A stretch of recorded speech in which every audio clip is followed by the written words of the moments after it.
Looking forward to this. This sounds really interesting.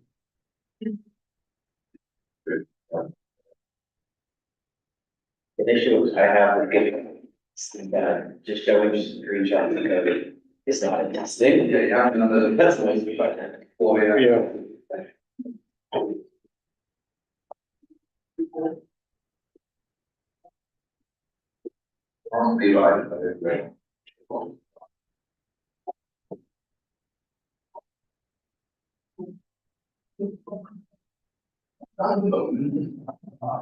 Gotta pass over to Catlett by a minute. Okay.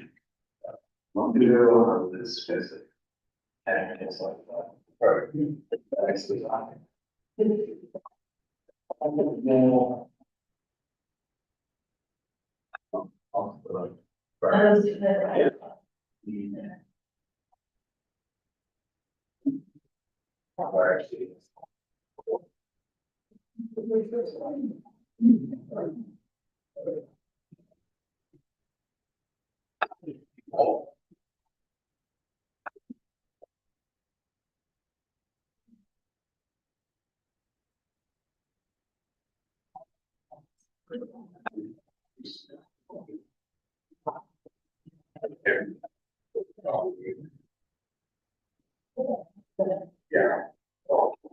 That you basically change that isn't really available. Yeah.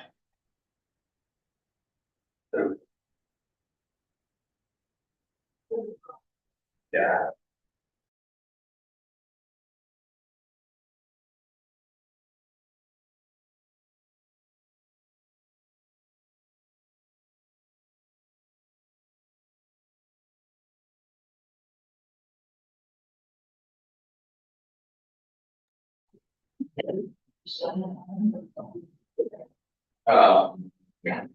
Good morning, everyone. It's tough to believe we're already on Friday of the first week. You'll have plenty more coding and exercises to do today because you're going to get on practical techniques to measure the gravitational-wave pattern. That's going to be the main focus of today. But first, Pat was very nicely agreed to give a research presentation on what sounds like really timely and interesting topic. So without further ado, let's get Pat on the call.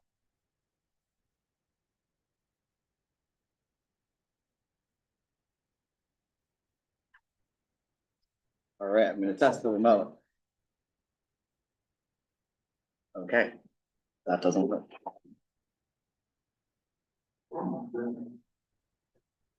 All right, so hello, I'm Kat. And these slides are not advancing. There we go.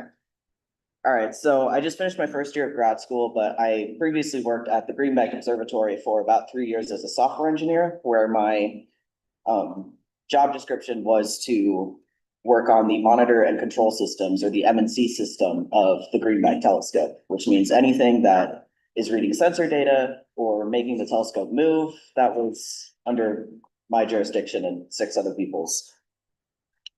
So what we're going to talk about today is I'll give you a little overview of the instrument, the Greenbank telescope, talk about the one of the biggest issues we deal with, that's radio frequency interference. Then talk about Starlink's boresight avoidance, which is the main project we were working on with them. And then finally give you the software architecture of the stuff I worked on. So one unfortunate thing about giving software talks is that having screenshots of code is kind of boring. So I'll do my best to make it interesting without just code screenshots. So let's start with the Greenbank telescope. I like to say GBT stands for Great Big Thing because this thing weighs 17 million pounds. It's 485 feet tall, and just for reference, the Statue of Liberty is about 305 feet tall, so it's about 1.5 times that height, just to give you a sense of scale.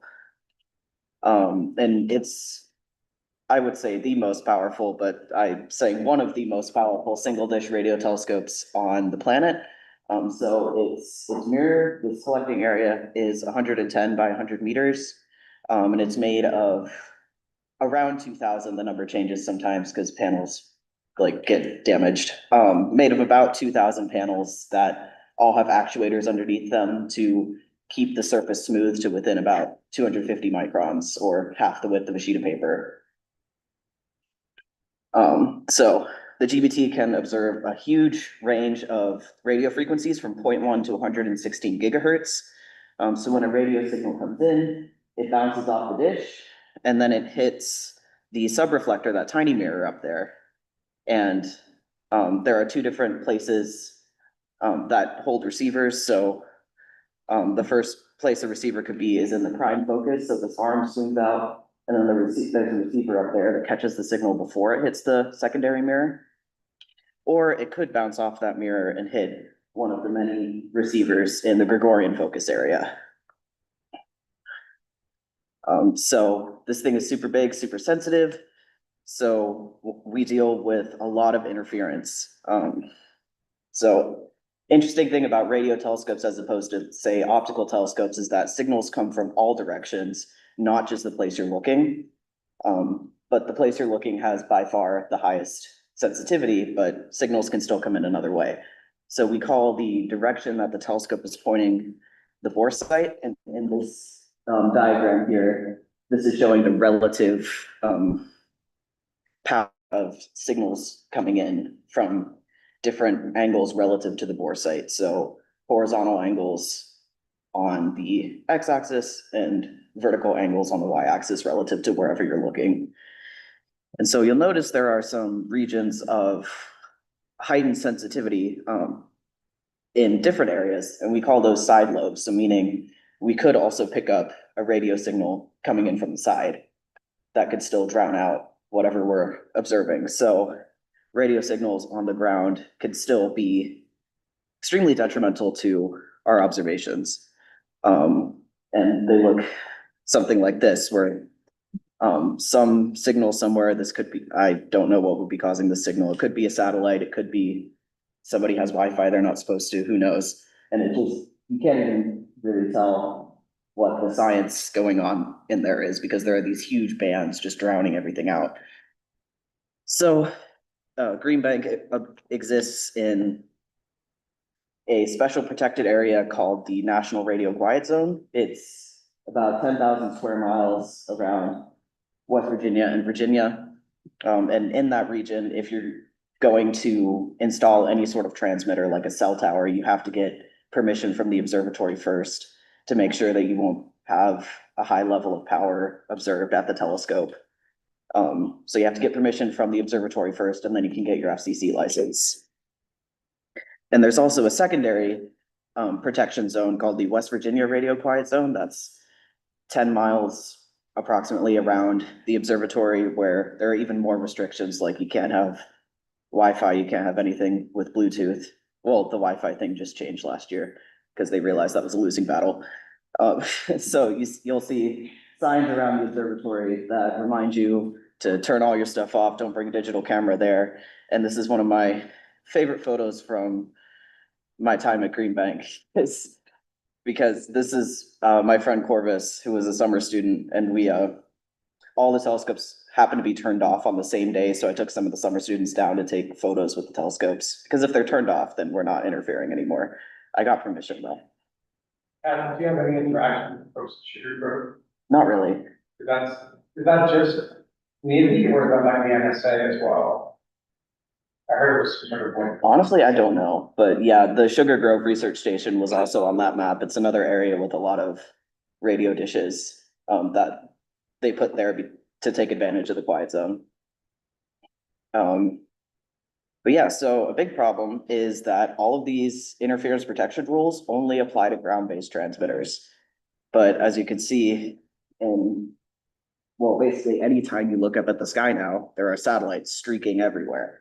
And there are thousands of them being added every year. So the sky is getting really full, and it's getting harder and harder to do astronomy.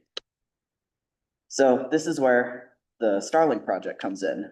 So Starlink has been working with the Green Bank Observatory and also the Very Large Array to develop this program called Observatory Data Sharing, where they will do their best where the goal is to minimize the interference that they're causing in radio telescopes. And hopefully, once the Green Bank and VLA systems are fully operational, more telescopes will start adopting this system so that we can, and hopefully more satellite companies will also start adopting it, but it's still in very early stages.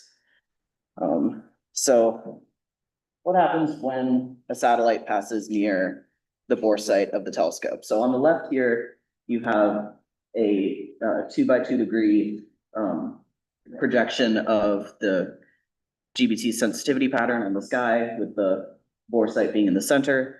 And that line is a satellite pass where each dot is 1 second. So 1, 2, 3, 4, this whole thing was 4 seconds. And at the closest point to the bore site, the power from the satellite looked like was pretty powerful within the GBT's antenna pattern. This is a slice of one-dimensional slice of the pattern. And even though the relative power of the satellite was about -50 decibels, it's still incredibly loud. And you can see that when you take data. This is some testing data that we took. You see, this is in X band, if you know radio bands. See 2 channels coming from Starlink satellite, one that's a lot louder than the other, and it's just absolutely obliterating everything else around it. So that's not really ideal for a telescope that's trying to do science.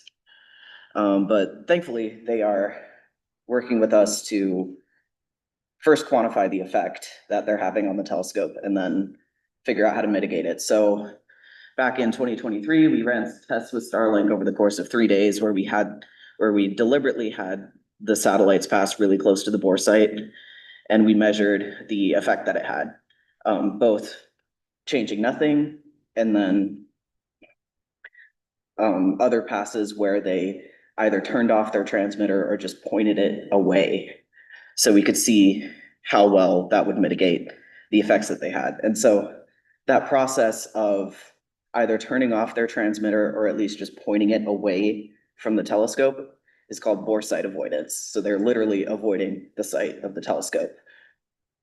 So on the bottom, those are, that's data from when the satellites were passing over and they didn't change anything. And the top is when they had activated this bore site avoidance. And you can see pretty clearly that the noise has approached more of the continuum of what we're observing and is no longer drowning out the signals. So this works. And the criteria for activating this bore site avoidance is if they're within 1/2 degree of where the telescope is pointing.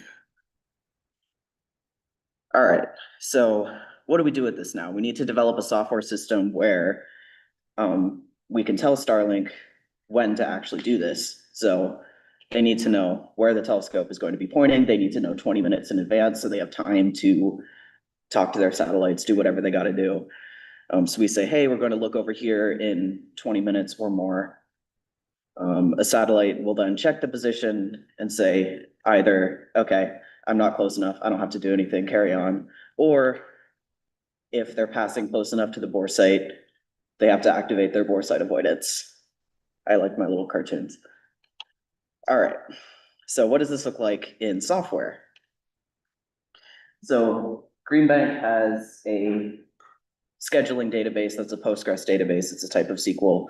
And somehow we want to take our scheduling information of here's where we're going to point at whatever times and somehow get that to Starlink. And we don't know what their database looks like. We don't really, because that's private to them. So what do? We set up an intermediate database called the Observatory Data Sharing Database, where the GBT and also the VLA does similar, will send their information.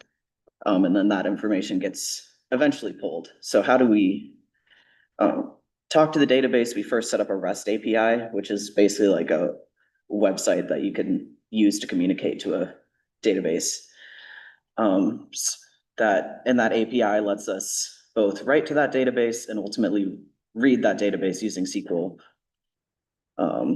So what I worked on was writing the GBT data sender. It's a beautiful name in Python, where we would use Django to talk to the GBT scheduling database, pull the relevant information we need, make predictions about where we're going to be pointing, and then send that as a JSON to the REST API. That gets ingested into the database, and then whenever Starlink wants to look at that data, they put in a request to the API. And then what they did was, since they didn't want to connect us to their actual systems, we set up a forward proxy, which is just another server that we use send data to, and then they read from it, so they don't have to reveal their IP address or anything.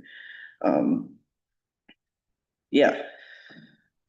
So this is how the Green Bank one works. The VLA one works the same way. They have a database, they have a data sender that interacts with the API.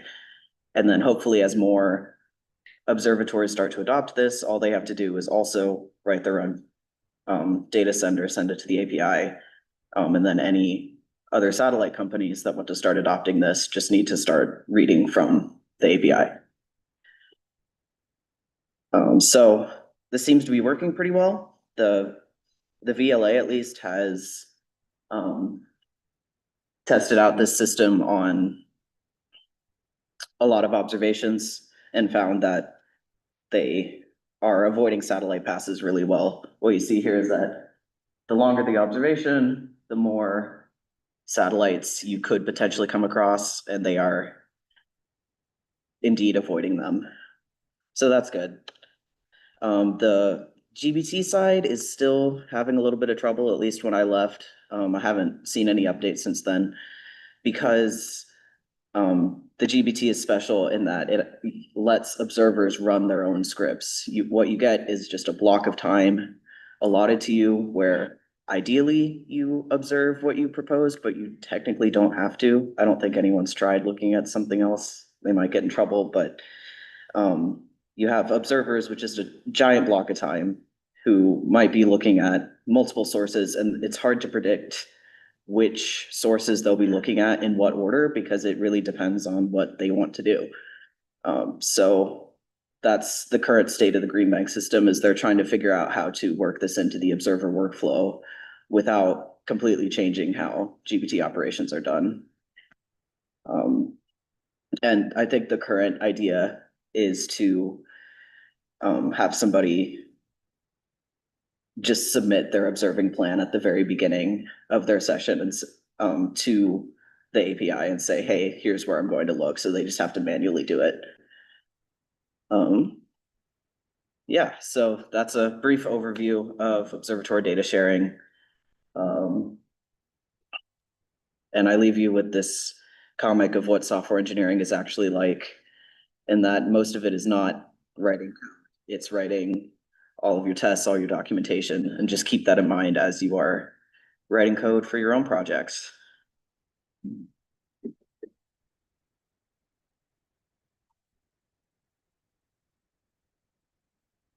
Who's got questions? Yes. Starlink isn't the only, like big satellite going up. There's also one that's coming soon that is inappropriately called Pulsar. Gonna cause more issues, I think, in the video event. So is this something that you see is also thinking about, and what other things can you do to, you know, fight that or mitigate it? Yeah, so Starlink is definitely not the only source of satellites in the sky. Just to repeat the question for Zoom, so how do we account for the other satellites? What's the plan? So the reason we're working with Starlink is, I say we, I don't work there anymore, but it's habit, is because they're the ones who reached out and said they were interested in this. They have no legal obligation to do it, so it's rather kind of them to do. So the hope is that since they're such a big company, that the other companies will start following suit. So it's still early proof of concept stages. But once it's working and observers get comfortable with it, the hope is to just reach out to other satellite companies and see if they'd be willing to do the same. But again, they don't have any legal obligation to do so. So it kind of depends on just if they want the PR bump or not. Yes. So the telescopes benefit from knowing the satellite scheduling because they can avoid passes. But is the information flow bi-directional? Do the satellite companies get useful information that we wouldn't necessarily want them to have from Green Bank? I don't know whether that's, yeah. Oh, so it's mostly one way in that we tell them where we're going to look, but we don't know where they're going to be. They just will compare it against their own trajectories and do stuff internally. One concern about data sharing was what to do if somebody's observing something that's embargoed, or if a three-letter agency is using the telescope to look at things. Like, it's a bit of a security risk to be constantly publishing where the telescope is pointing without paying attention to if that's something we should report. But at the same time, if you stop reporting, then that could also flag somebody who's watching to say, oh, I bet they're looking at something that is interesting right now. So that's something we discussed. We didn't implement it in this proof of concept, but it's being thought about. I wish I could tell you how it's resolved, but All right, really interesting. Thank you very much, Patty.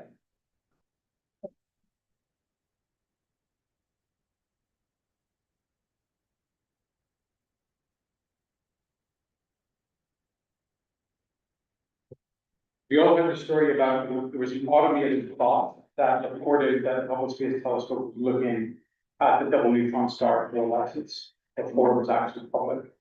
It was a Twitter bot, I think, for the Hubble Space Telescope, telling it where it was pointing. And this was before everyone knew that LIGO had detected the event GW17 with 17.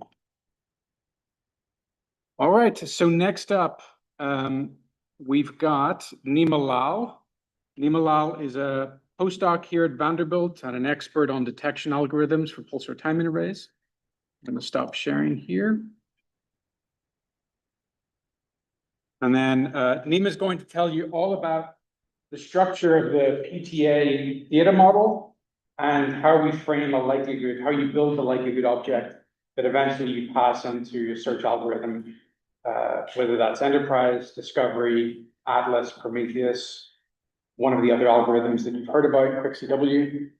All of this is about a proper formulation of the model so that we can measure parameters and measure evidence for different signals. So Nima, whenever you're ready, please go ahead.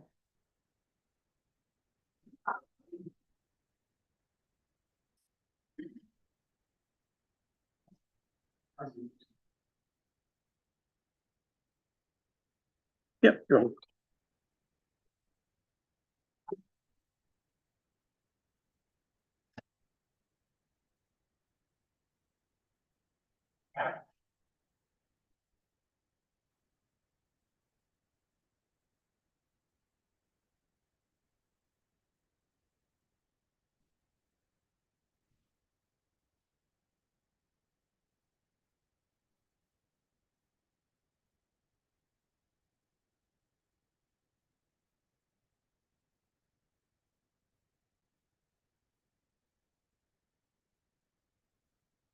Okay, I hope everyone can hear me, especially people on Zoom.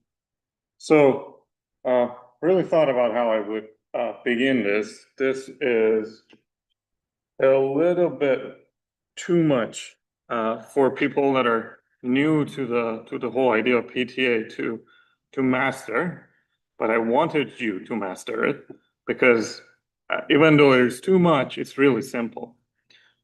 If you are a physicist, you already know the hard things. These are supposed to be the easy things. But there are too many nuances that you should be aware of, and I hope I can cover most of them. So I will go through some notes and I will explain sort of the basics of pulsar timing data analysis, starting from what the pulsar timing likelihood is. And then there is a demo. Not a demo, it's like a notebook, a workbook that I'm gonna go through, and then I'm gonna tell you what you should do with the notebook and change a few things and see what happens. So if you haven't done already, please go to GitHub, pull it again. There is an updated PDF file, which is the thing that I'm gonna edit here. And then there's a Jupyter notebook in there, which I'm gonna also edit as we work together to complete the things that are in the notebook. But for now, I'm just gonna go through some of the basics of pulsar timing data analysis. So there's no other better place to start than this simple equation. This is not only true for pulsar timing, it's true for everything really. Data is signal plus noise. Any type of data, you can write it as this. And what you call signal depends on what you're interested in.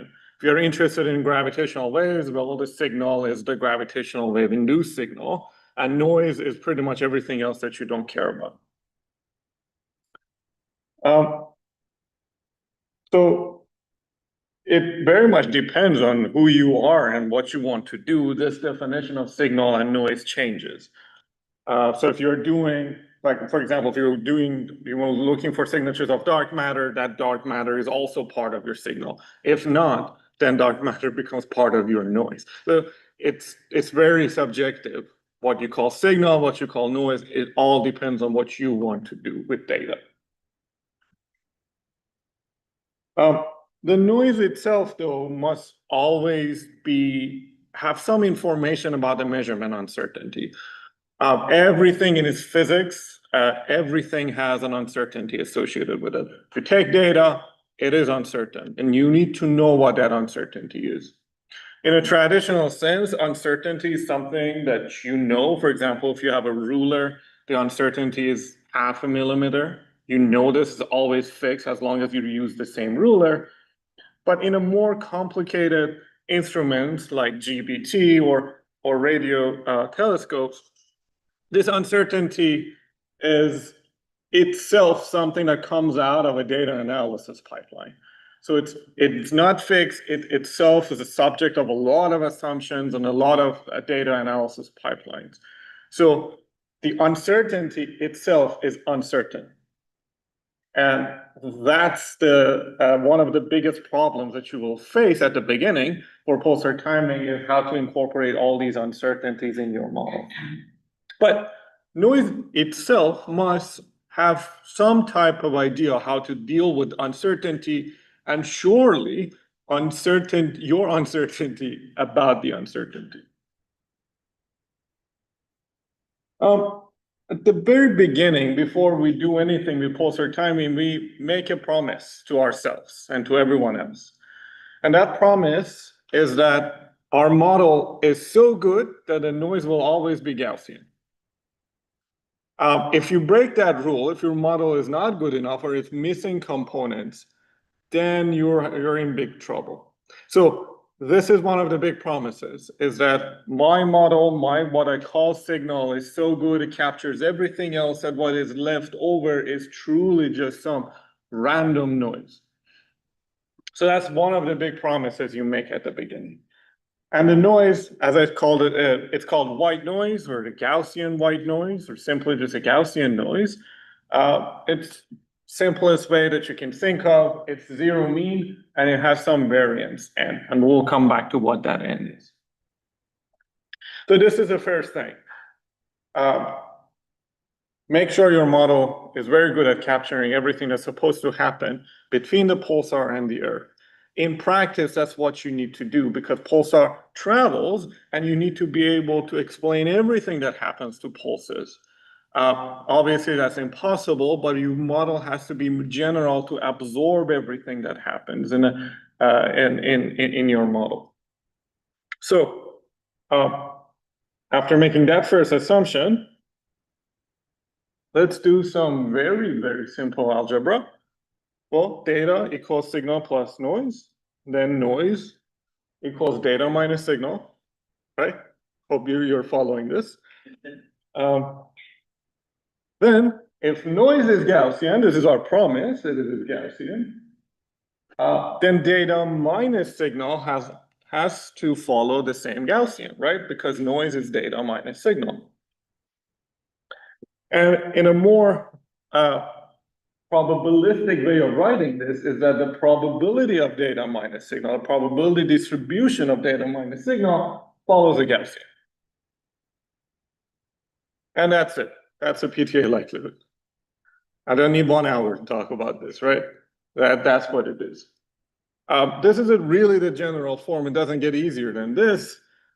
But the whole nuances and the whole problem of PTA data analysis is in the details of what these components are, how you model them correctly.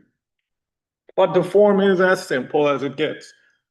Gaussian that describes noise, which is data minus signal.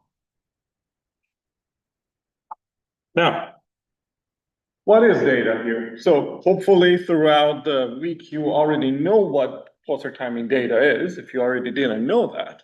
And that's just observation TOA. So these are times of arrivals of pulses. Those are called data for pulsar timing arrays. And the signal is generally written as the timing model TOAs plus some residual. So sure you've heard of the term residuals, but that's what this is.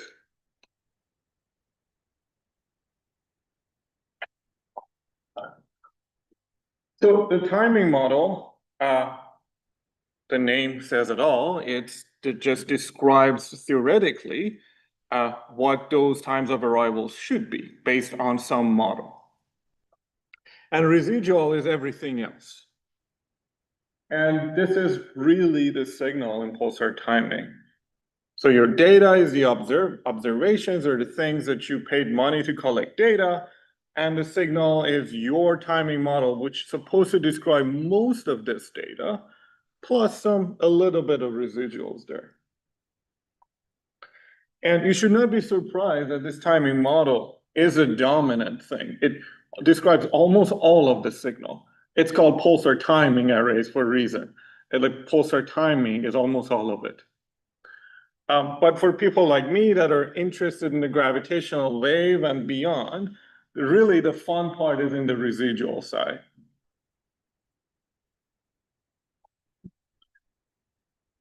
So what is that residual? Well, this is left to your imagination and hopefully your physics-informed imagination. So we have the gravitational wave effects in the residual. So if gravitational waves exist, which we know they do, they should leave an imprint on the residuals here. Things that are specific to the pulsar itself, for example, pulsar spin noise could be in here. And many, many other things. For example, if you haven't put DM in your timing model and you're left, you don't have unmodeled DM, well, the DM also is part of the residual. Solar wind, for example, for a few pulsars, it's important, so it should be part of this. And many, many other things. It depends on how inclusive you want this model to be. But everything that you don't put in the timing model and you expect to see typically appears here in the residual. So now that's a descriptive way of looking at it. Let me scroll down. What about mathematics? So we have to write all of this mathematically to be able to do something about this.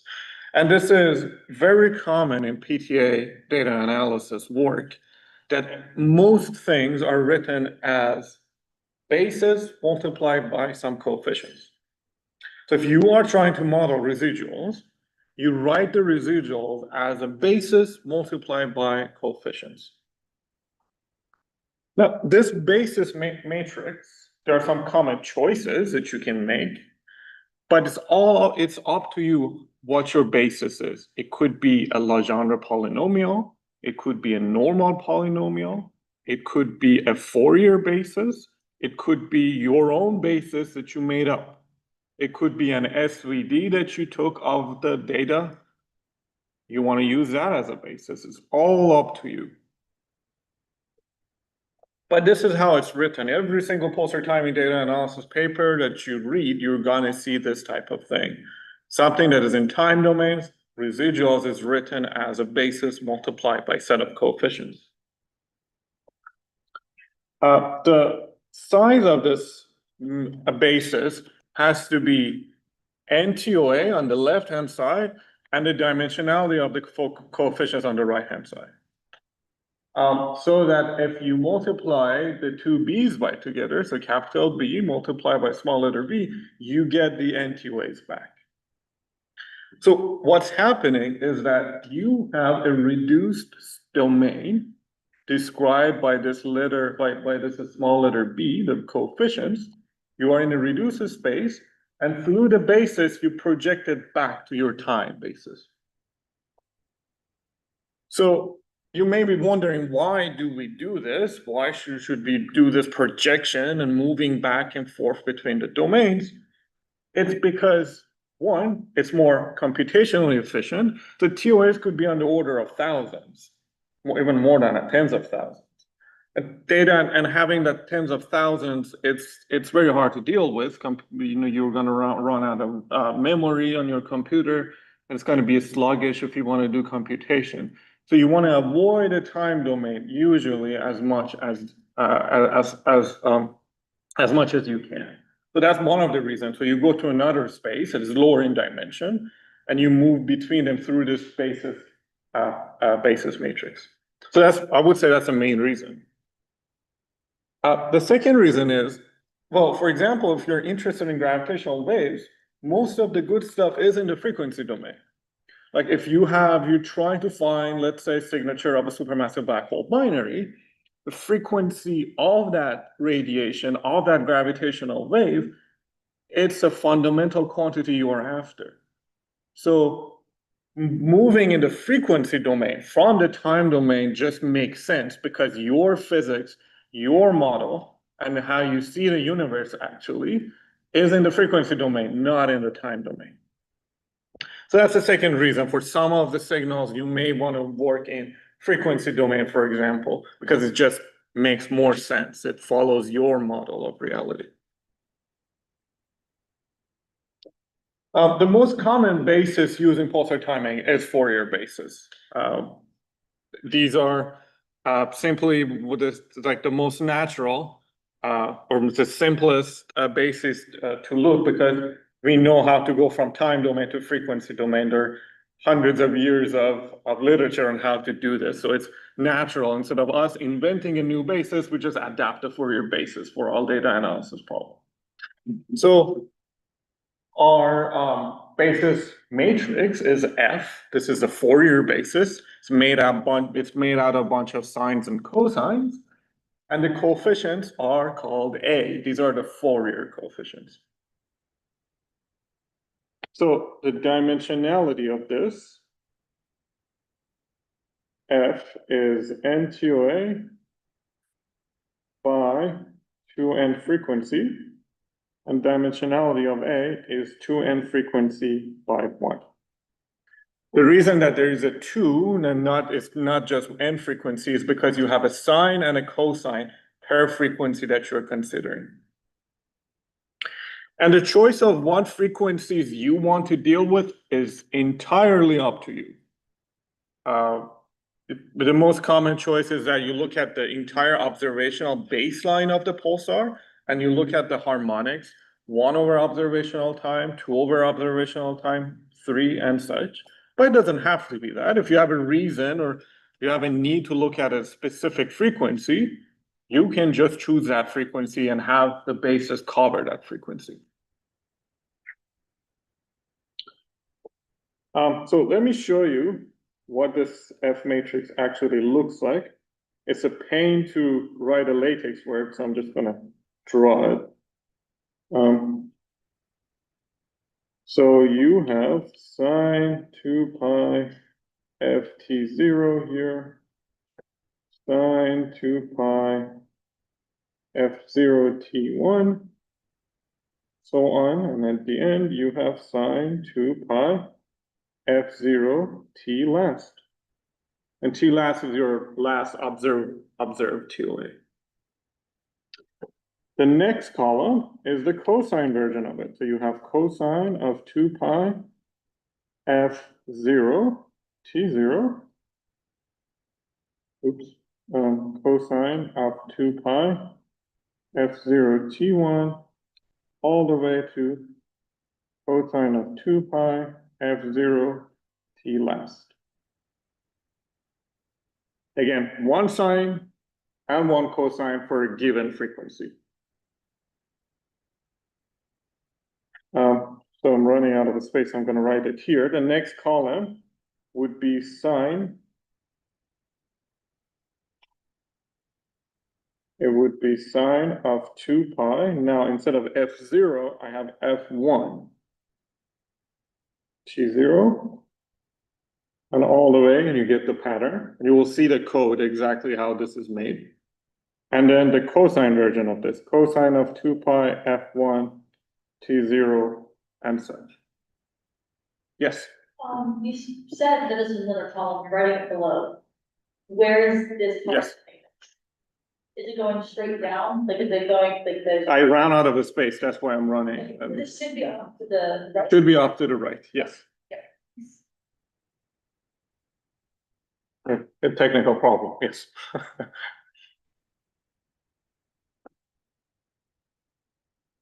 And you may notice that I don't have a phase in this sign because usually the sine and cosine is written with a phase. The reason that I'm not writing a phase because it's redundant because of the existence of Fourier coefficients. Because it's just an offset, and if you model everything like f, a basis multiply a set of coefficients, you no longer need to have the phase in here. The information in phase is absorbed by the coefficients.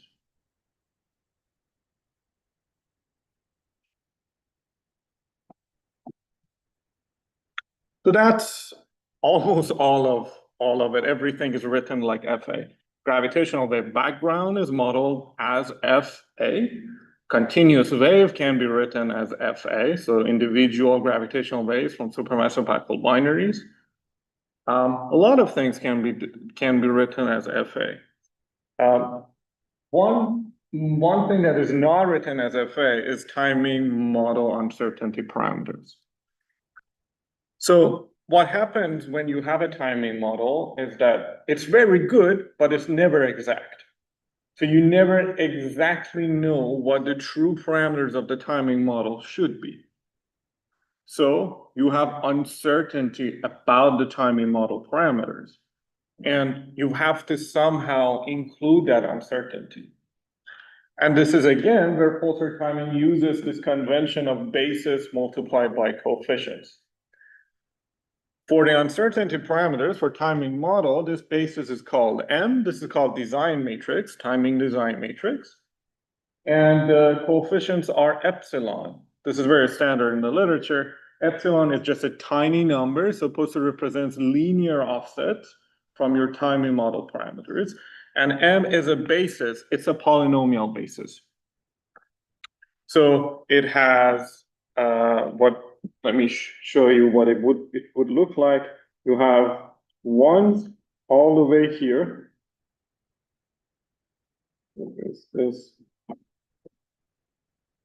So the first column is just 1, 1,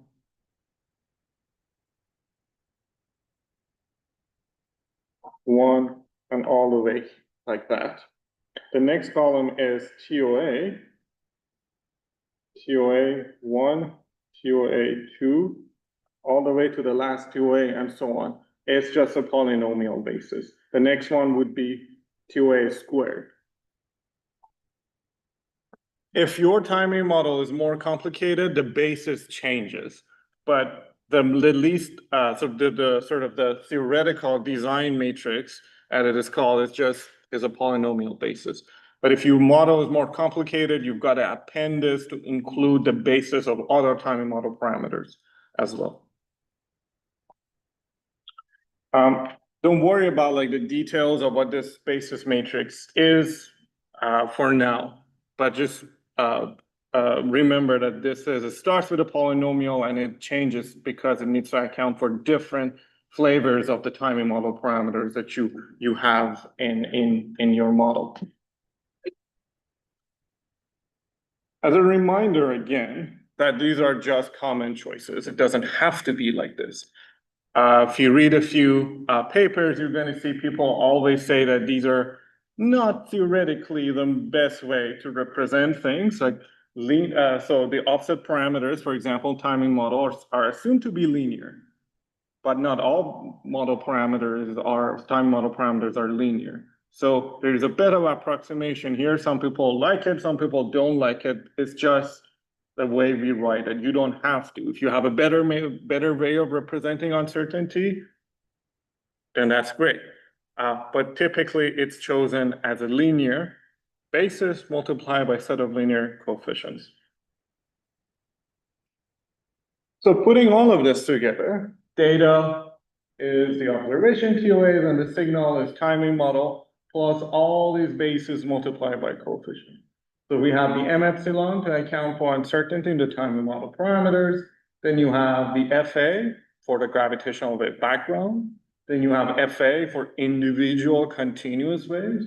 FA, if you have unmodeled DM, I mean, if you want to model it as a random noise, you can represent DM the same way, and so on. If you have more signals, you want to model more signals, you write more FAs or other bases, you append it at the end of this.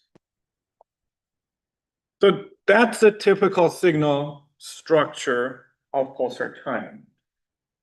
Now, if you have a deterministic signal, continuous wave is, you don't necessarily need to write it as a basis multiplied by coefficient. You can just say, oh, I have a deterministic signal here, and I want to add it here. I just know what S is. I don't want to represent it as a basis coefficient. That's absolutely fine. So again, it's up to you. Whatever fits your model, you should use that.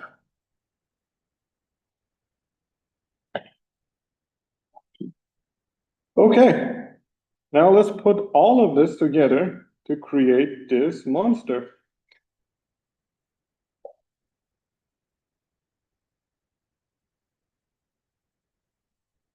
Okay, I don't know why it's blurry.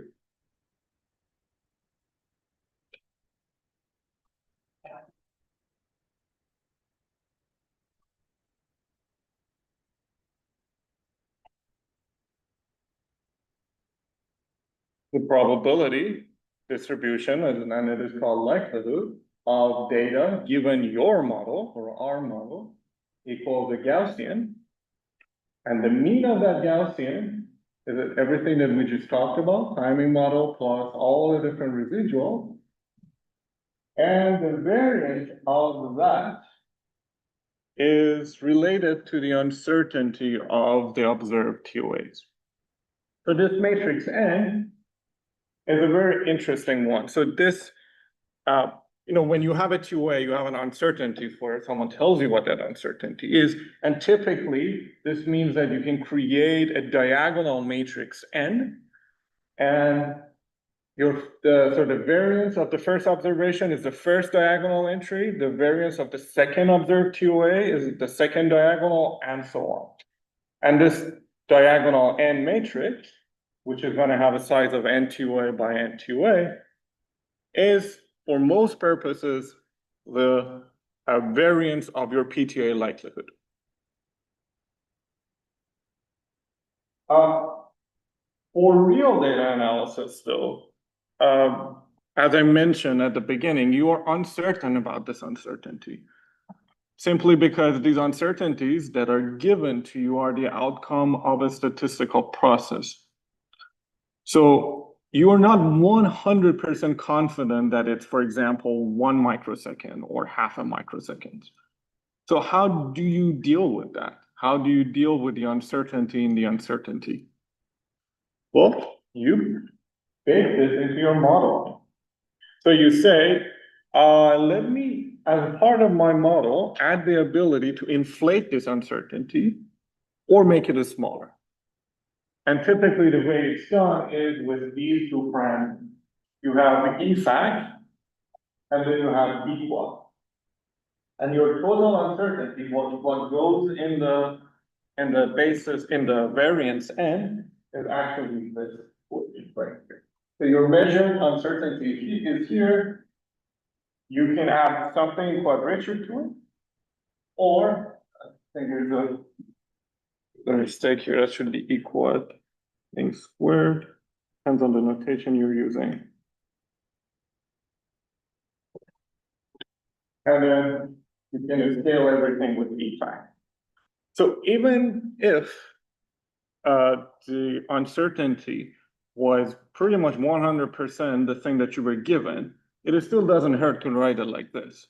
Because if the uncertainty is truly what it is, then this e fact parameter will be 1, and this e quad will be something that is very, very small. But if it's not, then you allow your model to have the ability to play around with this uncertainty. By the way, you can do this because it's Bayesian inference. This is a beauty of a Bayesian inference. You can be completely honest about what you know and what you don't know about your experiment. And it works just fine. Frequentist, not so much. But yes. Oh, E-core. Intentionally, I ignored E-core because it's models jitter, and I haven't talked about jitter yet. But that's another white noise parameter that for nanograph data analysis, you need to model some type of correlation between TOAs that belong to the same epoch. We don't need to go through that. That's a bit more mathematically complicated, but that's another model, a white noise parameter you need.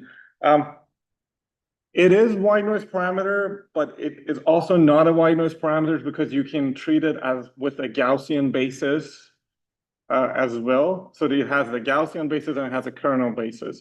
That's why I'm excluding it from here. But yes, for real data analysis on a real nanograph data, you need another thing called E-core, but don't worry about it. Yes. This functional form epoch and sequence kind of bothers me in the sense that is there a physical reason for which we do this? Like in the sense that like this we choose exactly this function. You're talking about the function form here? Yeah. That I would think that we're certain about what epoch and epoch are. I mean, they do act differently. So epoch can broaden your measurement uncertainty because you can magnify it. Epoch adds to that, and then you can also have the epoch equal to them, right? So what is your proposed model? That is a great question. I don't have, but like, the two are dependent on epoch and epoch. They could be correlated. So you're correct. Your intuition is correct. Let's say this is way, way smaller than what it actually is. So we have a number, but it's a wrong number and it's small. You can make this big by increasing this number, or you can make it big by increasing that. You're right, totally right. So they're not completely independent. I don't know the history. I think Steve might know this better, the history of this type of this convention. But if you exclude this and you just model this without the effect,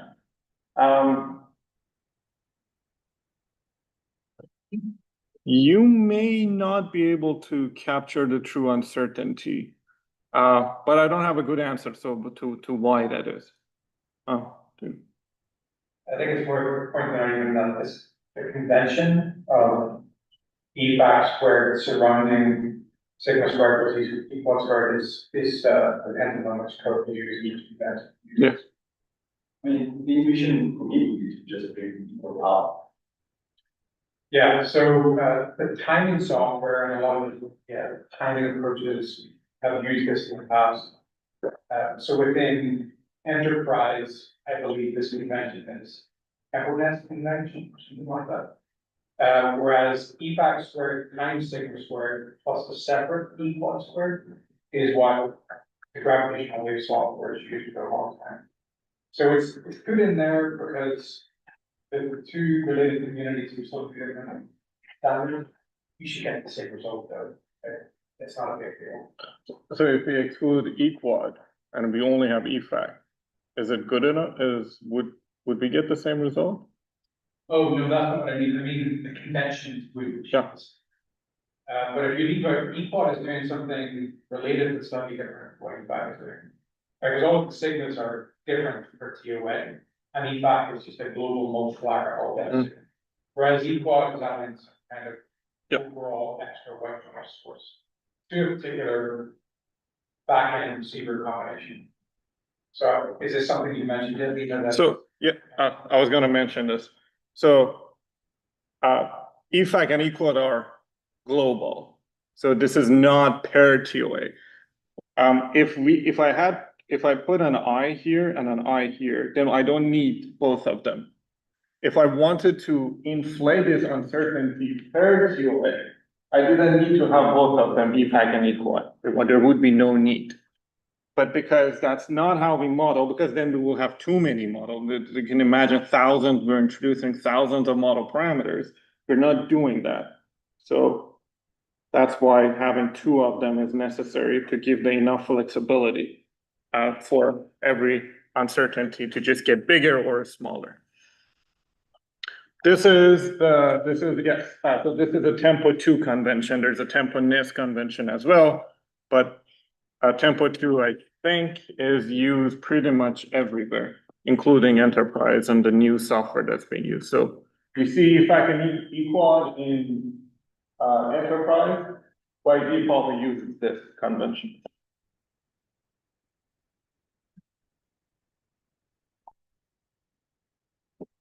One more thing about them before I move on is that they're related, they're a function of your backend or your telescope. So if you have a TOA observe at a specific telescope with a specific backend of that telescope, you're going to have a different EFAC and a different EQUAD.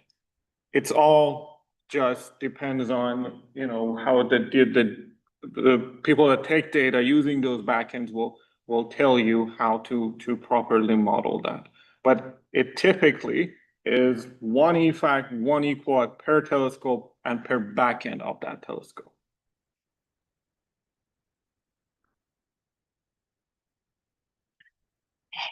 Okay. That's really it. It's really simple. All the devil is in the details of what these Fourier coefficients are, what this epsilon is, and how you put them all of this together into a software. But from just a theoretical point of view, it is just a Gaussian distribution. So this PTA likelihood data given your model is just a Gaussian.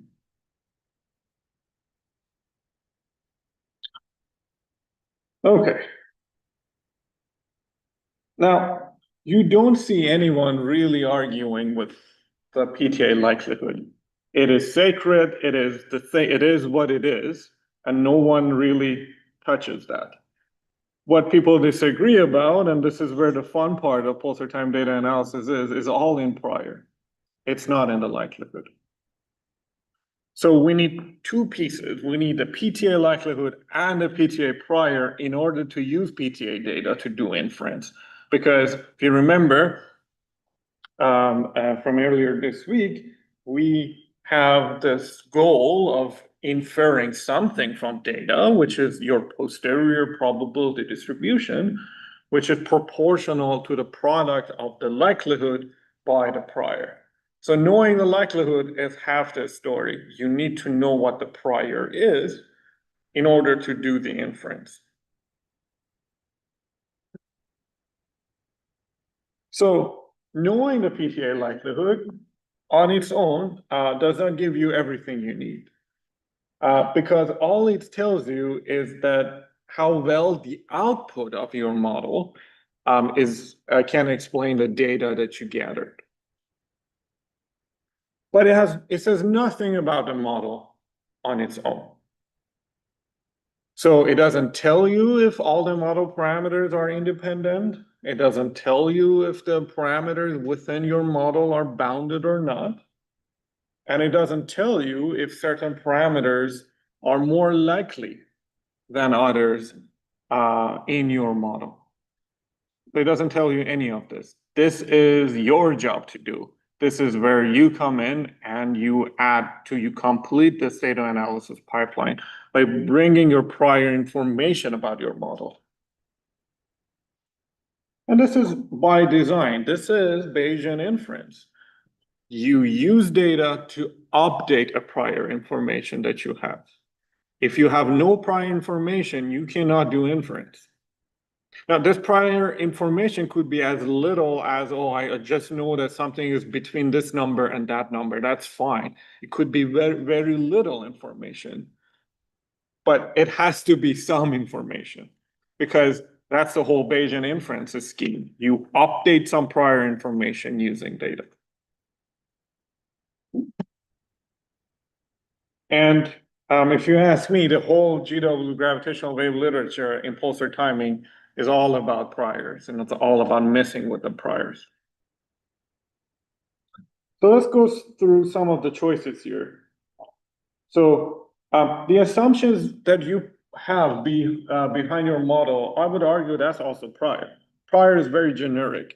Prior isn't just a mathematical way you write things, also the assumptions you make behind your models that you may not be visible in that mathematical equation.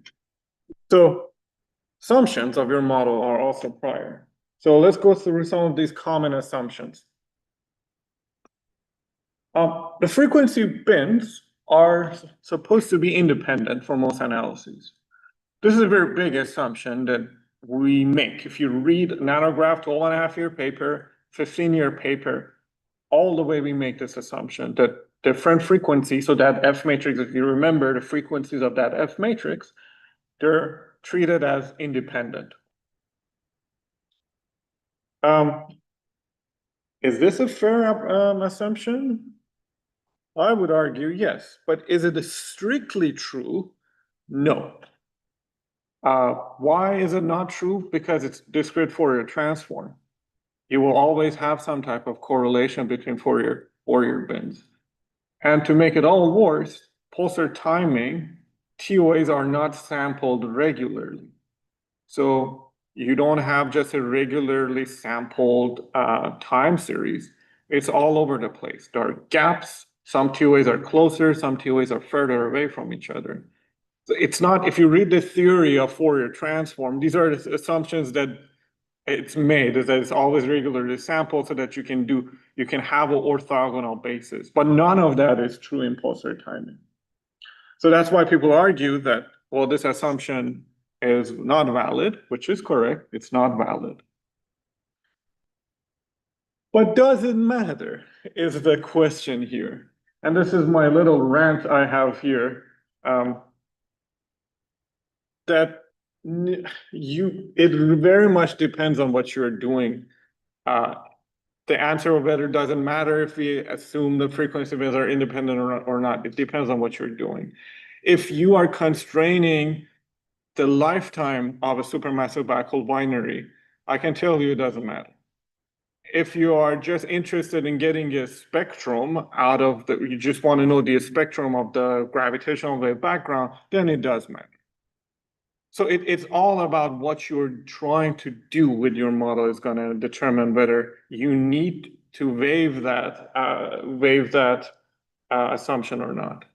So if you read it that it's not valid and no one should use it, that's completely wrong. It depends on what you are doing, and you've got to prove whether this assumption is fine or not. That's my little rant about this, because I've seen a lot of papers saying that it's absolutely wrong. It's not. So that's the first assumption. Frequency bins independent, one of the most common ones. You don't have to make it, but almost 99% of people that do data analysis make it, simply because it makes everything very easy to model. The other assumption is about the timing model uncertainty. They're supposed to be very tiny. If they're not, then you're in big trouble. So the whole assumption is that the timing model was good enough to remove a lot of the data. And so your residuals are truly residuals. So if you look at the plot of the residuals and you see things on the order of 10 seconds, for example, you know that something gone wrong and this data analysis will never get you anywhere. So residuals are supposed to be residuals, very small, microseconds. So if this epsilon is not tiny, then you've got to go back and correct your timing model. So that's another assumption. Timing model parameters uncertainties are tiny.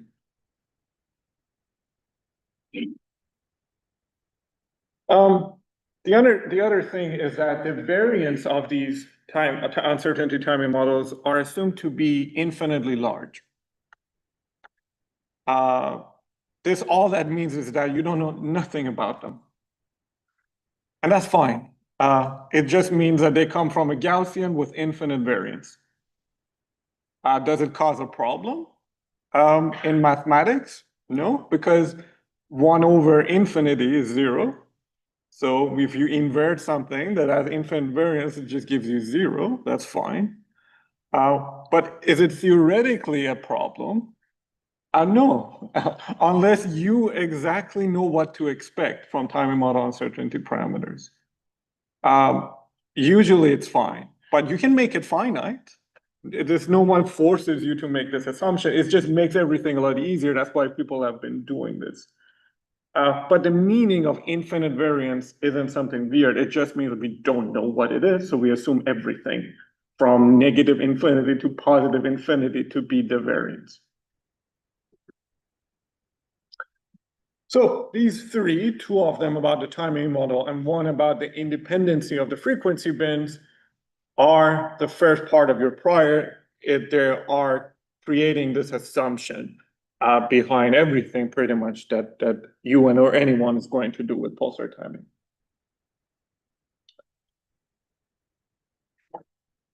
So now let's move on to category 2. These are prior categories, and these are called hierarchical priors or hierarchical relationships.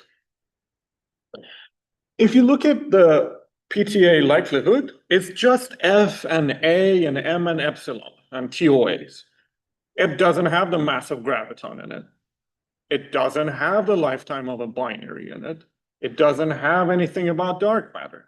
So where do we put those inside our model? How do we introduce that? The answer is through hierarchical priors. So you write prior of those coefficients, let's say in this example, the coefficients of the gravitational wave background, you write it as conditional on something else inside your model. And this is where you introduce what is called hyperparameters. You're gonna hear this term a lot everywhere. I'm gonna write it. So this is called a hyperparameter.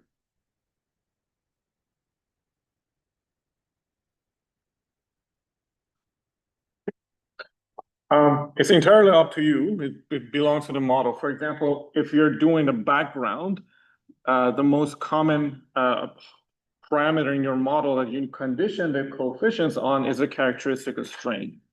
Hopefully you've seen some of this in holodeck instructions and in holodeck demos. So this characteristic of strain contributes or creates these Fourier coefficients that get put into the PTA lecture. This is where you introduce it. And typically, this is an assumption that we make, is that this relationship between the Fourier coefficients and the characteristic of strain is a Gaussian 1 with the 0 mean and the variance as the function of that characteristic of strain. That function is very linear. It's like a bunch of constants divided by f or something like that. But this is how it's typically written. Now, this is also another point where people argue in PTA literature that we have no right to do this because this relationship theoretically is not Gaussian, and they're right. But this is just a simple model There's nothing really wrong with it from a data analysis point of view, but from a more theoretical one, this is almost Gaussian, but not entirely. So if you want more precise modeling, you've got to add terms to it or change this form. That's another point where a lot of papers are written about. It's just this as fundamental assumption of Gaussianity, dependence of Fourier coefficients of gravitational wave to this characteristic strain is not entirely correct, and they're correct about this. But we do it anyway because it very rarely matters in the actual real data analysis.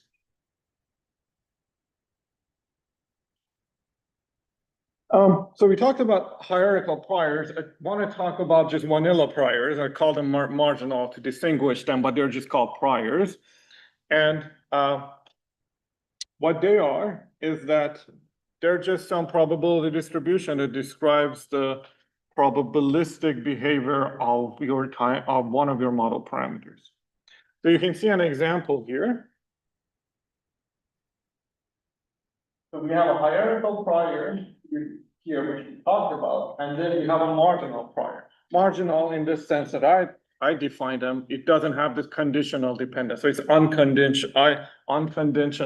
conditional prior. So this is the conditional.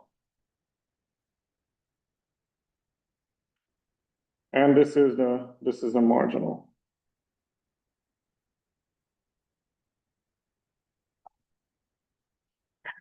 Now your prior has to have at least one of these, has to have at least one marginal.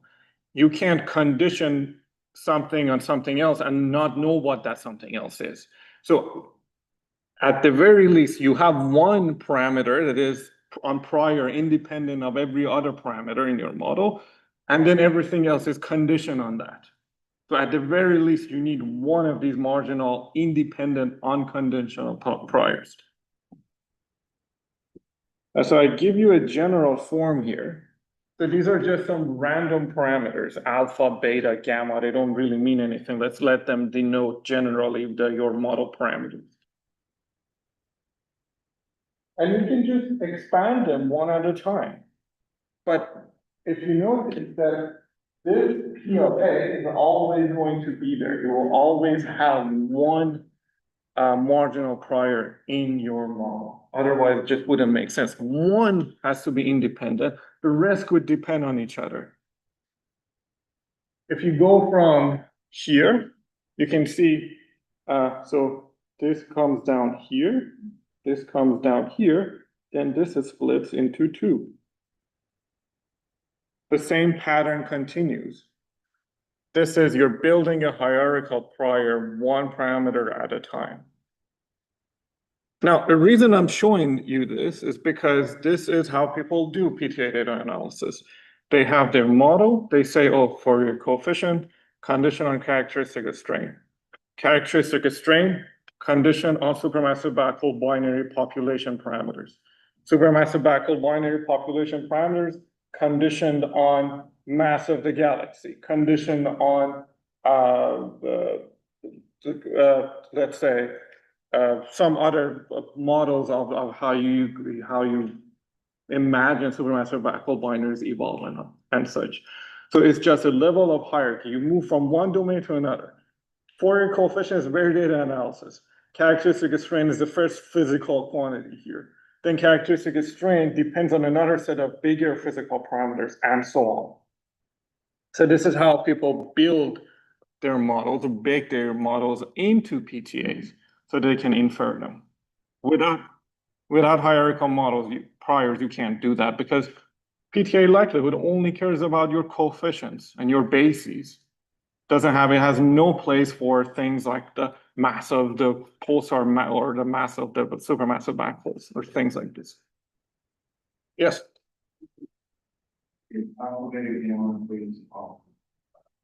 Population and get say the parameters for that model. Does including in the model allow you to infer it? Yes. Yeah. Exactly.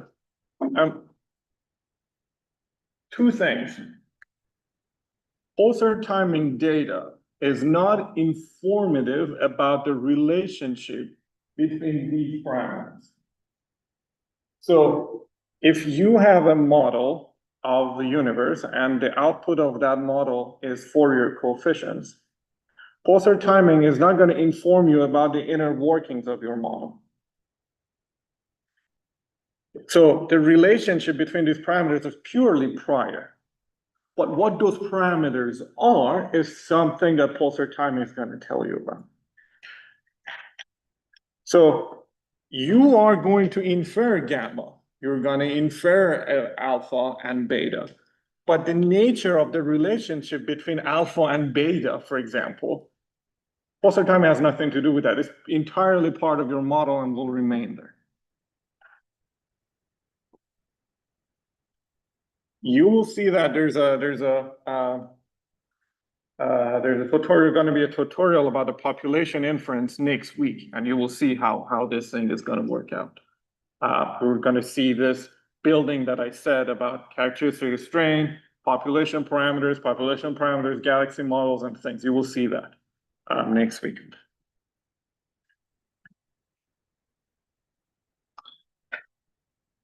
Well, now we can complete a puzzle. We have the likelihood, very simple, the prior with the assumptions I talked about, the Gaussianity assumption, independence of frequency bins, timing model uncertainty parameters being very tiny. You put all of them together and you complete the puzzle. And this is, now you're ready for actual inference. Once you have prior, you multiply it by your likelihood, you give it to a Monte Carlo sampler, and it will do its job, and it will most likely fail because there's too many parameters, and I'm going to show you many different ways of failing. But theoretically, at least, you're done. You have a prior, you have a likelihood, you're good.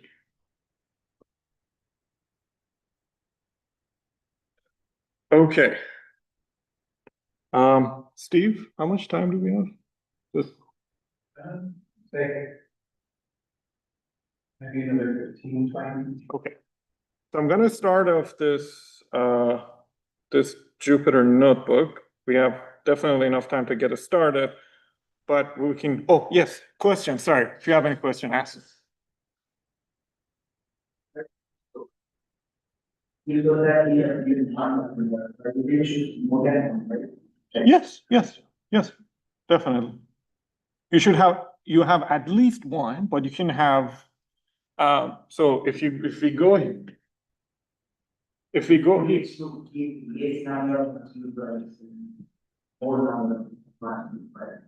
What's the question?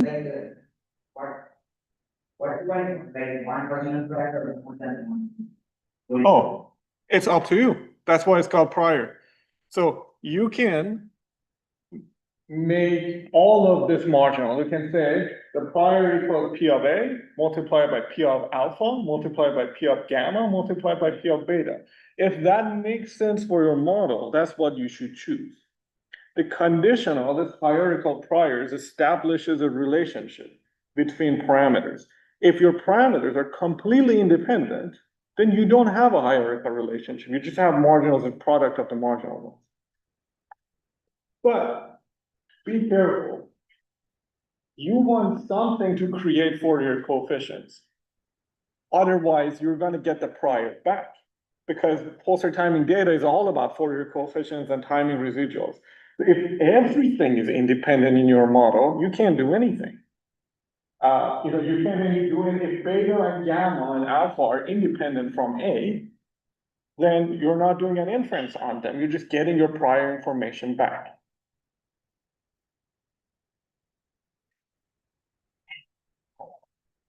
Any more questions? Yes. This might be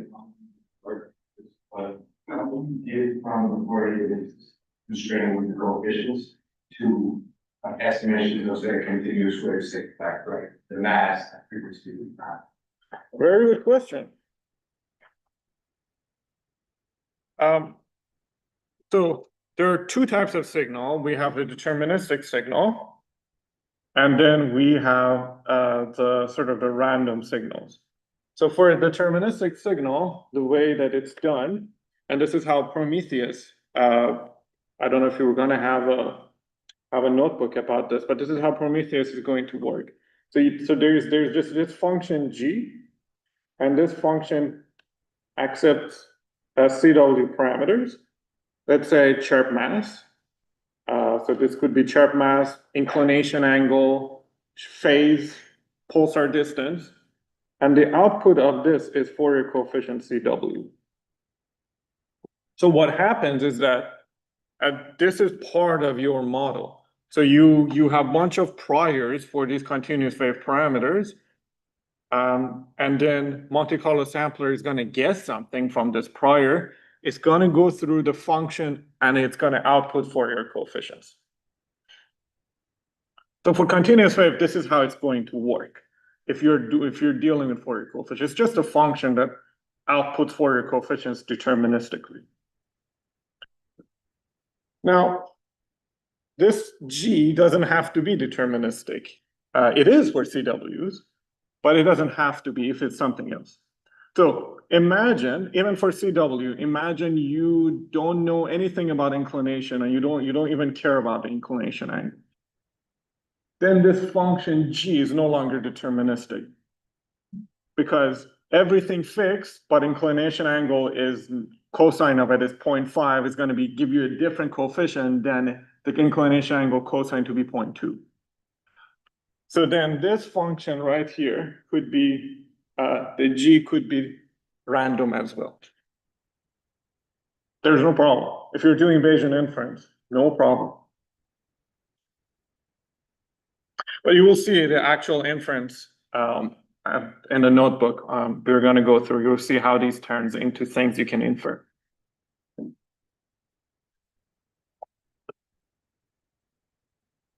Okay.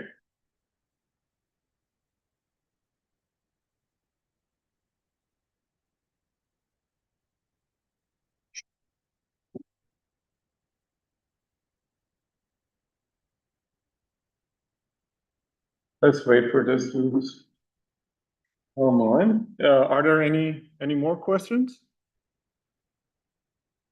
Okay. Oh, sure. Do you have any questions? Oh, sorry. I thought you raised your hand. So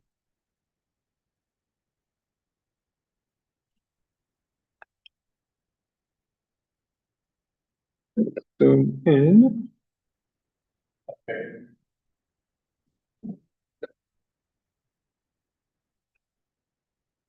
Okay, let's run the first two cells. These are just importing stuff that it's already included in the software package and some plotting settings. Don't worry.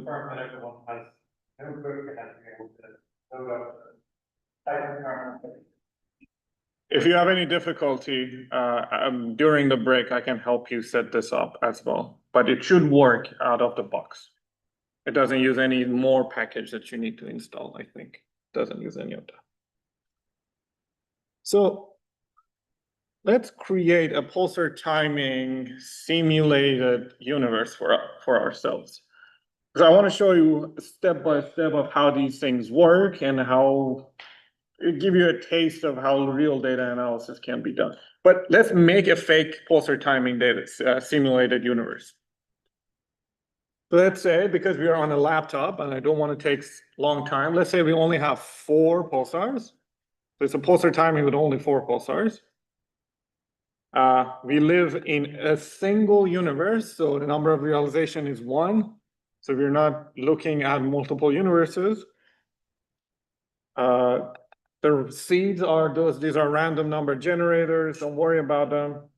Let's just start our observation time at this MJD value. Let's observe all of the pulsars for 13 years. So it's a long time. And let that be our PTA settings. Very, very theoretical. All of the 4 pulsars are timed exactly the same way, exactly at the same time. We're making something that's completely unrealistic, but I want to make a point, so that's okay. Let's look at where our pulsars are. These are completely random, so you can see 3 of them. We have 4 pulsars, you can see 3. There's the last one. Nope. Yep, there are 4 of them are here. Hopefully you can see them. These are those red stars. By the way, these are not nanograph pulsars. These are NEMA pulsars that just generated them. Now, let's create a gravitational wave background for these 4 pulsars. Hopefully it did its job. And yes, it did. So you have a utility in your disposal that creates a gravitational wave background. If you're curious how that's being made, I will show you how that's being made. But for the purposes of this notebook, just take it as is. It creates a gravitational wave background. And this is one of the pulsars. This is the first pulsar in the array. And this is how the residuals look like. So this is after the timing model is subtracted. Well, obviously, I know exactly what the timing models are. There is nothing. There's no timing. Everything is perfect. So it's all there is residuals. And this is how the gravitational wave background residual looks like. And if you're not familiar with this, I want you to just kind of have a note of the form of what red noise is. This is called red noise. It's red noise that you see in time domain. It looks like this. Looks pseudo sine. It's like a tired sine wave. It always looks like that. This is the signature of a gravitational wave background. It's a stochastic process and it's tired. So it looks like this. Now, let's add a bit of white noise to this. So this is my white noise, very little white noise. You need to have some level of white noise. If you have 0 white noise, you have no likelihood. So at the very least, you've got to have a tiny bit of likelihood. Remember, this idea of data equals signal plus noise must be true. If there's no noise, data equals signal. So you've got to have at least a tiny amount of white noise. Let's combine them all together, and you're going to see something that looks like this. The gold, or the yellow, is the total residual. Red is the red noise part, and white is the white noise part. This is for one of the pulsars. For the rest of the pulsars, the same is true as well. Now let's construct our Bayesian model. This is everything that I've been talking about. I choose to work in the Fourier basis. So I have an F matrix here. And if you are curious how that F matrix is coded, it's right there for you. This is just this alternating sine and cosine, sine and cosine, and sine and cosine, following the notation of all the TOAs in the first column. Then, so the TOAs, the rows go for TOAs, and then frequencies go for the next column. So you can see them here. Let's run that cell. T-span, this is the observational baseline of your entire pulsar timing. So this is your maximum TOA. So out of all of the pulsars, the last TOA that was observed minus the first TOA that was observed out of considering all of that pulsar. That is called T-span, and it's the total observational baseline. This is, by design, it's about 13 years for the simulation. Let's have 10 frequencies. This is my choice. You can make it 20, you can make it 100. Have mercy on your laptop. Make this be less than 10. But if you have a good enough computer, go to 1,000. So frequency bins is just an integer, but what are the actual frequencies?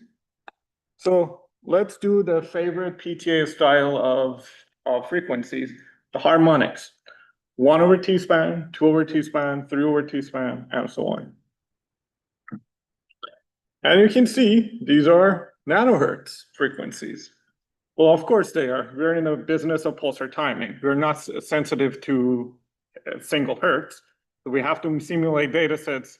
They're supposed to work with our experiment, which is in nanohertz. So these are the 10 frequencies that you have.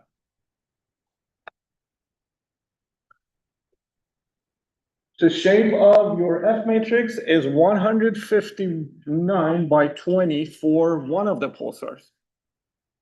159 is the number of TOAs, and 20 is just 2 multiplied by the number of frequencies.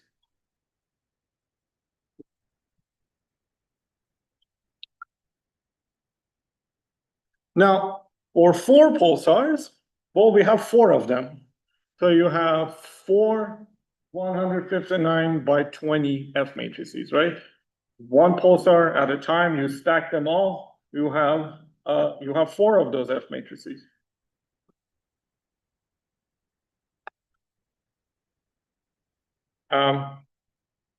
If you combine all of them together, if you concatenate them, you get a single F matrix. So what happens, what I mean by concatenating is that you have the TOAs of one pulsar, and then at the end you attach the TOA of another pulsar, and then TOA of another pulsar, and so on. So you're just appending these TOAs one after another to create this long time series. That's what I mean by concatenating. So you create this giant F matrix, this giant time series. That's just data of pulsar 1, appended to data of pulsar 2, appended to data of pulsar 3 in just a single straight line. So these are your bases taken care of. In concatenating again, I'm just attaching these data together to create a single line of data. And then I create my model. So if you've never used NumPy, it's a fantastic piece of software for Bayesian data analysis. And this is what this allows you to see the thing that you're creating. If you're using any software, you're not actually seeing, you're just trusting the software inner workings to do this for you. But with NumPy, you can actually see what you're doing. So I'm making my prior. How am I doing this?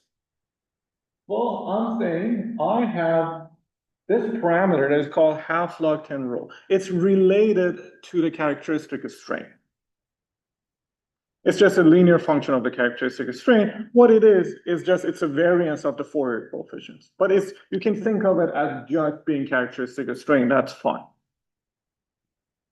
And I give this a uniform prior between -9 and -1. So 2 things. Why a uniform distribution? Because I know nothing about this parameter. So I can't say it is a Gaussian because I don't know it is a Gaussian. That's why I want to do this inference so that I have more information about this parameter. So I don't know what characteristic of strain is. So I just say it's a uniform. It's drawn from a uniform distribution that is bounded between -1 and 1. This is its log is bounded between -1 and 1. You can have other bounds. You can go to -20, you can go to +20, try it and see what happens. But be sensible, because some things are not physically possible. Because I made the simulated universe, I know what these numbers should be. So -9 and 1 are what's physically possible behind this simulated universe I created. And then I sort of raise them to a power of 10. The reason for this is because computers are very much better at dealing with log quantities than unlog quantities. So if you have things that vary on huge orders of magnitude, you have to reparameterize them so that you work with the log quantity. So that's why, that's what's happening. Then I have my Fourier coefficient. It comes from a normal distribution that is centered around 0 with the variance that is just the rho parameter. the variance that is related to the characteristic of strain. This is one of those assumptions that I had to make. But this is an assumption part of the project. Now you may say, why don't you use a uniform distribution? Try it. You try it and see what happens if you use a uniform distribution. Try, I don't know, any inverse gamma distribution and see what happens. Try whatever you want and see what's going to happen. So that's a part, that's you created a prior here. What about the PTA likelihood? Well, PTA likelihood is a normal distribution. The mean of it is just the F matrix multiplied by coefficients. And we have nothing else in this pulsar timing data. We don't have any spin noise, we don't have any DM, we have nothing. We just have a gravitational wave background. So the mean is just as simple as just FA. And the variance, well, I made the simulated data, so I tell you what the variance should be. So don't mess with the variance. You're not uncertain about the uncertainty. I tell you what that uncertainty is. So it's very, very theoretical again. That's it. So you created your model. Now let's put all that. Let me change this.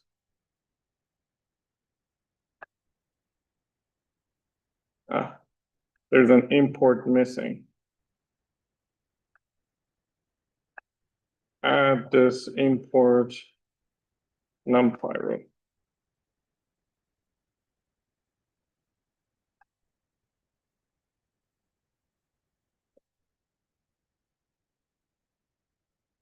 Let the MCMC do its thing.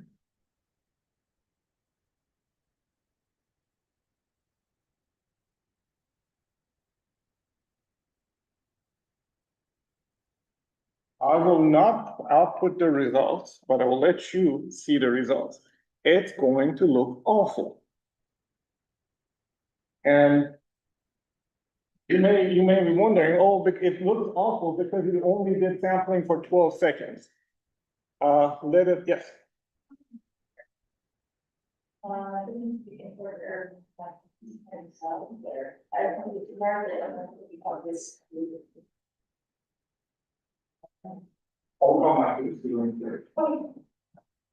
Also, you didn't have those sometimes.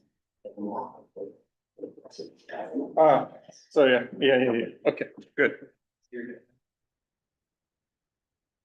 I will come back to specific issues of this. There might be a bug somewhere in the notebook. So, let this go longer during the break or when we come back from the break and see what happens.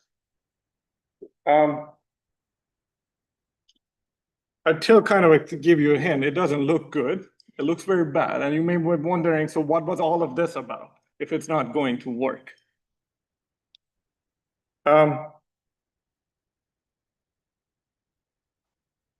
This is what I like. This is how it actually looks like when I'm running this MCMC sampler. This is probably going, if you stick it around in the data analysis page and the inference side of things, this will be what you were going to do. You create this model, it's intricate, it has all of this, you've got all the data you want, you run this MCMC until you come back next day. Or a few hours if you're very lucky and you're very good at using the software you have access to. So it's just a game of patience.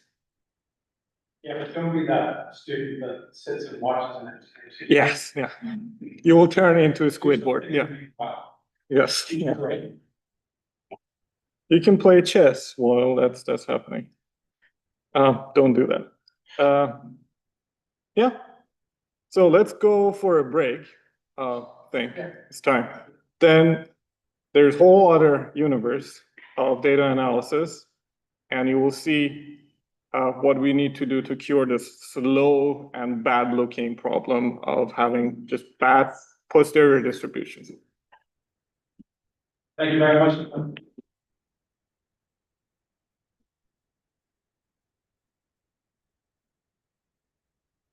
Okay, let's take maybe a 10-15 minute break. We'll come back afterwards with.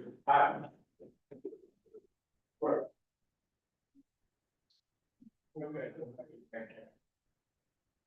Why does it? Yeah, it's all yeah.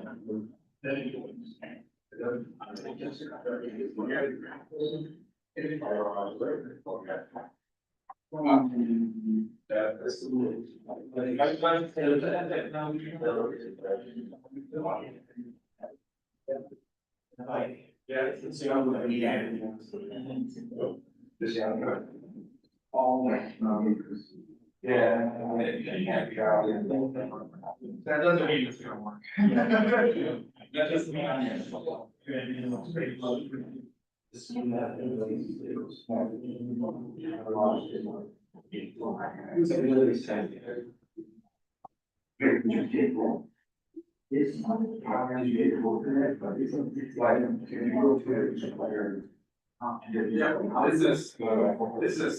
awareness.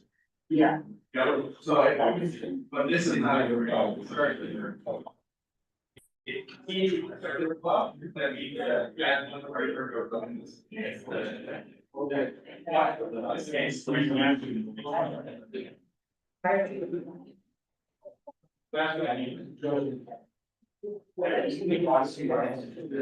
Absolutely. Well, yeah, that's okay. No, that's so.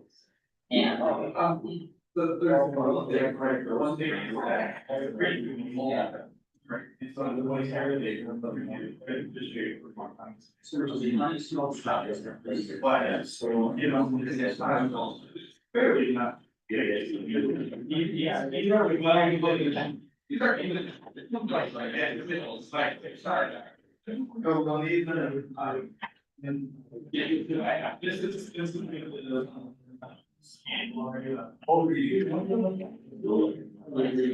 yeah.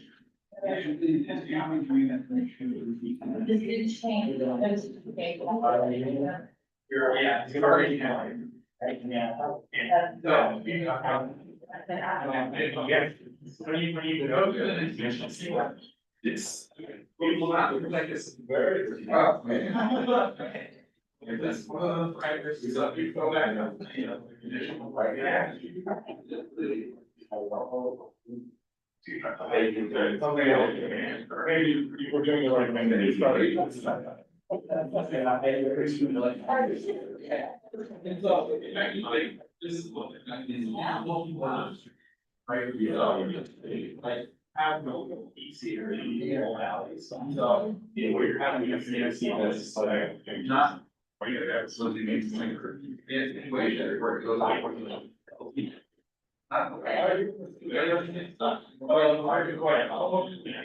Not how I run that.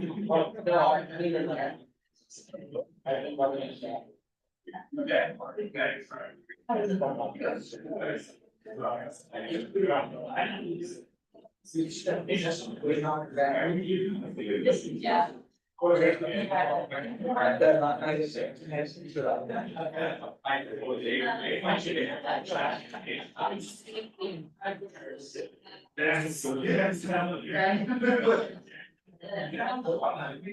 And actually,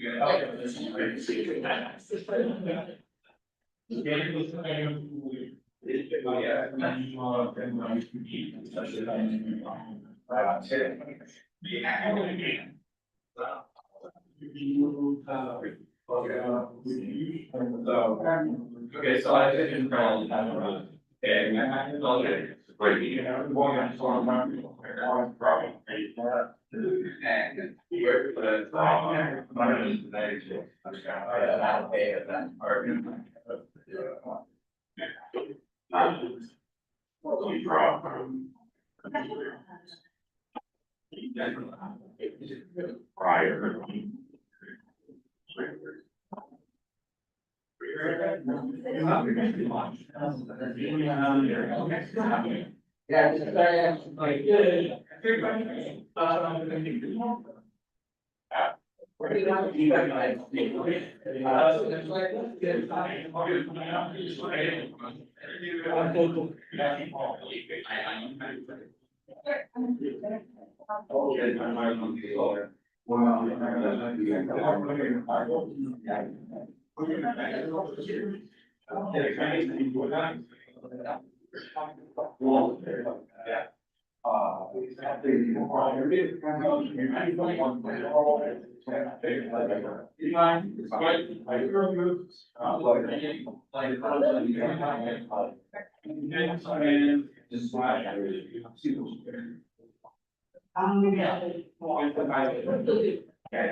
I was actually.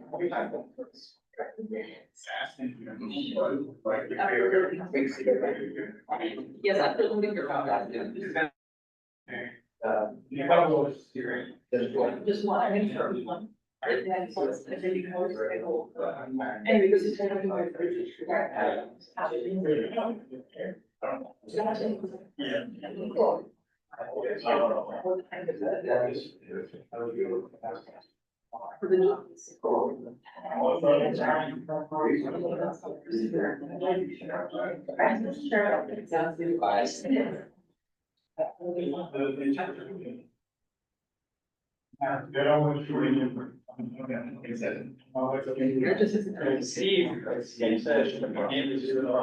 That's why.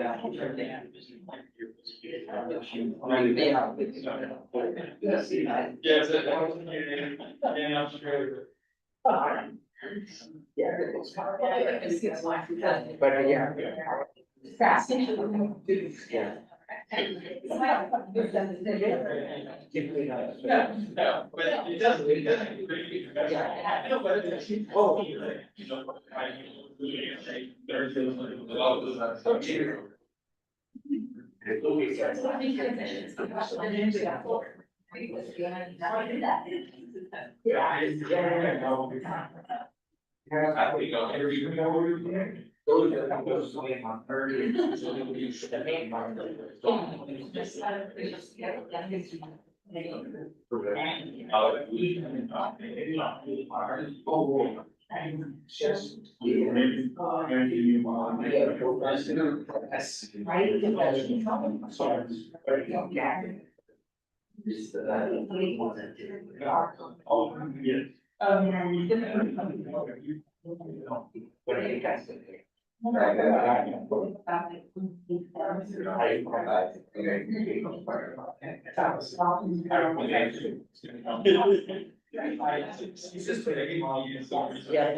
My computer was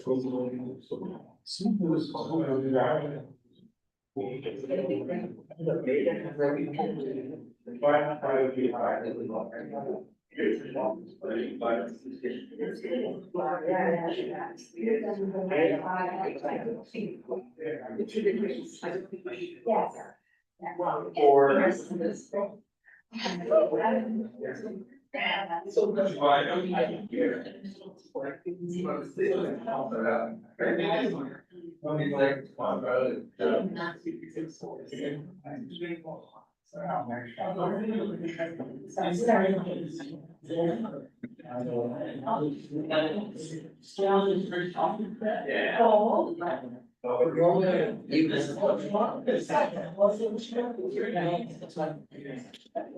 I don't know.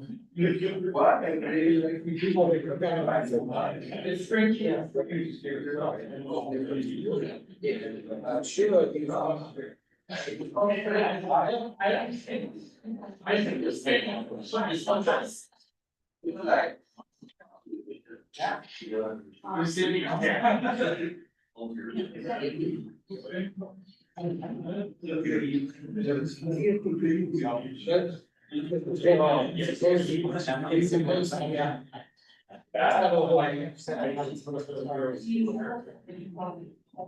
I mean, yeah, we have already like all placeholder kind of like, oh, the same ones are going to be doing whatever. And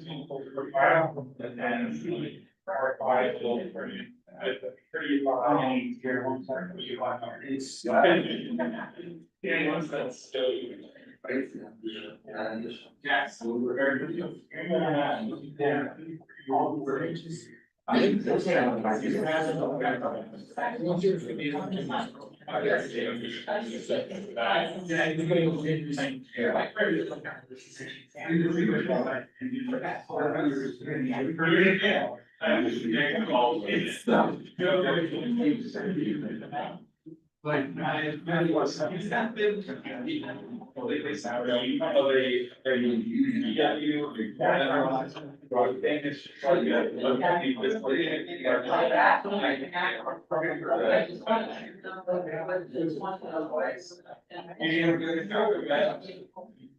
was.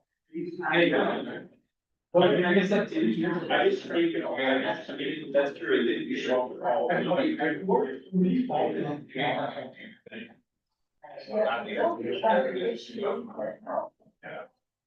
But back again.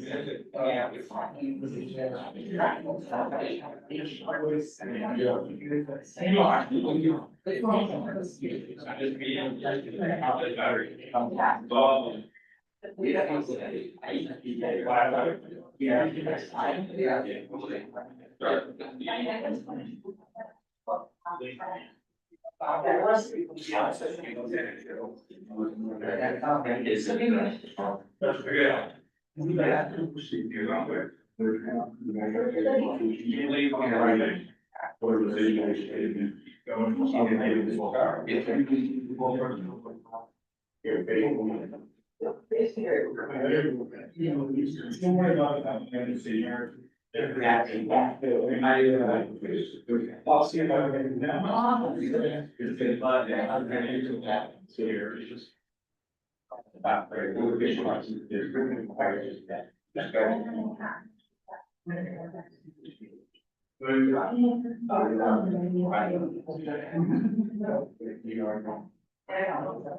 see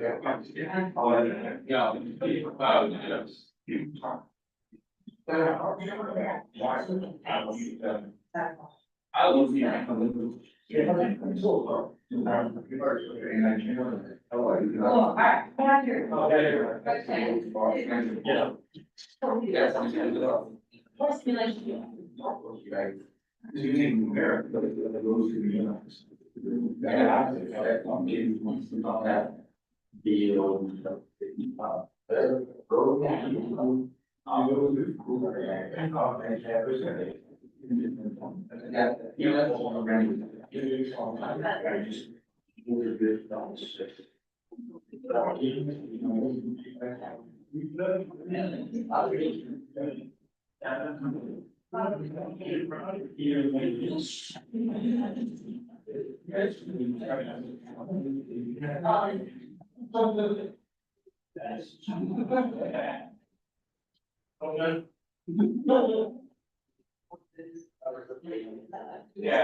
Yeah.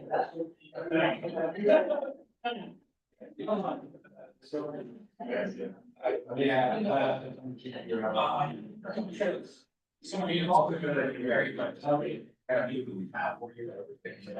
I'm not doing. And I can't be putting it on.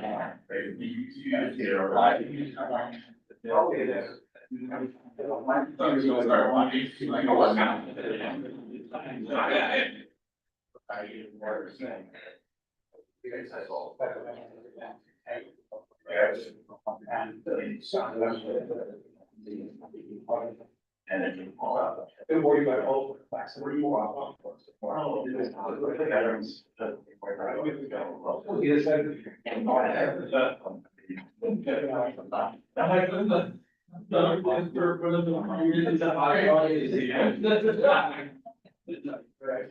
Yeah, yeah, yeah, and there's, so I would say, when you have, it's like, I'm right, yeah. And we don't know what's saying, right? It's that you did it. You let that feel something. And you got to it out. I don't feel that. Say that, I like that. Plus, wait,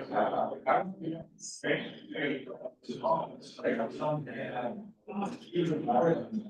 I'm really that he's talking about that. Pretty much. Well, over. So it's really the first time. Yeah. Okay. I need to go. I'm sorry. Yeah, we're getting. It's a. I really. Yeah.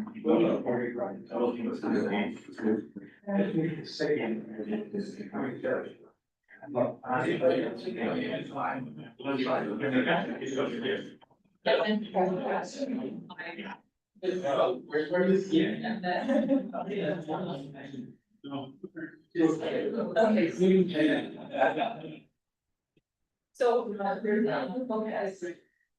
you take the action, they're not going to be doing this overnight. Okay, I just bet on standard out there is between time. That's it. I feel like it is like Vegas. Yeah, okay. You check this out. There's a.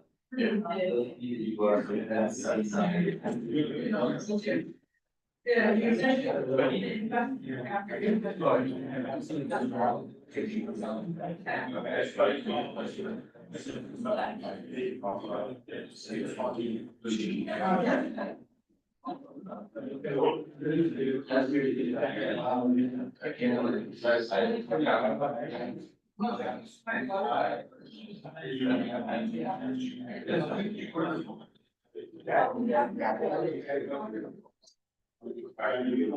I got it.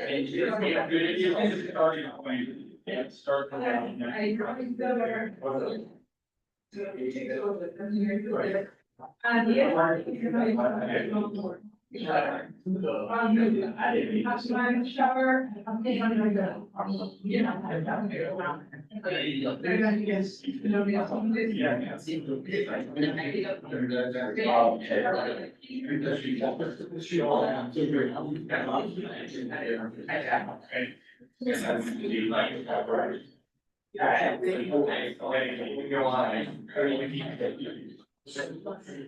So,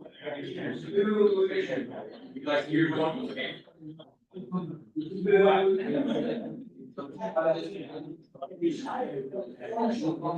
Yeah,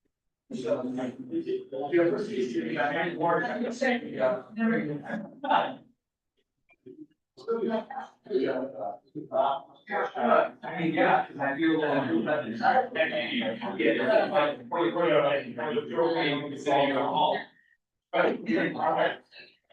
it's so great that they're not.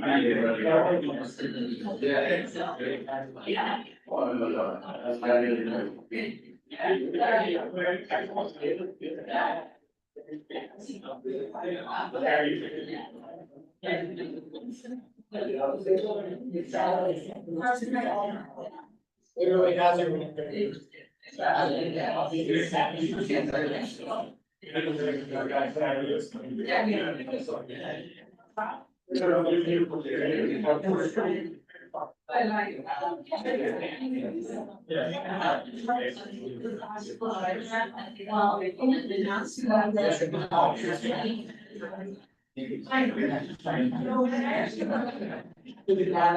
Possibly the issue.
Yeah, that's.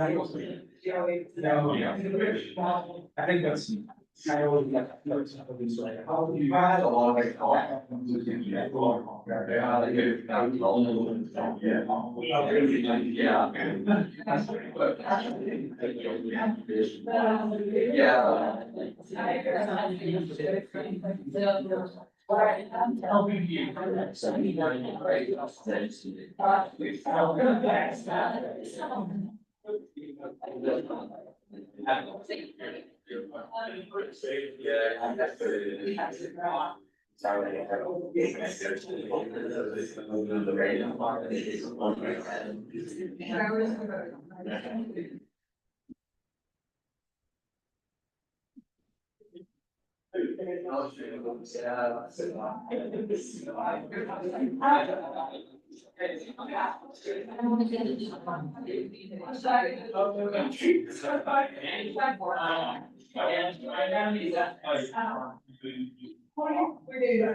Alrighty.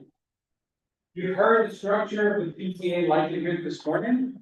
That is our fundamental quantity that takes all of the data that we get and spits out a single number that allows us to optimize our models and figure out the parameters of different sources. And you've heard a little bit of proselytizing about Bayesian inference, but now you're going to hear the other side of the coin, and that's the power of frequentist statistics and how fast they are and how equally powerful they are. You're going to hear that from time.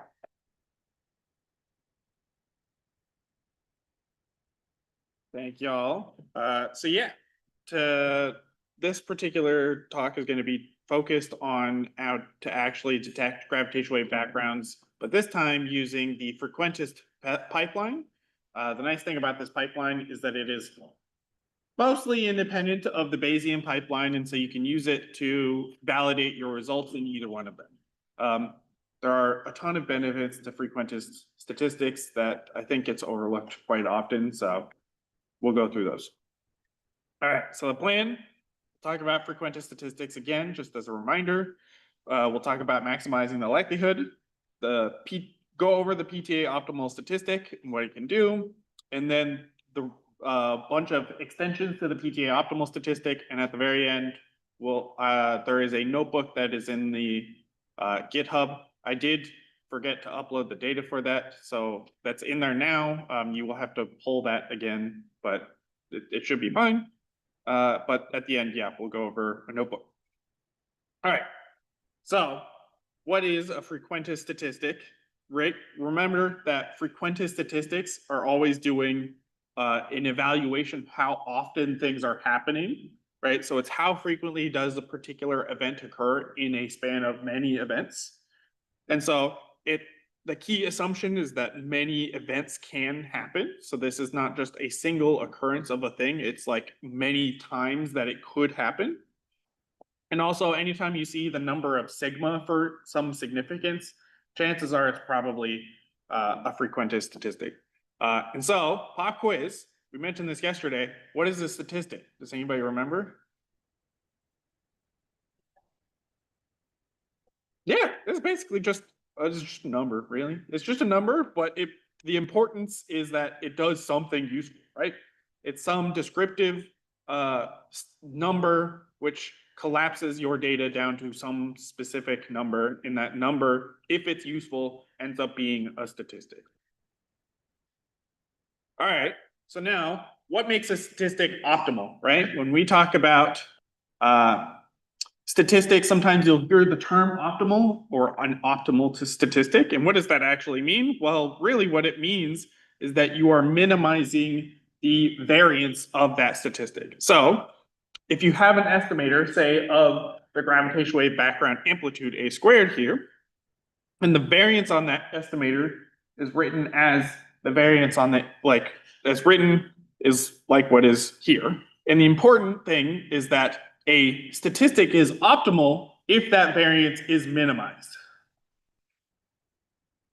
So if we go from the PTA likelihood in the top that we have there, we can do some certain things in order to actually solve for this problem. So normally, this likelihood is not analytically solvable. You can't just, solve for a squared very easily. So you have to make some sort of assumptions.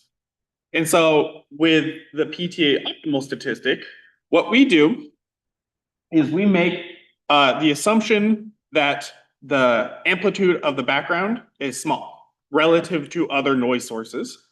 And if that's true, then you could do a Taylor expansion around the small values of the amplitude.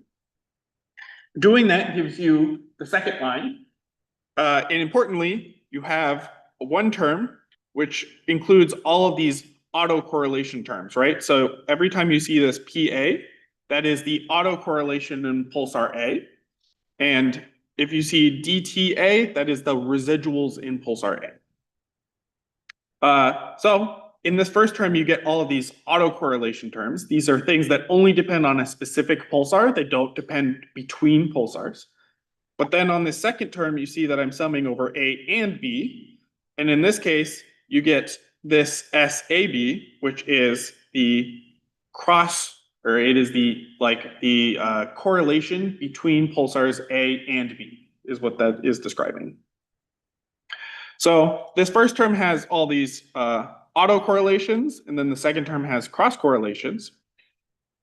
And what we do, right, is because we are trying to make sure that we are maximizing our detection statistic, we're minimizing our variance. What we're going to do is, instead of maximizing this likelihood as is, what we're actually going to do is maximize the likelihood ratio between the signal and the noise model. So you take, in the case of log, right, instead of doing the one divided by the other, you can just do one minus the other, right?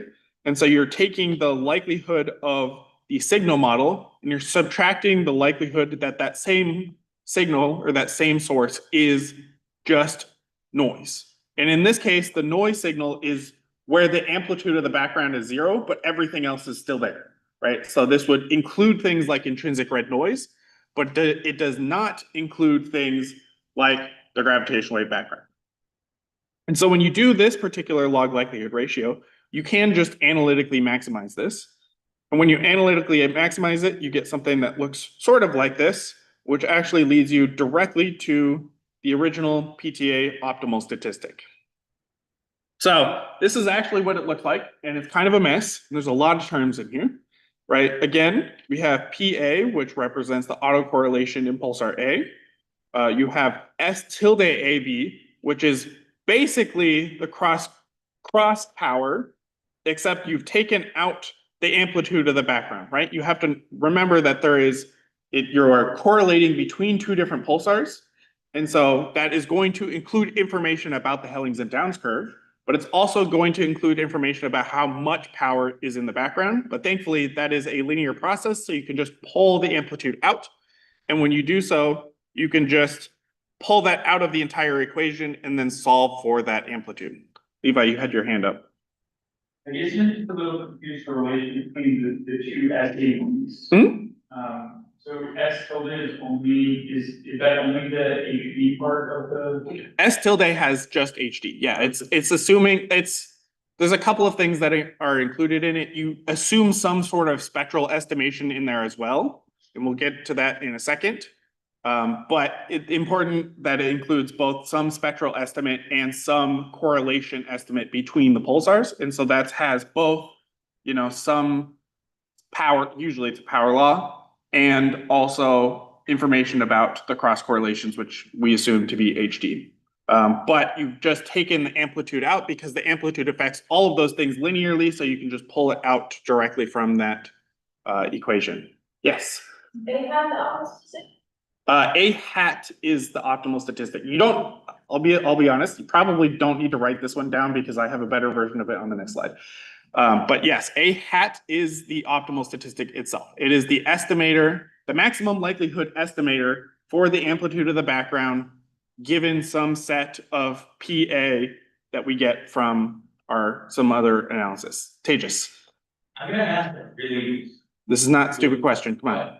The L's down. Uh-huh. Is that, I thought that, I thought you're looking at the cross correlation between pulsars that includes gravitational waves? Yeah. But Yeah. in this case, Well, so importantly is that the amplitude of the background is linearly like the amount of correlations that you expect. So if you do a correlated power, the correlated power is, you can just pull the amplitude out from, so you can separate, you can linearly separate the correlation structure and the amplitude structure from each other, is the idea. So the upside down correlation structure different from it being modified by, is that? Yeah, I mean, it's like, you can think of it like, it's some waveform, right? And you are applying an amplitude to that waveform. So you can have a unit waveform and then just apply some amplitude on top of it. Does that sort of make sense? Sweet. Other questions? Yes. Yeah, it's the maximum likelihood of the likelihood ratio between the signal and the noise. And so, right, if we come back here, you are maximizing this likelihood ratio. The signal being the gravitational wave background is included, the noise being there is no gravitational wave background. So if you actually look at this second-hand equation, right, I mentioned that this term includes all autocorrelations and this term includes all cross correlations, right? If you have a gravitational wave background, right, both those terms exist.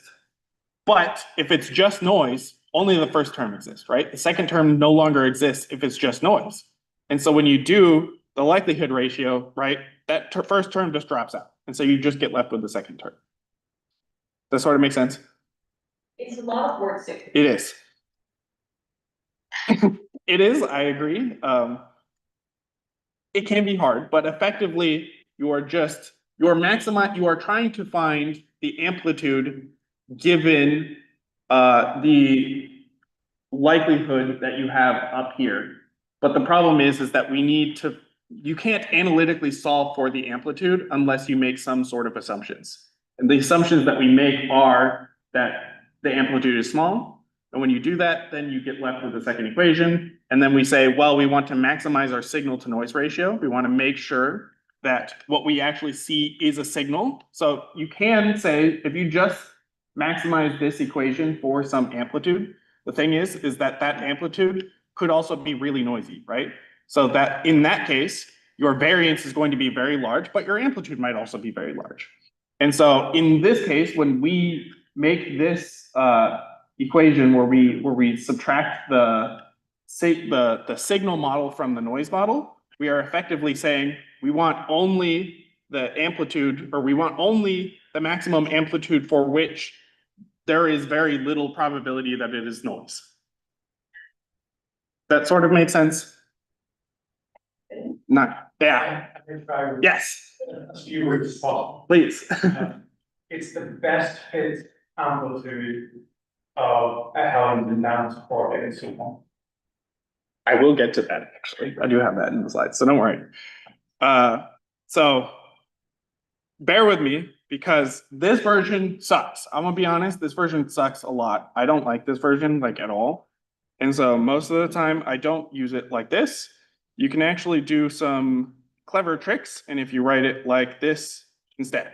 So what I'm doing is I'm taking all those terms that were in the original equation and moving things around. One of the things that I'm doing is I am bunching these matrix products together into this term that I call XA and ZA. And the nice thing about this is XA is sort of like an unweighted Fourier coefficient. It acts just like a Fourier coefficient. And then ZA is the variance on said unweighted Fourier coefficient. And so when you do that, you can also write it in these pairwise values. And so these values give you the correlated power in each pulsar pair. So this basically says nothing about how much gravitational wave background there is. It just says how much correlated power would you expect between pulsar A and pulsar B. You also get an uncertainty on that particular estimator. And when you do that, you basically just do a maximum likelihood fit for the gravitational wave background amplitude linearly. It is just a linear fit, and that solves you for some particular amplitude. Importantly, right, I mentioned before that we do make an assumption about the power spectral density shape. So we don't say how much power is in the gravitational wave background amplitude, but we do say what shape it looks like. So we're fixing the spectral index of the background, but we allow it to move up and down in power spectral density space. All right. So I want to talk about why this is better. One is that working in Fourier domain is almost always going to be better than working in time domain. You vastly decrease the amount of data that you're actually working with because, right, PTA analyses are pretty much just looking at the lowest frequencies. And in this case, instead of looking at the number of TOAs by the number of TOAs, you're doing 2 times the number of frequencies by 2 times the number of frequencies. And so instead of doing millions by millions, you're now doing like 14 by 14. Much easier. The other thing, inversions are going to be much more numerically stable. So it's going to make your results a lot more trustworthy. But also very handy is that when we do it in this particular form, basically we can reinterpret what the optimal statistic is actually doing, which is, okay, man, I don't remember the exact order. But effectively what we're doing is each of those pair correlations represent a specific data point that you have, and then you are fitting the amplitude to an HD curve. So you're putting an HD curve somewhere on those set of points, and you're trying to find the amplitude relative to that HD curve such that it maximizes or like fits between all those different points. So it's just doing a linear regression of the HD curve times some amplitude against all of those pairwise correlations. So it's a lot easier to do it that way. I will mention that we do need to have these matrix products. And one of these things is that you need the autocorrelation in every single pulsar in order to do this. And this is not exactly trivial. You can't do this just from the data that you have. You actually have to do some sort of preliminary analysis. You need to figure out how much autocorrelation is in every single pulsar. And so the way that we actually do this is a Bayesian kern search. Now I know some of you are going to be thinking, wait, you're using a Bayesian kern search to then inform the Frequentist search. Yes, we are. The optimal statistic is actually sort of a hybrid analysis type. It's kind of goofy. I don't know. It works though, so don't worry about it too much. But we do use a Bayesian search. And instead of searching for all of our correlations, we're not doing a full analysis because that would be kind of defeating the point of the optimal statistic. So instead of searching for full correlations, we just need autocorrelations in every pulsar. So instead of doing that, you can just do a common uncorrelated red noise search or a kern search. And when you do that, your analysis runs orders and orders and orders of magnitude faster, such that you can do an entire optimal statistic analysis with a new data set in the span of less than an hour versus a Bayesian search, which might take weeks. I will also mention that there is an additional snag, right? If you have posteriors, right? So you've done a kern search, which posteriors should you use, or which values of the autocorrelation should you use for your optimal statistic, right? Because you have a bunch of them and they're all representative of your distribution. So which one do you choose? Well, we sort of shortcut this by, instead of saying you can select just the maximum likelihood value. This is a very Frequentist way of doing this. But the downside is that's going to bias yourself because that maximum likelihood probably isn't representative of the actual true set of parameters. And the other thing that we can do is we can, instead of choosing just one, we just choose a bunch. You can throw a bunch of different parameter vectors through the optimal statistic, and instead of getting a singular value out, you get a distribution of values instead. And so that process is called noise marginalization, or the noise marginalized optimal statistic. And it is what we actually do for analyses. Yes. So effectively, you can just choose 1,000 to 10,000 random draws from the kern. And then from that, you run each of those through the optimal statistic, and then you get a distribution of all of the parameters that you care about. I will say that you need to be super duper careful because the distribution on the amplitude, the maximum likelihood estimators that you get is not the true distribution of A squared. So the ones that you get out are the means of a distribution, right? It is, if you plot the distribution of means, you are not plotting the full distribution of values, right?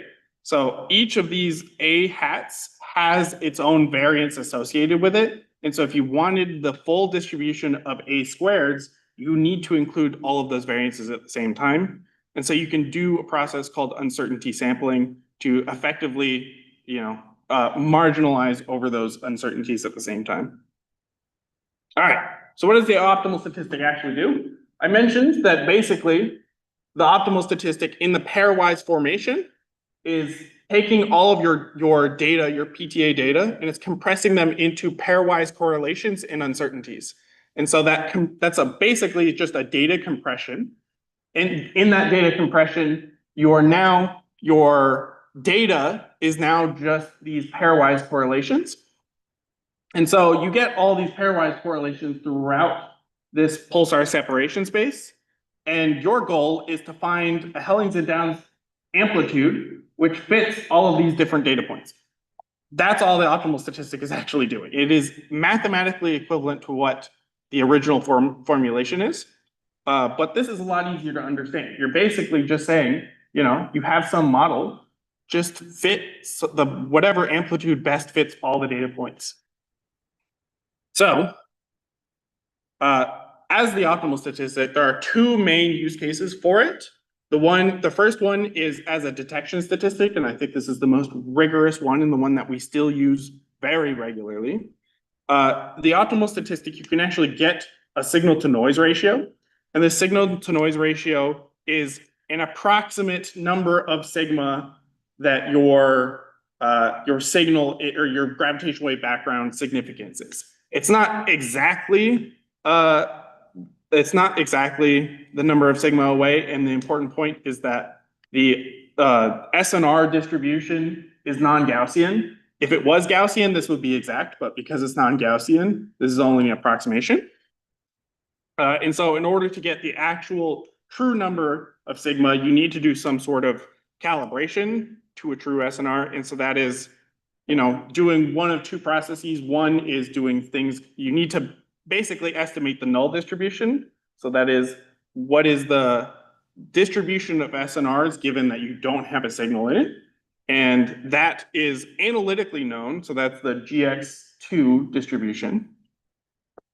But you can also, before we had the GX2, we had things like phase shifting and sky scrambling, which destroy your data, but destroy the correlations, but keep the statistics of the data exactly the same. Okay, the other thing you could do with the optimal statistic is you can use it as a parameter estimator, right? We get the amplitude of the background out of this, so why not just use the amplitude directly, right? The downside is that if you have weak signals, it works fine. But as soon as you have a signal that's moderately strong, the optimal statistic sort of breaks down, right? I mentioned a while ago that the optimal statistic makes an assumption that the gravitational wave background amplitude is small relative to other sources in the data. But if that's no longer true, then the amplitude estimator will be biased at some point. And so for loud, or for like relatively loud amplitudes or relatively loud background strength relative to other signals, the optimal statistic becomes very, very biased. But do not fear, for there is a way to fix this. And it's effectively, remember that we did a Taylor expansion. What if we just take the second order, right? We just go to a second order term. And if you do that, it fixes everything. It's great. And so this second order term is what we're calling pair covariance, because effectively, instead of assuming every pairwise correlation estimate is independent from each other, we say, well, that's sort of a silly assumption because some of those pulsars are using, like, if I have three pulsars, pulsar A, B, and C, pulsar pair A and B and pulsar pair A and C share one of the same pulsars. So you'd expect them to be at least a little correlated with each other, right? Because they sort of are seeing the same sky. And so in that scenario, pair covariance is accounting for that to better estimate the amplitude estimator. The downside is that it takes much more compute. to do, but it is incredibly accurate to a very, very strong signals. It will still work just fine, which is great. There's a second extension that you can do. This is called the per frequency optimal statistic. And one of the assumptions that another assumption that we baked into the optimal statistic is the assumption that we have a power law background, but you can relax that assumption. And in doing so, you can effectively measure the correlations at each individual frequency. And when you do so, you basically get an estimate of this power spectral density across the spectrum, which is really, really convenient. I will say, because you are doing parameter estimation here, you do need to include pair covariance in order for it to work properly. But it does work great. And then third that you can do is We're all too close. and the third extension that you can do is something called the multi-component optimal statistic, right? And so this generalizes the optimal statistic to, instead of assuming a specific correlation structure, to assume any set of correlation structures that you give it, right? So you can give it whatever sort of correlation structure, but also the multi-component says, why don't we use multiple correlation structures at the same time? And that way we can assess the significance of the different correlation structures simultaneously. And so this is very convenient for things like, if you're searching for things like a monopole signal. Monopole signals are correlation, like you have correlations that are not dependent on the pulsar separation. Those are usually signs that you have some sort of noise process that's happening in your data. I think Levi will probably talk about this more next week. But it's very convenient because you can assess the significance of all those things simultaneously. Okay, so there's a lot to the optimal statistic. And all of this is built into one Python package that I made. It's called Defiant. It is extremely comprehensive, and you can actually combine all of those processes that I mentioned at the end, all of the extensions, work seamlessly together. It's quite easy to use, and it's pretty heavily documented. It should be included in your install, so you can definitely use it. But if you do have questions, you can always raise a GitHub issue or message me or whatever. And so for the last section, which I know we're about to have lunch at some point soon, but I did also include a tutorial on the optimal statistic. So unlike yesterday's tutorial, which sort of basically gave you a bunch of assignments that here are the things that you need to do, and then you can guess and check based on what I gave you at the end. Because the optimal statistic is a little bit more nuanced and it's harder to understand, I'm basically it's a run through of how each process works. Effectively, in order for this whole optimal statistic to work, for Defiant to work, you basically need three things. You need your data set, which is just the set of pulsars. You need an enterprise PTA model. This does not work yet with something like Discovery. Maybe somebody will end up doing it, I don't know. And then also you need some form of chain to marginalize over the noise parameters. And so I opt to use LaForge because it's a really nice chain storage tool. But you can technically give it any sort of chain that you want. So in this particular notebook, effectively you start by loading up the PTA data. In this case, right, you can start from a set of par and TIM files and then create the pulsar objects from enterprise. But also, I'm just using this mock data challenge 1 set of pulsars. These are actually built into Defiant already, so you can just load them yourself. So when I do that, you can see that the number of pulsars that I have in this mock data set is 36. It's just an arbitrary choice. But you can see that I've also included, this is the actual injected values to this particular data set. I know what was injected to this data set, and so I know it happens to be, an amplitude of 5 times 10 to the minus 14, the amplitude, and a 13/3 power, or gamma of 13/3, so the spectral index is 13/3. The other thing that you need is you need an enterprise PTA model. So you need a couple of things. You need some sort of timing model. You need some sort of white noise. You need some sort of gravitational wave background, and you need some sort of intrinsic red noise. And so these sort of are arbitrary. You can make choices for all of these things depending on what your goal is. But in this case, because I supply you with a chain, I'm not going to make you sample the Kern MCMC. You totally can if you want to, but I'm not making you do it. I am basically constructing the PTA model in exactly the same way that I analyzed it previously. So, and to do that, there's a couple of choices that I'm making. I'm actually making a choice that I'm fixing the spectral index to some power. In this case, is 13/3. And this is optional. You technically can make this whatever you want.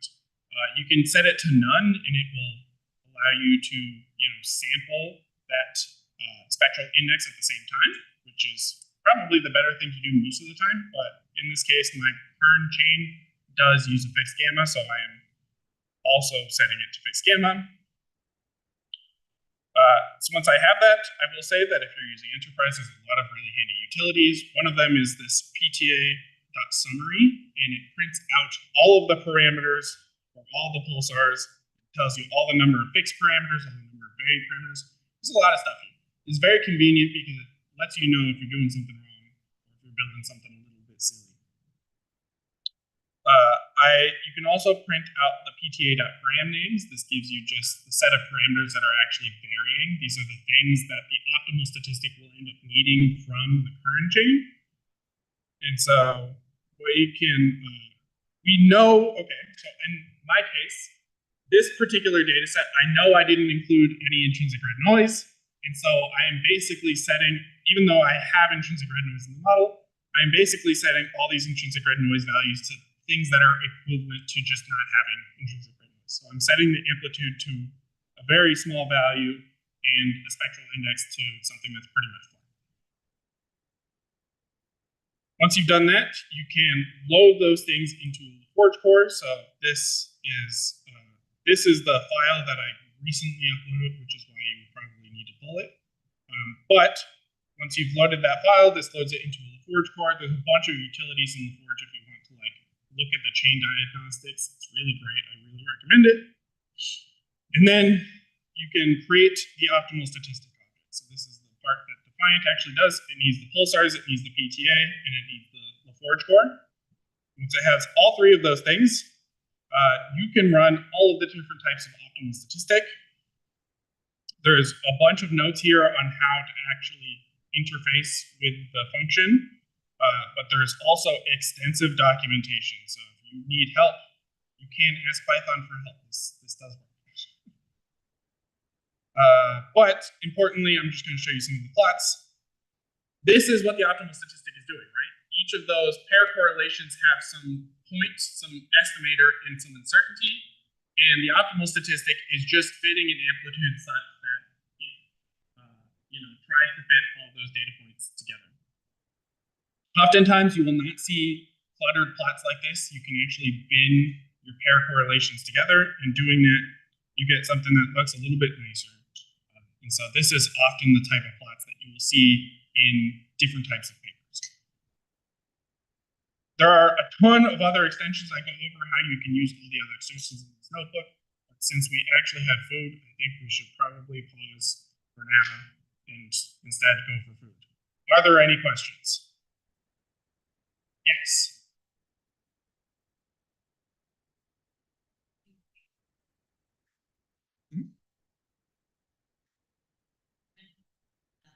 Yep. I mean, yeah, so you do actually run a posterior analysis on a Kern process. So the Kern process doesn't assume correlations. And the nice thing about that is it makes your pulsars basically all independent.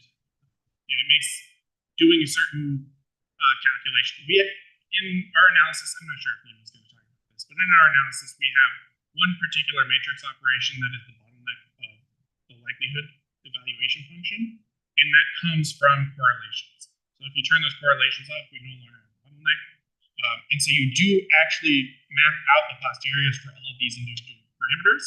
And then from those posteriors, you just grab representative samples from those posteriors to then run through the optimal statistic. Does that sort of make sense? Okay. Other questions?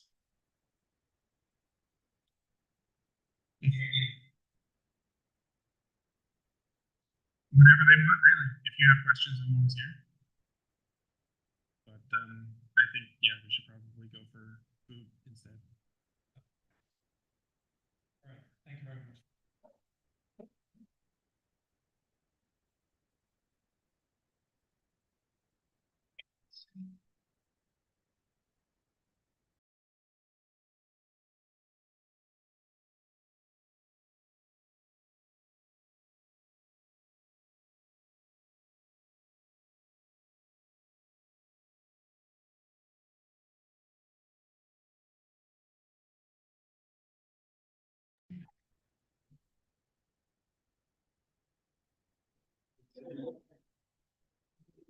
From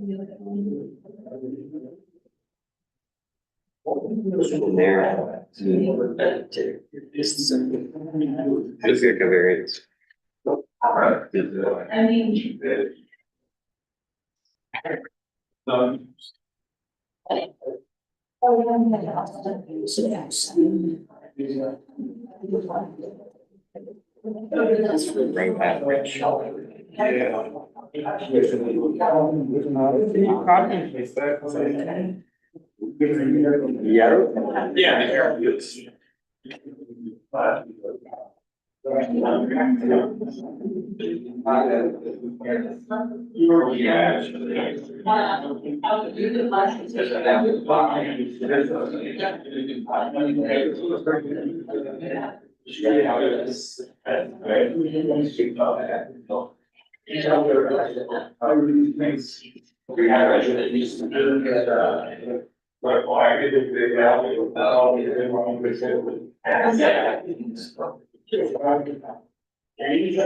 Also, if you want to test your expertise so far, there's some trivia on the screen.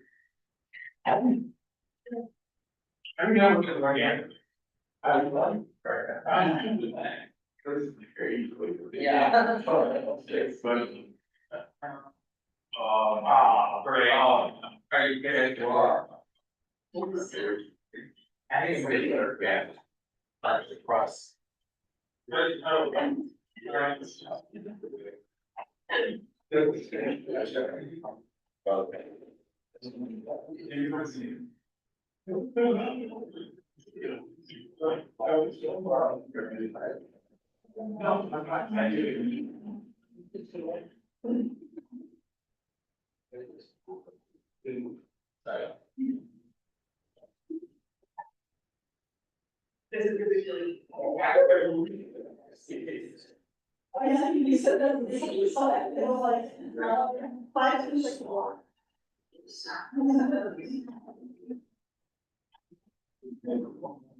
Really progress over.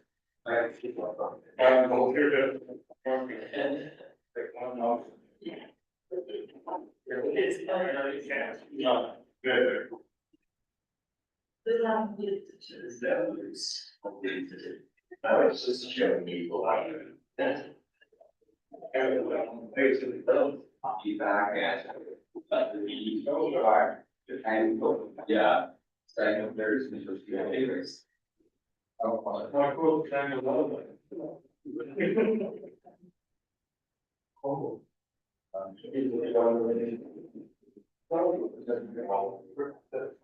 That's why I was too tired, so you think that, as people.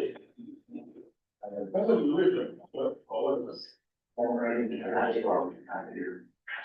even more than that. I've been doing that.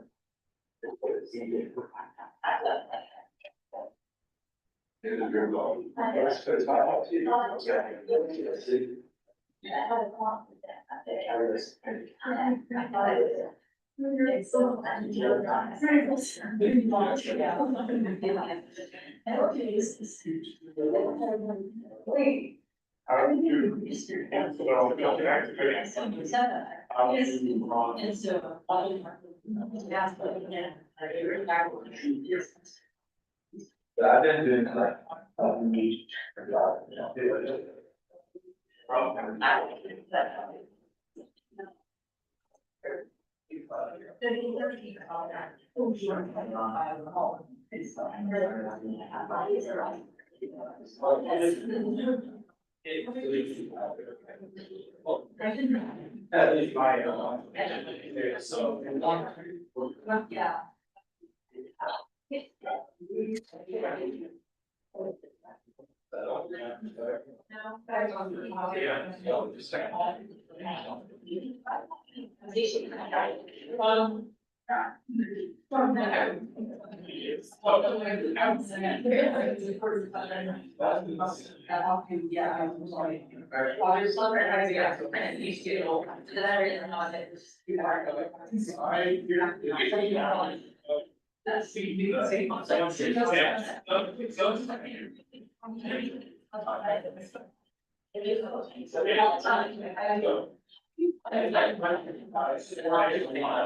All of them by.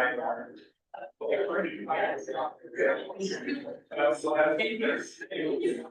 So minutes for getting the first and. Say it's like a minute. I don't know, if it's getting. Not right, I'll do it. All of me. That's it. And then we'll see. Dash is the front side, the subset of. I'm excited. It's. Nasty. Then the average, average value of the market.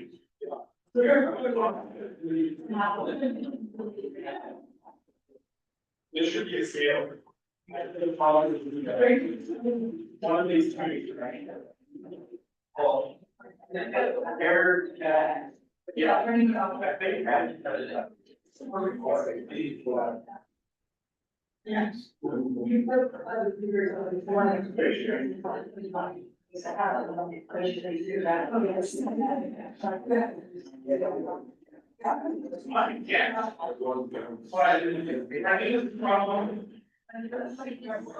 It's really nice though. It's very nice stuff. If you've never been outside, good. You're welcome.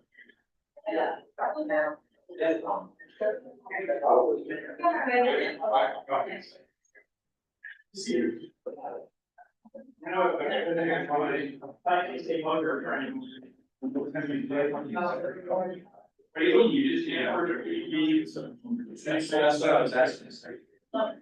Oh my goodness. I will that calculator. That's correct.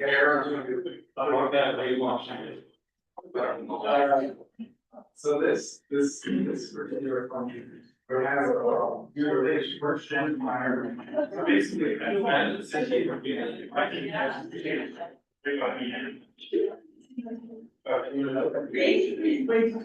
Yeah, it does.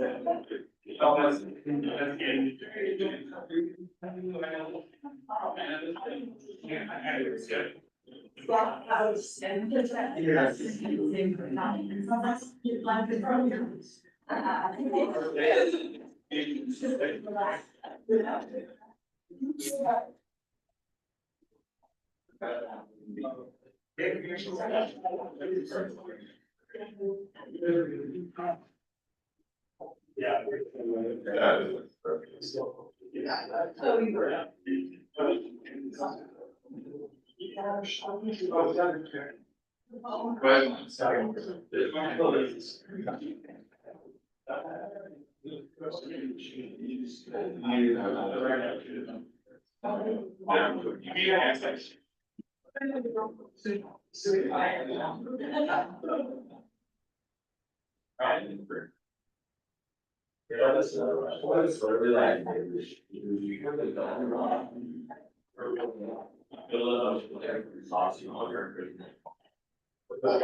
I did.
In the life of community.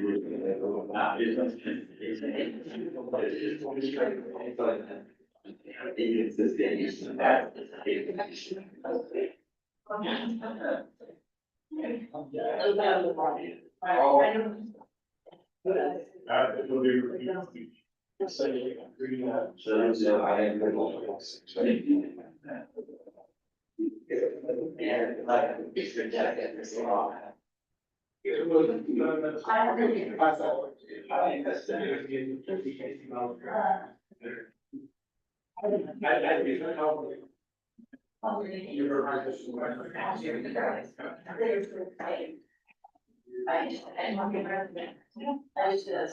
Anyone mind if I pause?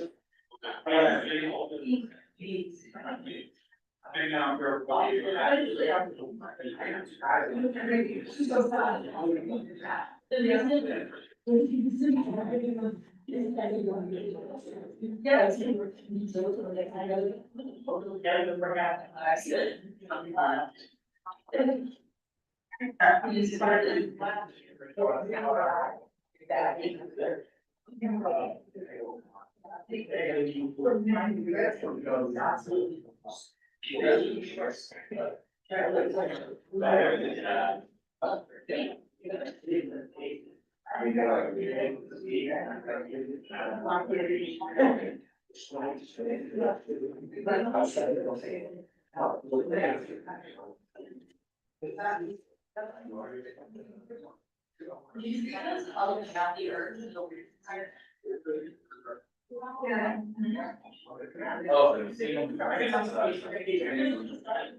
Yeah.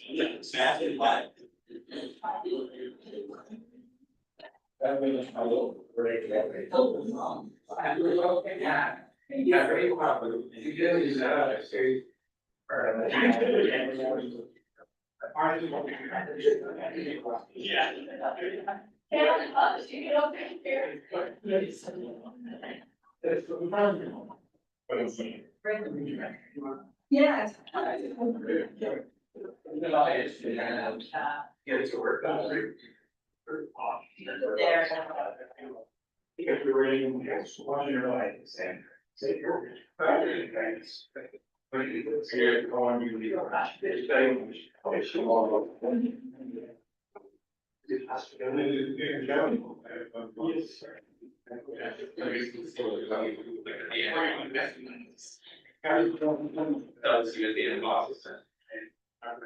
Yeah.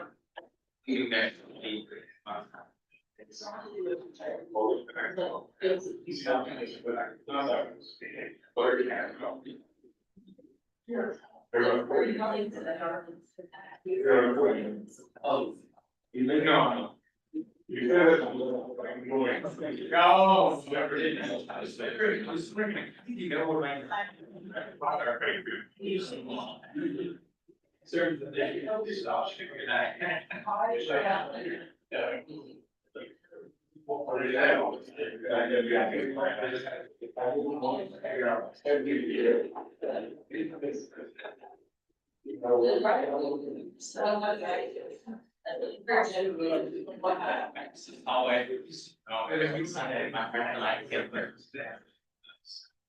And every once, like, at least once a year, I would come to work practice.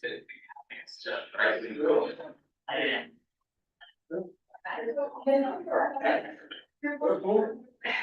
This is also fortunate that the older classes is my time, but I factor back that it's not my.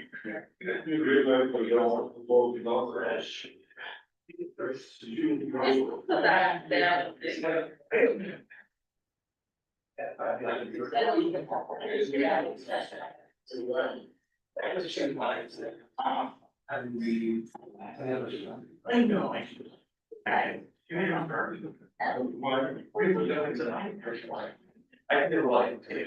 there's one of those talking about it.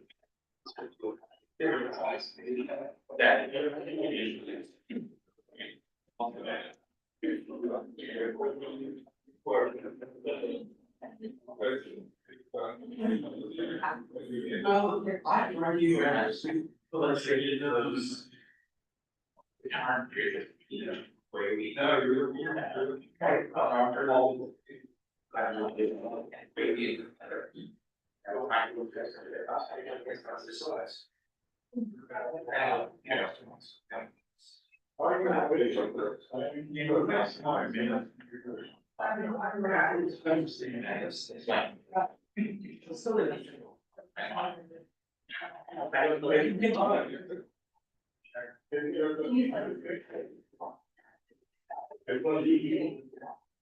Yes. All for it. Yeah, it shows the way. Oh,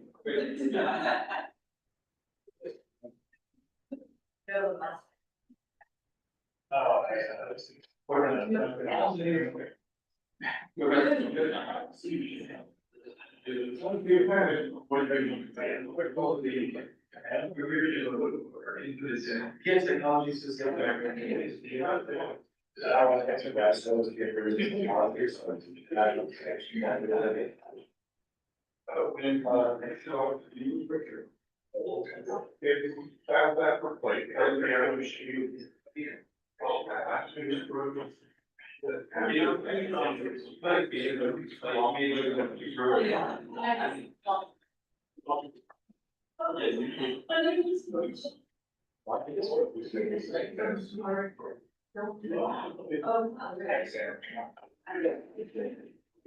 Oh, it's really brain, yeah.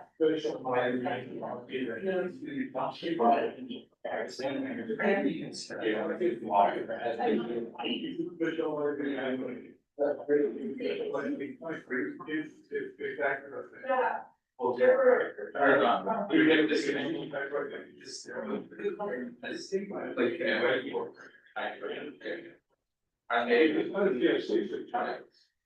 I mean, I study mine, but it's also there is.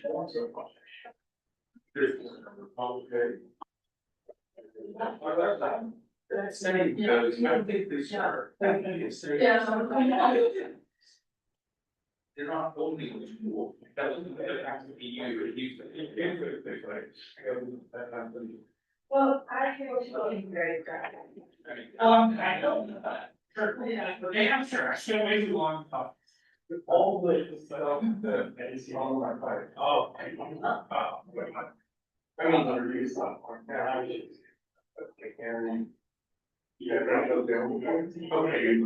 Okay, or how, it's in the event, I don't know if you can. And now. I think members of our getting some process. Yeah, you really turns out under, and that means pretty good aspect for me. Yeah, actually, I was gonna say, that's why I asked all that.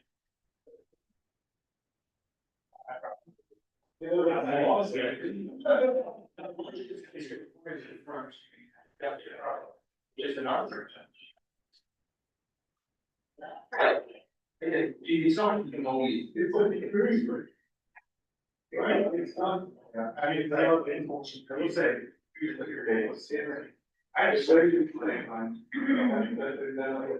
Sure, and see that was for. We didn't have to. Well, now. I mean, I understand, and then it's not okay to bed. I mean, it is so, but there's still that, you know, shouldn't they try to.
Yeah, so. Well,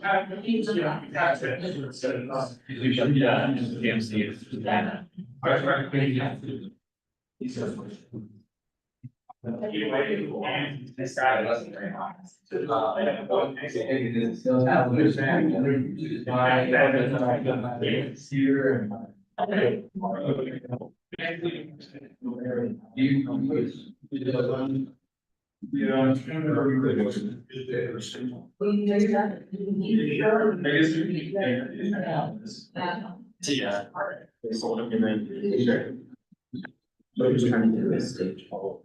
Yeah.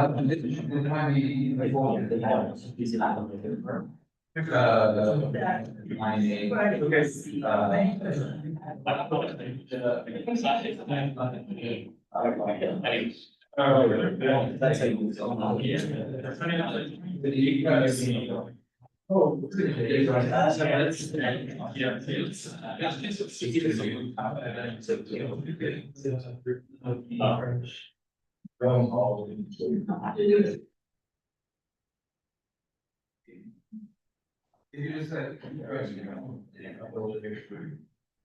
Okay, ready to come back in a minute or so?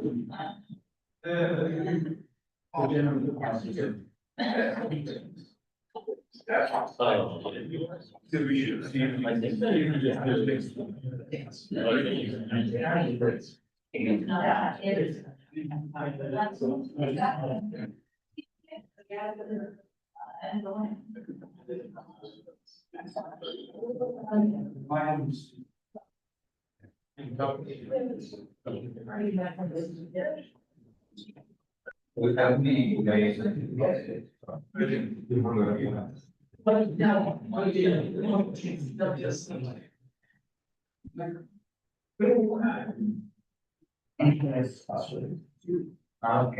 gotta ask him.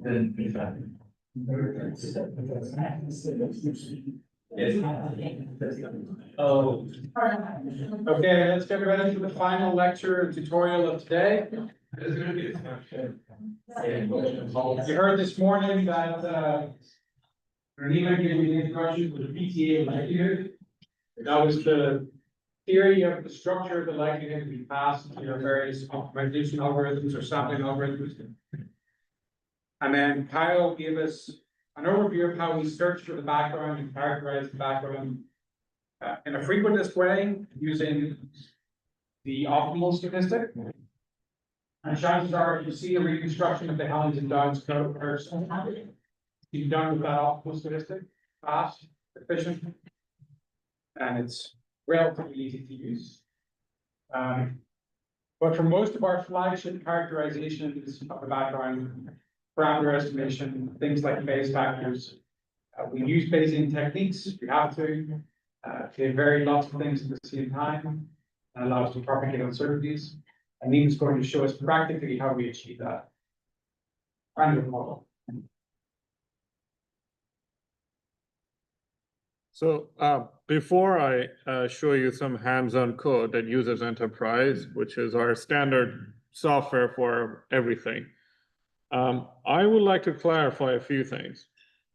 So there is only one PTA likelihood, and that's the one I showed. In the literature, and especially when you've seen this frequentist way, they use another thing that's called marginalized likelihood, and I want to show you what the differences are. Marginal likelihood exists because if you ran the Monte Carlo simulation in the notebook I sent you, it takes too long or it just doesn't converge. And the problem is that you have too many parameters because coefficients are just too many. You have NF, two NF number of parameters for the coefficients in addition to everything else. But also you get into practical problems when you're doing sampling. So what people do is that they say, well, everything looks very much like Gaussian, so why not marginalize over the Fourier coefficients? And marginalize over Fourier coefficients just means integrating it out. Which is exactly what you're seeing on the screen here. So you just write the PTA likelihood, multiply it by the PTA prior that we talked about earlier, and you just integrate out all the Fourier coefficients. This is not gonna affect anything in practice because you're not changing anything. You're just helping your sampler where you do reducing this number of parameters, helping the model to have a better geometry. So when we can do things analytically, why not do them? So that's basically the whole idea here. And if you integrate out this Gaussian, if you remember from linear algebra courses, integral of Gaussian is another Gaussian. So you get another Gaussian that looks much nicer in form, but its covariance is no longer n. So this covariance is now shifted by this amount, f by f. So this is the covariance of your new Gaussian. And f, remember, f were the Fourier bases. And phi is just a diagonal for now. It's a diagonal matrix that is made out of these characteristic strings. Fourier coefficient is completely gone from here. That was the whole point. They didn't need to be there. You know, they were part of the likelihood, but you can integrate them out. And this is the answer you get. Now, this is called marginalized likelihood, even though it's not a likelihood. There's only one likelihood. This has some part of prior baked into it. Let me show you again. The way this is obtained was multiplying this Gaussian prior, the part that is hierarchical, by this likelihood and integrating out the Fourier coefficients. So you didn't just integrate the likelihood, you integrated the conditional prior, the hierarchical prior, multiplied by likelihood. But unfortunately, it is called marginalized likelihood, and that's the starting point for the frequentist analysis that Kyle was doing. So if in his slides, the likelihoods looked a bit different, that's why, because he started with this. Can you run it over then? Just for the record. Okay, thank you. The notes are, by the way, available on the GitHub as well, if you want to reference to them. So that's as much as I have. I don't want to bore you with more of this. This just was an introduction to pulsar timing, likelihood, and data analysis. A lot of the simplicity that you see here is there. You know, you can write. You don't need a specific. If you want to do a single pulsar analysis, you don't need a software to do this. You can just write something up in a Jupyter notebook and it will be good enough. The complexity and the need for software comes in when you just have a huge model where there's correlation between pulsars, there are so many pulsars, and also the need for software comes in when you need some cute numerical tricks to do some linear algebra. These things that I'm showing, these are on paper, these are brute force, like that. If you look at this, if you pay attention to the dimensionality, well, the dimensionality of C is NTOA by NTOA. If you have a pulsar with a lot of TOAs and you have so many pulsars, this thing is huge. So you can't just invert it. You need to do something else. You need to use some mathematical trick, some shortcut. You need to make those. I'm not going through them. Those are more advanced. But in practice, it is very rare that something that you just put this into a software and expect this to just give you the answer. It will take like forever to do that, even if you have the computational research. So the need for software like Enterprise, which I'm going to show, and the new generation of software that is GPU accelerated, is there to help you piece these models together and give you better chance of just doing this linear algebra, not the brute force way, but the more clever way. Okay. I'll come back to the question. So I have a bunch of questions here at the end of the notes. I want you to interact with the notebook and try to answer these questions. But let's get back to the notebook for now. Let me unshare from here.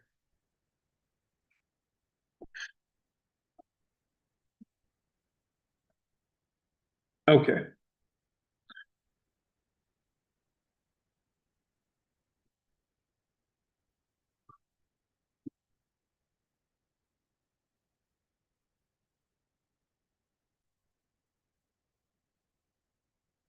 So let me run this thing. So what I'm doing here is in this model, I am doing this marginalized likelihood approach. So my priors are exactly the same as before. So if you remember above, I had a prior for the Fourier coefficients and I had a prior for this rho parameter, which was related to the characteristic of strength. So I'm doing the same here, but the only thing that is absent in the prior is Fourier coefficients, because I just marginalized them out. There's no such a thing as a Fourier coefficient anymore in this new model. And then the covariance C n plus F phi F transpose is here as well. So this is your covariance C, and I'm giving it a multivariate normal to sample from it. So this is the marginal likelihood. It will, in general, if you have a lot of pulsars, if you have a lot of frequencies, the marginalized likelihood is the one you should choose. Now, there are new methods that have been developed in the past year that would allow you to actually infer Fourier coefficients correctly, but those are more advanced. For now, if you want to do anything, you've got to use this marginalized likelihood as your sort of likelihood for PTA analysis. Yes, Dave? What's the at symbol in the cell? The at symbol here? Yeah.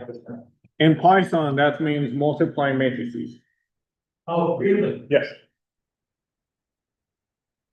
I was surprised too when I first saw it, but it is, yes. You get this. Normally with like aspects. No, don't do that. That's element-wise multiplication. So if you have a matrix A and a matrix B, if you do A at B, it's an actual matrix multiplication. The asterisk would do element-wise multiplication.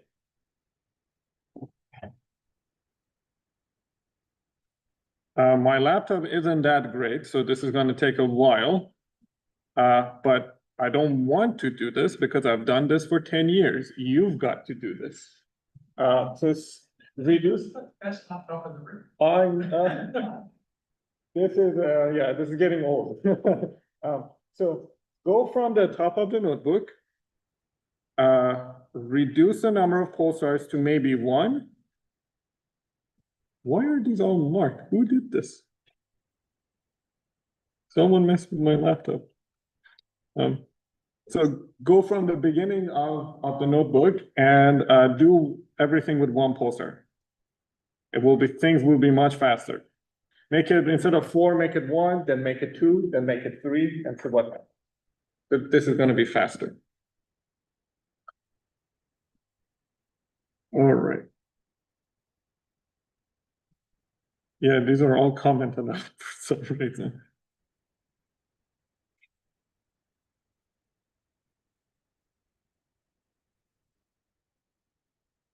Let me uncomment these.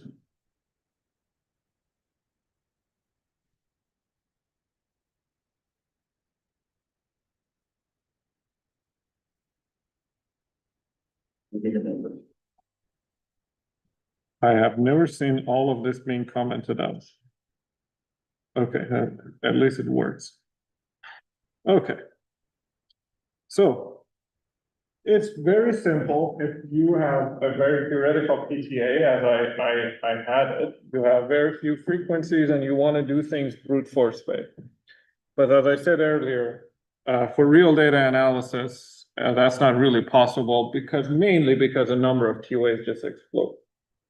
So what we've been using, and pretty much the entire community of pulsar timing has been using for the past at least 10 years, is Enterprise. And this is our flagship, a software made by nanogravers, and it's maintained by nanogravers as well. It is incredible in how much flexibility it gives you to have construct different models, analyze different things under different scenarios. You can do continuous waves, searches for single supermassive black hole binaries. There are utilities from that all the way to searches for dark matter. Everything is in there. It's the most complete pulsar timing package for data analysis to this date. And it's because of the sheer number of people that have contributed to it over the past many years. So it's a good idea to know how to use it.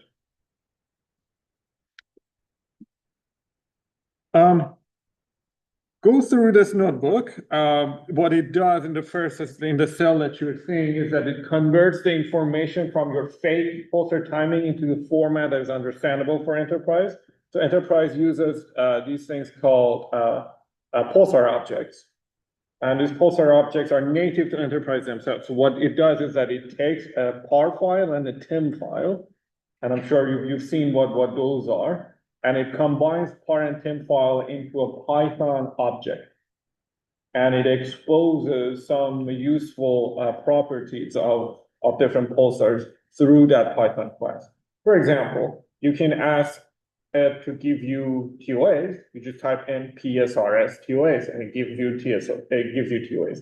You can ask for the timing model parameters and it will give you what the timing model parameters were. So it needs to create a pulsar object. I just hack Enterprise so that I bypass the whole thing with this little code. And if you do this for as long as I have, you'll find ways to bypass things, and this is one of them. So you have this thing that is often called PSRS.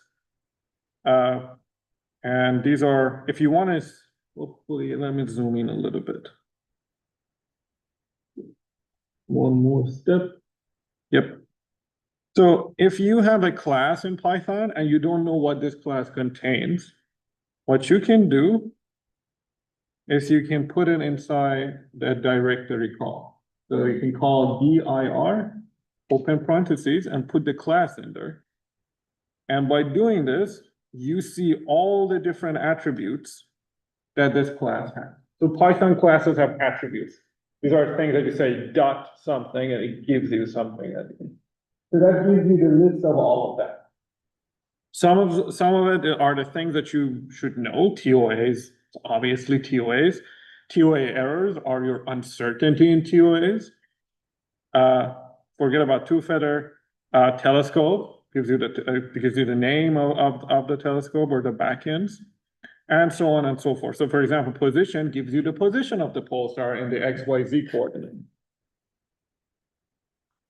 The name gives you the name of the pulsar. The PDIS gives you the distance to pulsar. Not very accurately usually, but it's a distance. Bricks would give you the radio frequency for this pulsar, and so on and so forth. So if you're curious to know what is inside this PSRS object, Enterprise PSRS object, you can see it for yourself here. Now, this is a very crucial step. Enterprise or any pulsar timing data analysis needs a noise dictionary if you want to fix some of the parameters. So pulsar timing models are huge. You vary the white noise, you vary the uncertainty on the uncertainty, you vary the red noise, you vary all the different types of hyperparameters. But sometimes you don't want to vary all of them simultaneously. You want to fix some of them to some values because you're sure that they have to be fixed or very close. This is where noise dictionaries come in Enterprise. And what I'm doing here is that I am telling I'm creating a noise directory where I'm saying that every pulsar has effect equal 1. If you remember what effect did, it is scaled the white noise parameter. So I'm telling it that it has to be 1, meaning that because I made that data set, I know what the uncertainty is. I don't want to vary it, I want to fix it. Fix it to 1, fix it to 1, so it doesn't do anything. And E quad is set to negative infinity. This is log of E quad, so 10 to the negative infinity is 0. In other words, I'm saying that the E quad has to be 0. For a real data set, we have no idea. So you should vary this, but because this is a simulated data set I created, I know what those values are, so I fixed them. So this is a point of a noise dictionary. Everything else these days is very easy. It wasn't like this, but now I'm using enterprise is a lot easier than it ever was. So I create a timing model here simply by calling this Gaussian process signal Python code, and I call it, I want a marginalized timing model. And what it does is that it just gives you that M epsilon that you need. Now, you have timing model and marginalized timing model. Those are two different things. Timing model is the M epsilon 1. Marginalized timing model is the same likelihood that I showed. I integrated Fourier coefficients out. You can integrate epsilons out the same way as well. So the marginalized timing model integrates out the epsilon as well. But it makes no difference. You want to use marginalized timing model for this data set or not, that's up to you. But let's keep it this way. So it's as easy as just one line of code to create a timing model in enterprise. Then white noise. Do you want to vary the white noise? I don't. So you call vary equals false. Do you want to have E-core? No, because I'm not dealing with nanograph pulsars. I don't have E-core. Do you want to do Gaussian process E-core? No. This select is your backend. Which telescope did you? Yes, Dave. What is E-core stand? E-core is, you can think of it as like a timing model. It's a white noise parameter that you need for real data analysis. But this is a simple simulated data. You don't need E-core. Okay, but what is it in the field data? Like what is? It models jitter. So if you have, let's say you have a bunch of QAs that belong to the same observational epoch, they are correlated with each other. So you've got to somehow account for that. And E-core does that. But this is a simulated data. I didn't put jitter in there, so it's not there.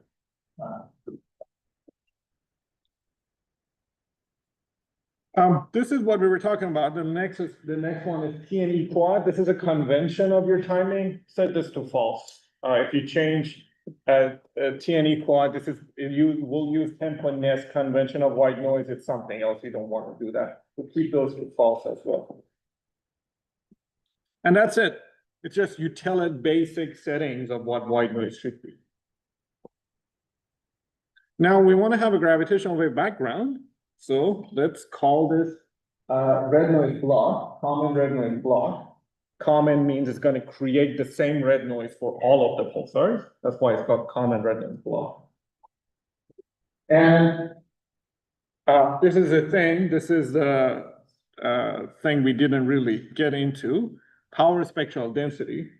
This is parameterizing that characteristic of strain.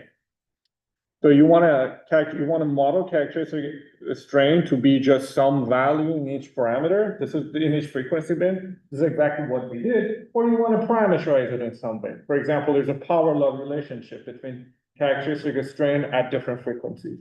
You can do that. So play around with these things. It could be power law, it could be free spectral, it could be broken power law. It all describes how different frequencies are related to each other. What we were doing before was everything was free. You had one characteristic of strain per frequency. They were all independent, but they may not all be independent. It may follow a parameterized way. That's what PSD is. It stands for power spectral density.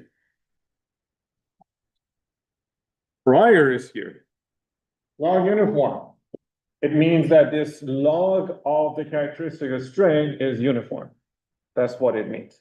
You can change it to uniform or anything that is supported by enterprise. Usually, I don't remember. I think what isn't supported by enterprise is uniform, log uniform, linear exponential, and I think inverse gamma. But you don't need all those amplifiers. All you need is just log uniform.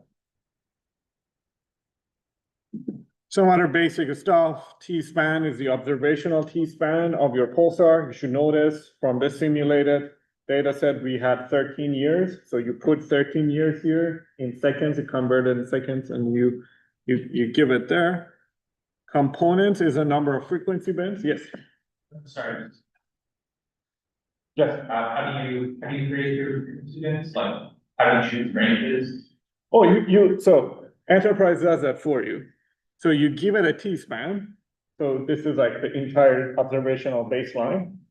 And then with n components, you tell it how many bins you want to divide this observational baseline into. So if n bins is 10, it's going to do 1 over T-span, 2 over T-span, 3 over T-span, all the way to 10 over T-span. So it does the harmonic frequencies for you.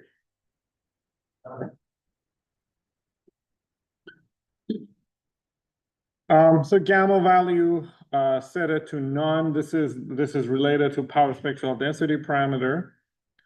Name, whatever you want to call it. What's the name of this thing? I call it gravitational wave.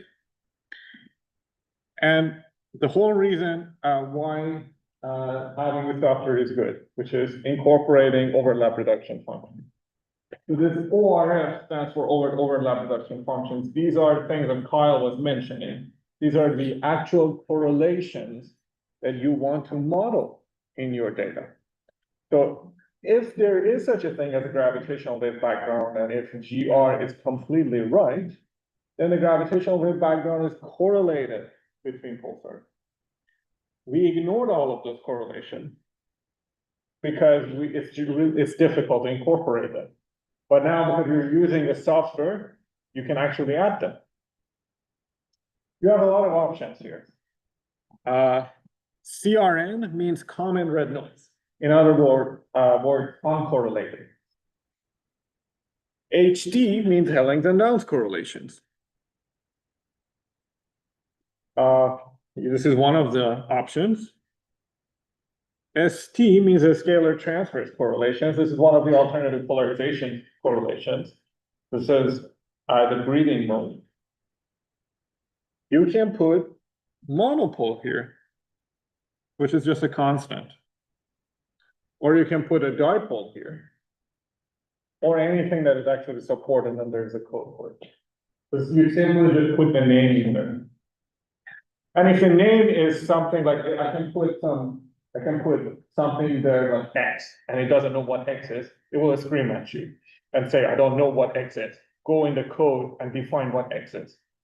But for now, you don't need to do that. So you use it, yes.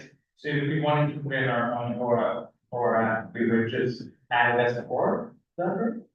Like into the like we have to develop a different set of code, right? And then we put in whatever that variable is, but how would we do that?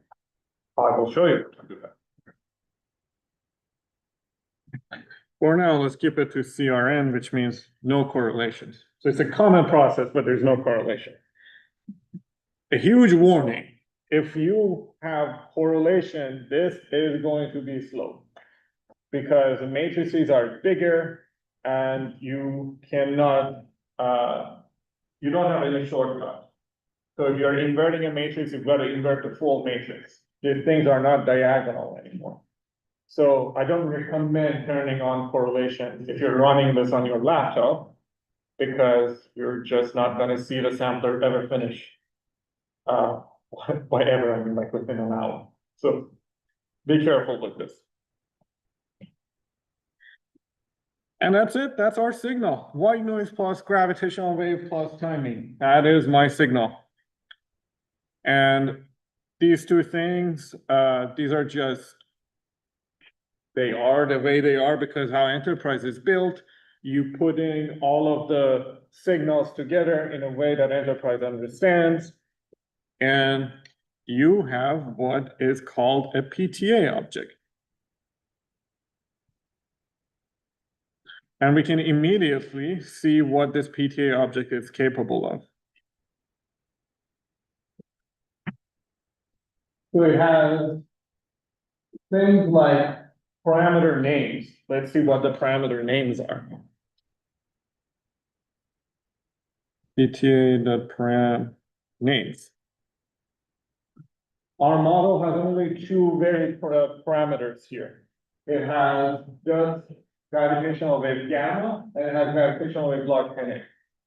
In other words, it's only characteristic strain that is being varied. And the characteristic strain that is being varied is parameterized with these two parameters. And I'm hoping you are all familiar with power law. This is describing a power law. Then we have likelihood here. Isn't that nice? So you don't have to write down an explicit likelihood. You just call PTA.likelihood and it gives you the likelihood. So you don't have to write it down. Yes? How did you print the list? How did you print the list of the names? Oh, you put it inside the directory call of Python. This is native Python, dir, and then put your object in there. Yes. What kind of object is TM, the timing model, up top? Because it's like, it's strange, yeah. It's a class, it's an object. It's an object. Yeah. It has some properties. It's not useful for you, but it's useful for the rest of the code. So then what is the white noise in the gravitational-wave background that we're adding to the timing model at the bottom? Like, aren't those arrays? Ah, it's a very subtle point. In Python, you can define what plus does. If you have multiple classes, there are things I think are called dunders. The Dunder adds? Dunder. So the way that Python is made is that if you have different enterprise classes, you add them with a plus.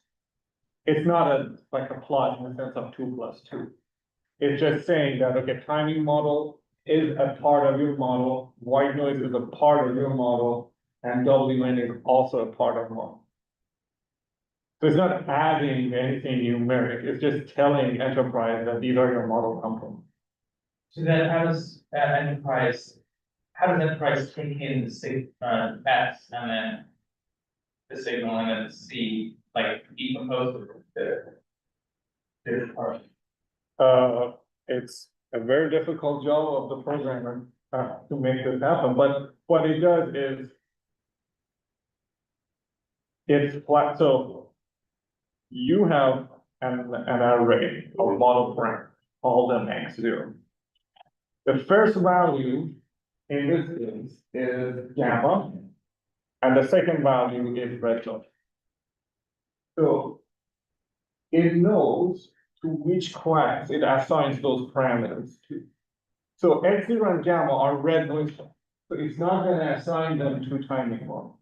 So when you add them, there's like it partitions them. So it says, oh, out of these model parameters, which one belongs to this class, which one belongs to that class, and which one belongs to the other one. It sorts them for you and categorizes them. So there's nothing being added, it's just a model components being inside a container. And then this logic of where the model parameters go, let's say you guess a gamma. Which class does this gamma get passed to? Does it get passed to the timing, to the white noise, or the red noise? This is how it's happening behind this. So I can change in any object that I choose, I can change what underlying the definitions of its underlying attributes are, like the Dunder add, for example, or okay. Yep. You have you create a pages class in Python and make the add subtract two numbers from each other.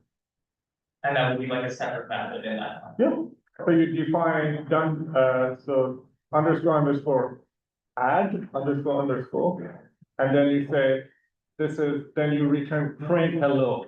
So then if you add two pages classes, it will print hello.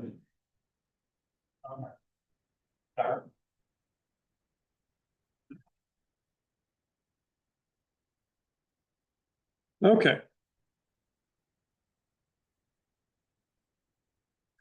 One very useful utility that Enterprise gives you is the ability to sample from your parameter space. So you created a model. The model has a timing model, has a red noise, and has a red noise, the gravitational wave background. But you can draw from the prior of that model. You can numerically draw from it. So you have two numbers here, 5.13 and negative 15.99. The first one is gamma, because the first model parameter, we saw that. So let me show you again. Here, you can see it. The first model parameter is gamma, so the first value, as you see, numeric value belongs to that. It is 5.13, it's just a guess from the prior. And the next guess is the amplitude. It guesses the amplitude to be the log of that to be negative 16. So in other words, the amplitude itself is 10 to the negative 16. So the characteristic of strain is about 10 to the negative 16. This is just a pure random guess. If you don't like it, you can overwrite this. So you can create your own vector x0. You can have anything you want. The rest of it is a ritual to prepare your sampler for this long journey of sampling from your model. So you give it a covariance matrix. This is covariance matrix of the sampler. What it is that you're telling the sampler how do you expect the model parameters to be, how much do you expect the model parameters to be correlated to each other? This is a diagonal one. This is a diagonal, which means I don't expect correlation at all.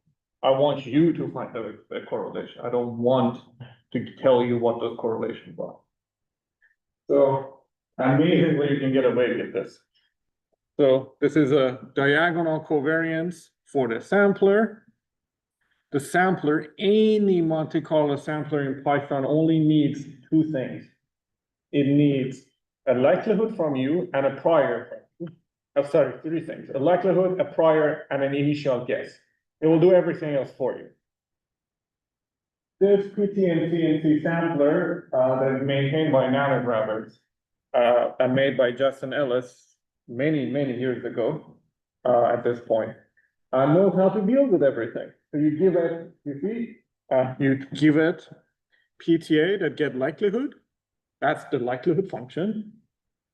PTA that get prior, that's the prior function.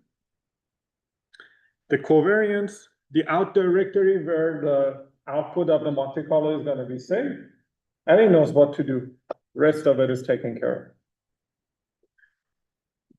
of. And we can let this go.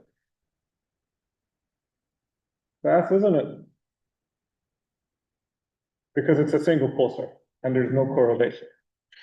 Very few TOAs and very few frequencies. So this is as unrealistic as it gets. But this is for me to show you what's happening. Then you can load the chain. So the chain is a TXT file. You load it. Always, you've got to burn it. A Monte Carlo samplers give you garbage for a very long time, most of them. You've got to burn the garbage. So it takes a long time for them to understand what is happening to find the right parameter. What I do with this burn is that I'm telling it to forget about the first 25% of everything you've done.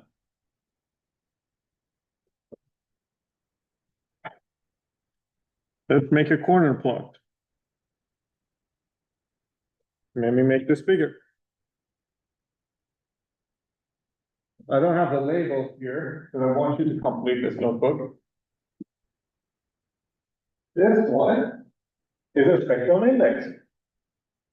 You have a posterior for a spectral index. And the next one is the amplitude of the background. You have a posterior for it. And do you know what the straight lines are? Those are what I used to create the data set. So you recovered what was injected. Then, well, the story is over. That's fine. Everything is fine. You recover what you injected.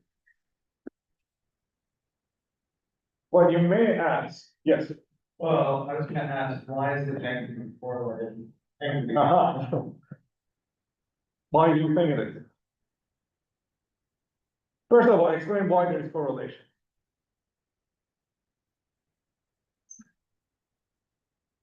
Does it make sense that there is correlation between amplitude and gamma?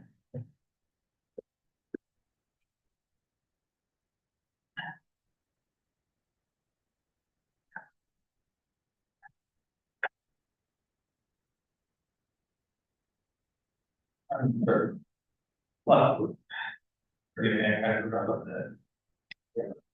So if you want to increase the value of characteristic strain, let's say, how do you do it? Do you increase the amplitude or do you increase the gamma, or in what way do you? So if you increase the amplitude, that amplitude square is the. So what's the role of gamma then? The second one that's along the power spectrum. You can achieve kind of, not entirely, but you can achieve the same output by fixing one, varying the other. This is where correlation comes in. The model parameters are not completely orthogonal. You can get the same outcome by fixing one and changing the other. This means your parameterization is just not orthogonal. There's correlation between them. So, sorry, you explain once again. Yeah, so. Imagine this, so. All of this corner plot tells you, I'm gonna show you, in person what I meant, but what this corner plot tells you is that you cannot just have any amplitude correlate, any amplitude and any spectral index. You need a combination of them. So it narrows down a set of combinations that make sense for your data set. For example, it tells you you can't have extremely high amplitude of 10 to the negative 13 with extremely high spectral index. That's not how it works for your data. But you can have this combination more often. You can see this combination fits your data more often than not. So this is what it found. But why is there correlation in your parameterization? That's one fundamentally function of the parameterization, the thing I explained. There, you can get the same outcome if you fix one and changing the other one. There's a sort of degeneracy. Is it possible to change the parameters so that they are orthogonal? Yes. A lot of people like that. One of the biggest problems in our modeling of the population of supermathematical binaries is that our parameters are very degenerate. We're looking for the better way to model it, get away with, not exactly, this is fine, but get away with the extreme cases of degeneracy. But this is a good thing, seeing correlation. This means out of all these possibilities of this huge volume of the prior, you found the specific combinations that only those specific combinations fit your data. So in prior, you did not expect 13 there to go with negative 14. This is what data told you. It found correlation, which is good because we did not have it in our prior.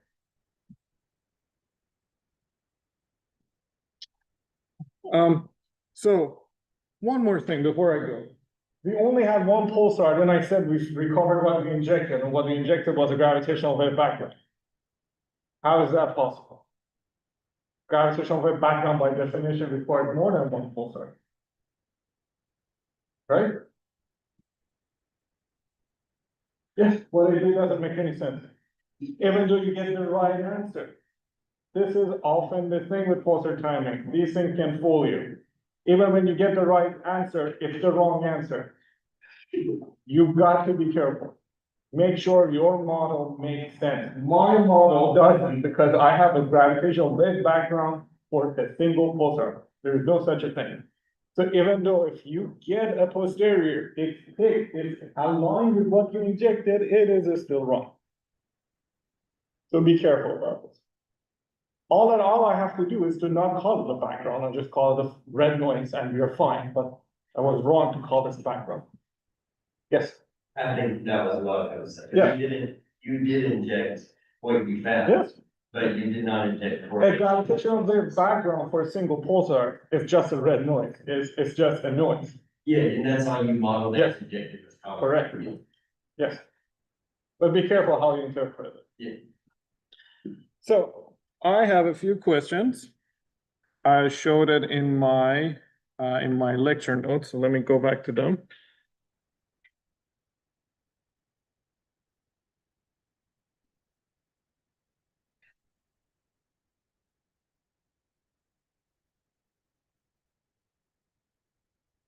Please answer these questions.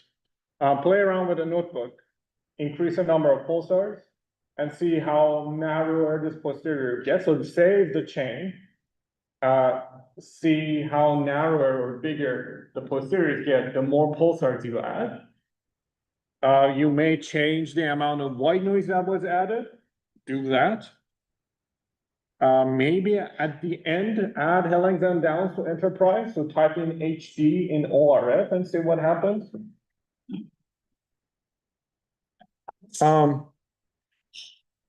And the answer number 4, I think you already know. Can you record what you inject? Yes. In reality, does this happen? We don't know because we don't know what is being injected. That's the whole thing that we are doing this. But the reason that you recover what you injected is because the model is very simple.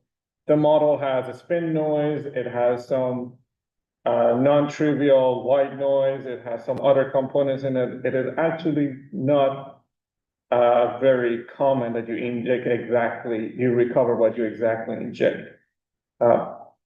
We are dealing with a random process, not a deterministic one. So if you posteriors don't exactly align with what injected, it doesn't necessarily mean it's wrong.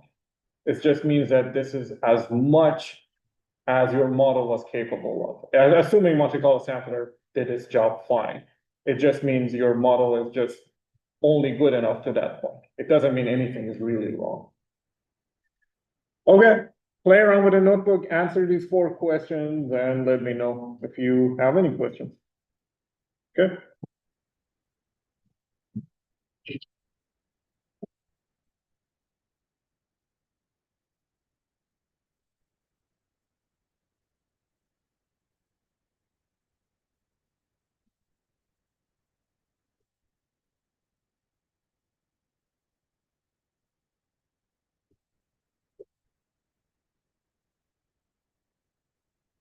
Those exercises will take either half an hour at least. Yes. Yes.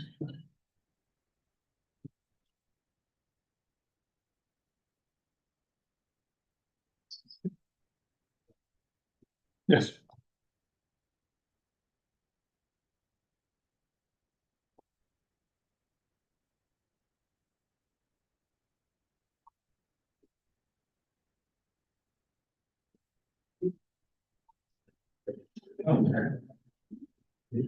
Fabulous.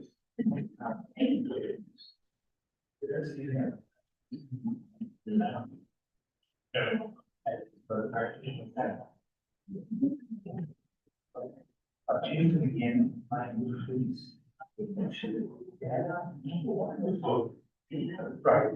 So, I'm watching the right now. But we're dealing with this.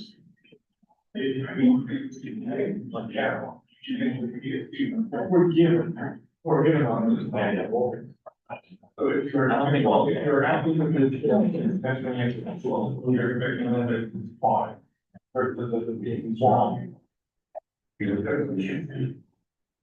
But the thing is, you get the problem, the thing about formation. Very.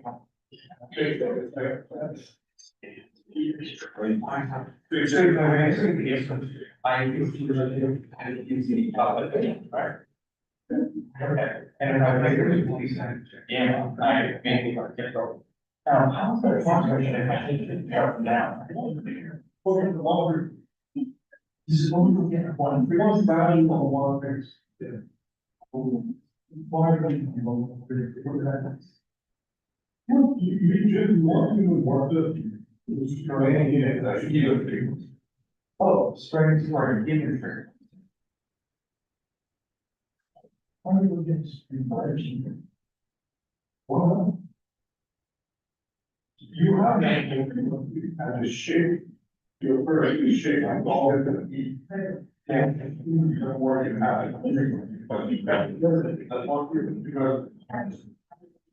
But what I. The value of the.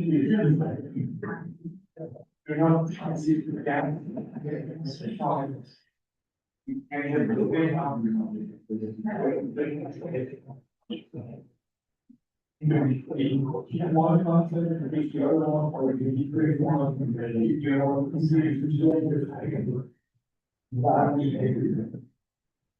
population. So there is one.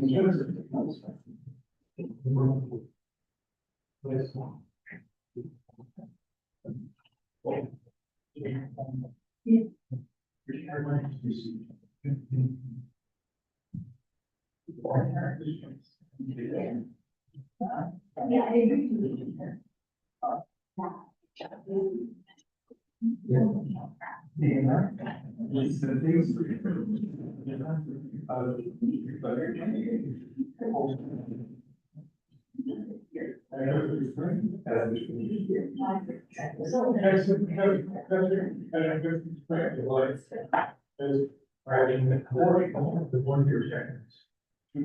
Should be the one, how the Laal, more gravitational, and you know gravitational wave.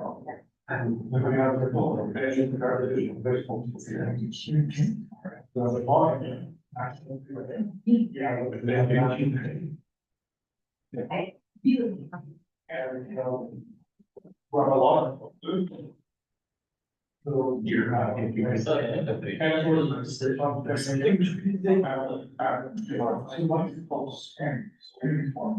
Modified joint, they.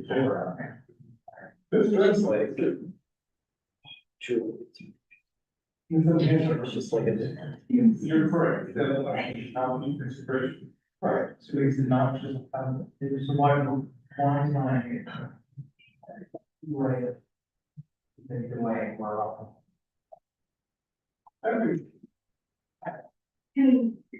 It's not as the thing. The background one thing you're gonna line. You're thinking about that, if you want, you're gonna be case like simple. Like, what is one after the time? That. Single line, people a lot of later. And I. One way, four way. Yeah. It is still in the very small order. On average, there is no issue. I didn't see what to do because imagine you have a point that getting this point fall. On average, I'm making this. Students have radiation as it was. But if it's being reformed, then. These groups.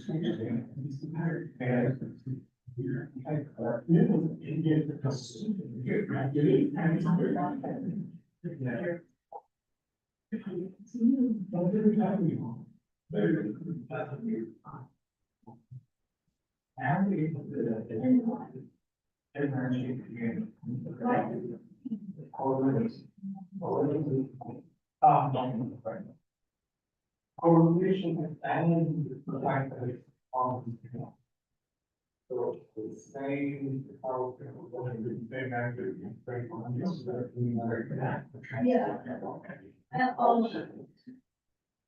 so, oh, I have the breakfast. So, when they bring. Yeah, that's But you're assuming.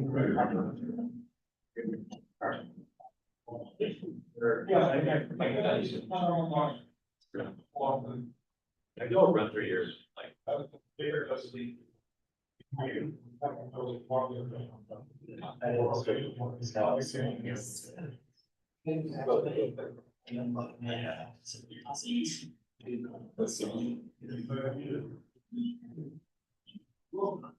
So now you know what?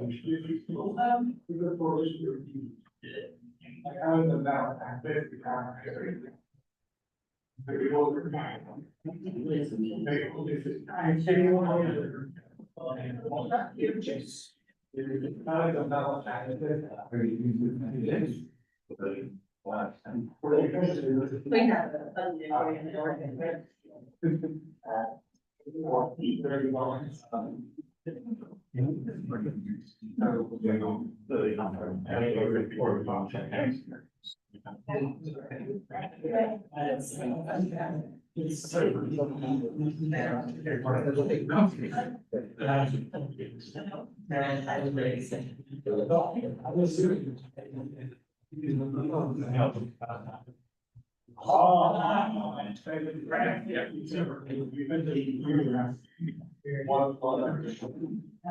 Usually I'm trying to so that always one negative one. That means that only for you're not. But we all know the good thing. Yeah, you can. They won't be going to the thing, because this thing from volume and half the so they all that like.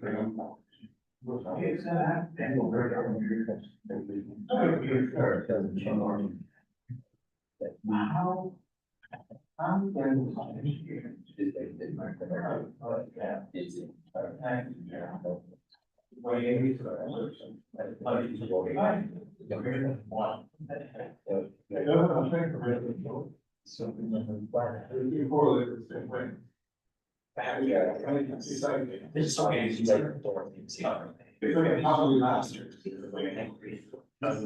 Get it to work.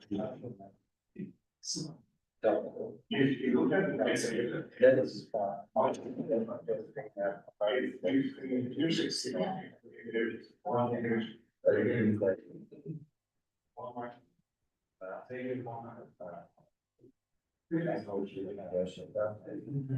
if you have a huge document, like.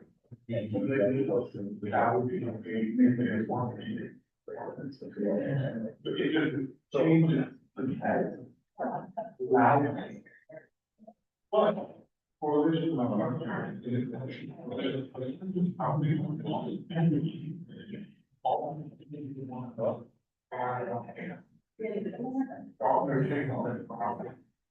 so.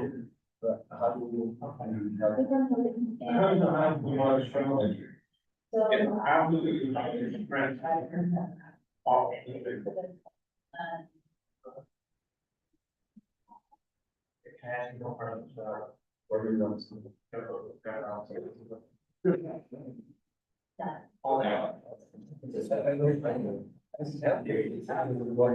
Because yeah.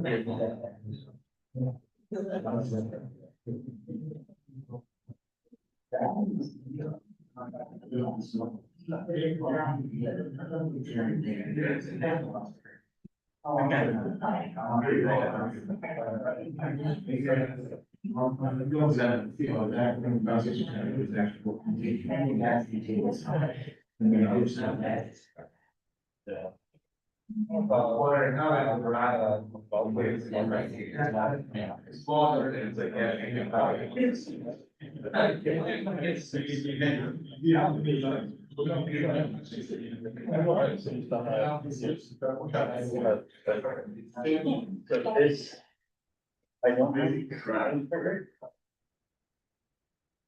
Wait, the fourth moment of the galaxy and it isn't zero, it's just. Instead. Yeah.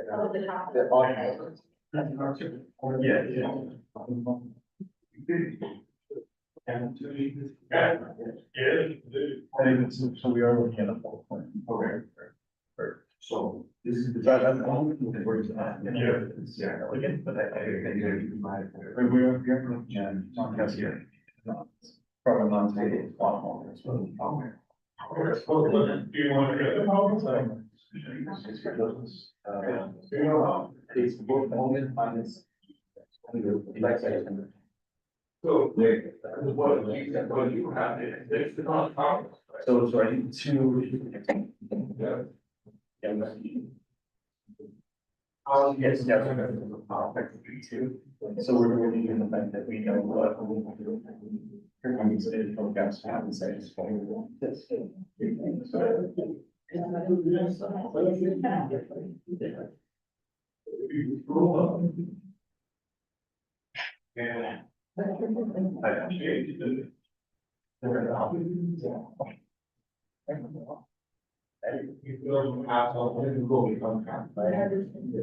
And then you.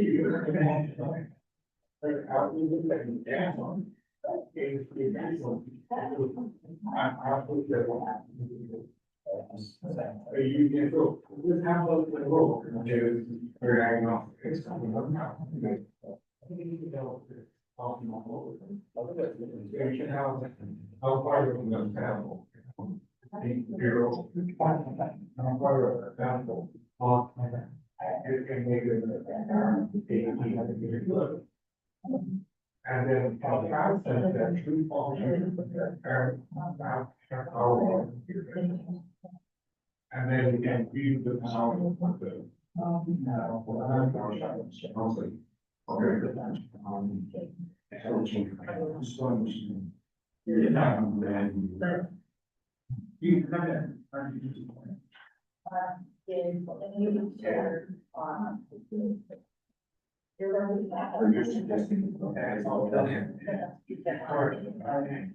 No, trying to still tax governments. I do.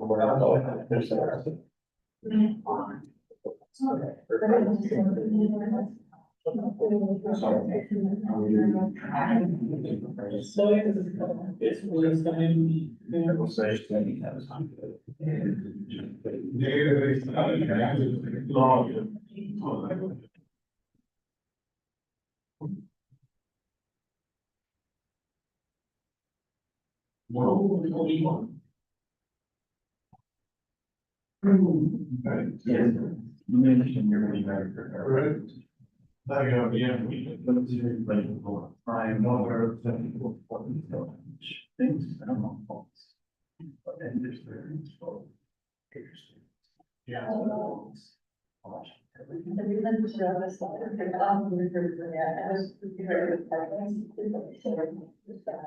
What's that lowest?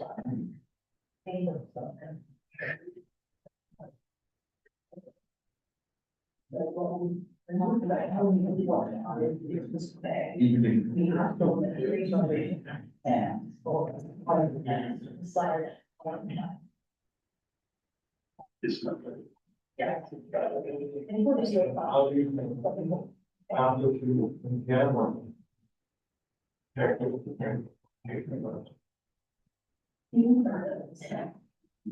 camera? The family were slow, hard, oh,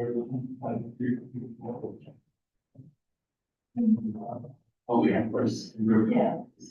I would use that function to for in here. And you're just basically create that, use that, I'm just very tired. The value of the company was to explain the compound. Yeah.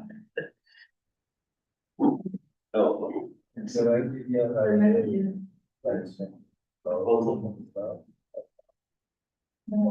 did you say? Oh, yeah.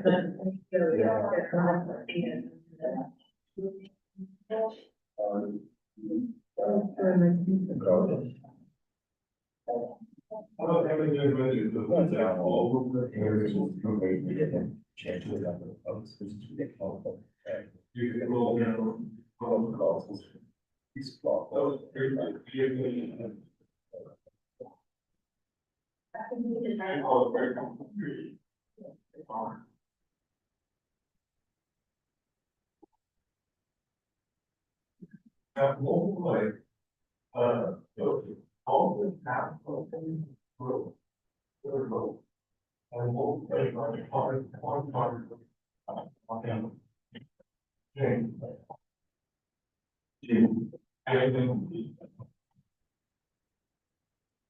Yep.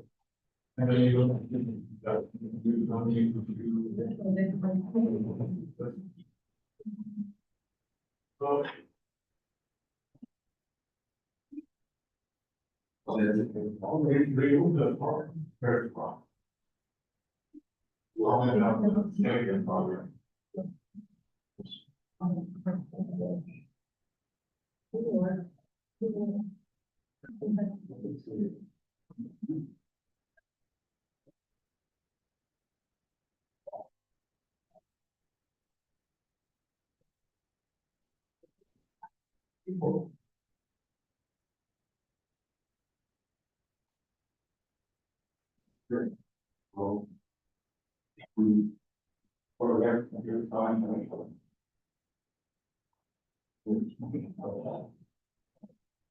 It's just a combination of the equation of New York. Negative point. And nobody is one, but it's, you know. That indexes, you know, if you want to shout out with six, seven, like, hey, now, if I were to do this. Normal life, that's the thing, and this. And we see. Yeah, to show the face on. Oh, thank you, yeah. Okay, that's. Yes, and then it makes sense that one more. Go. And it was really all the others really were each there. Also, by the oh, yeah, if not for that, because the signal is very much in the wall, it's good for you, signal, and you're white. Then, definitely will. We only sell in the wagon for 5. And you have them take the heater and, you know.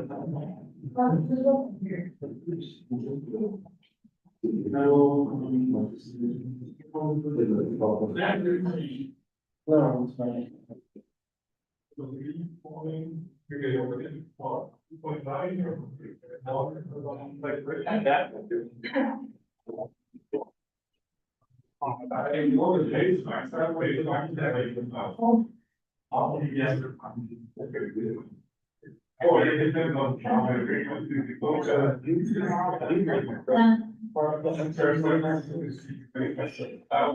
want to know why are you? So I can.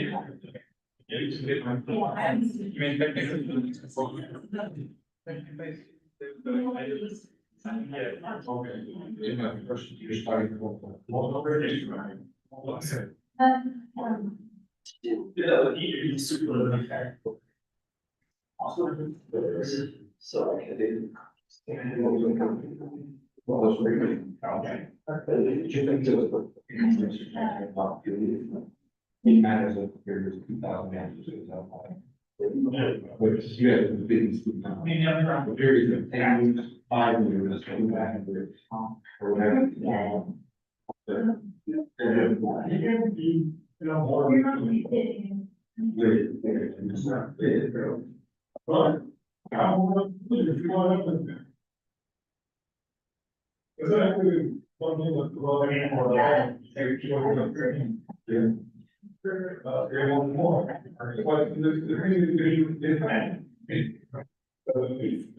Yeah. But you can, the older, will be.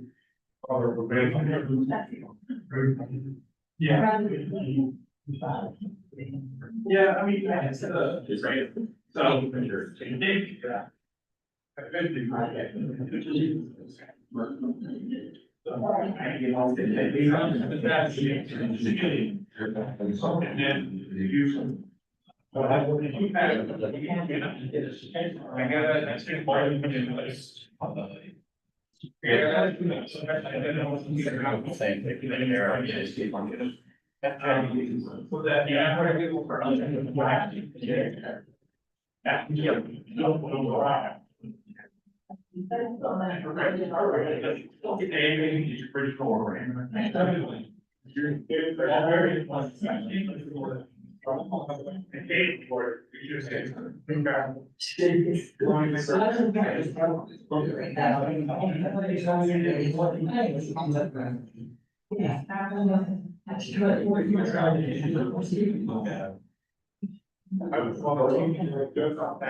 I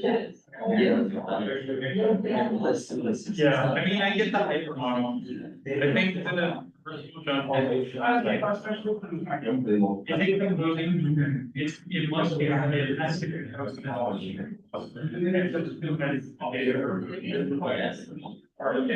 Yes. Are there?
Yeah, no, sure.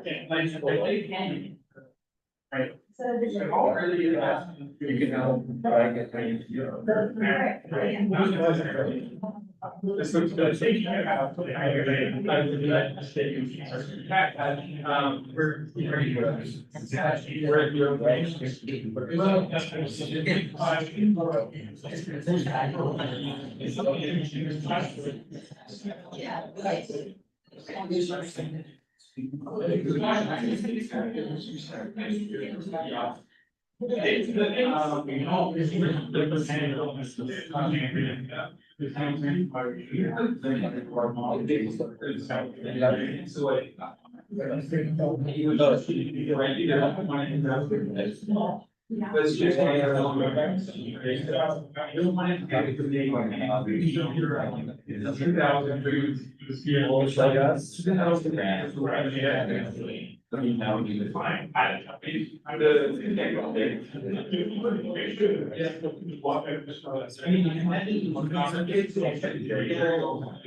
Well, I mean, sorry.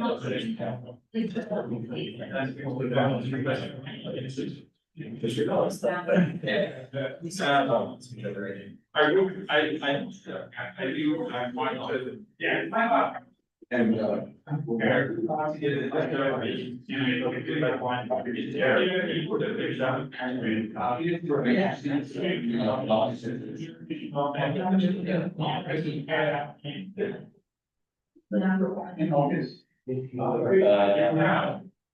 The one I believe that the deal, I didn't point by.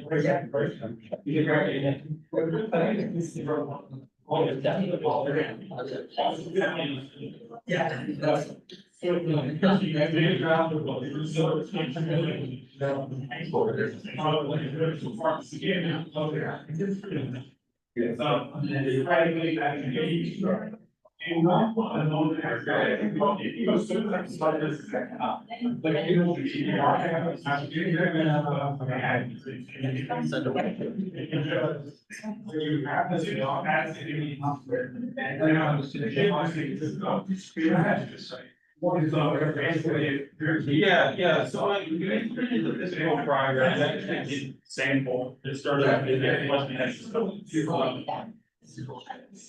and so, and it was, so I mean, it was really just to get it. That was just really narrow band. Narrow. So.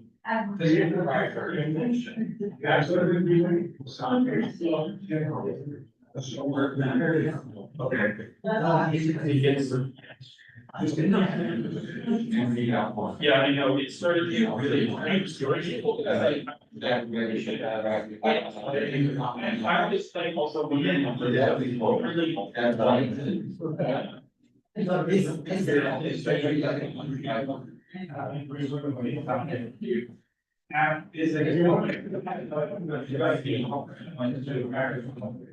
Yeah, that was really focusing on, you know, we're looking at, just really,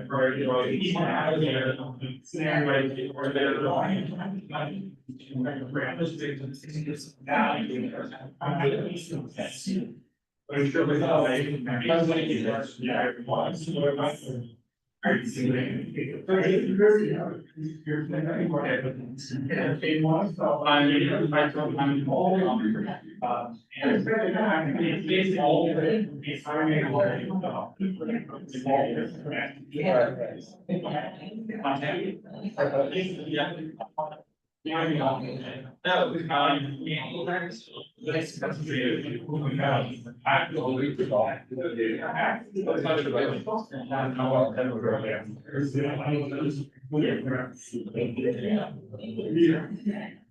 Yeah, well, you see more.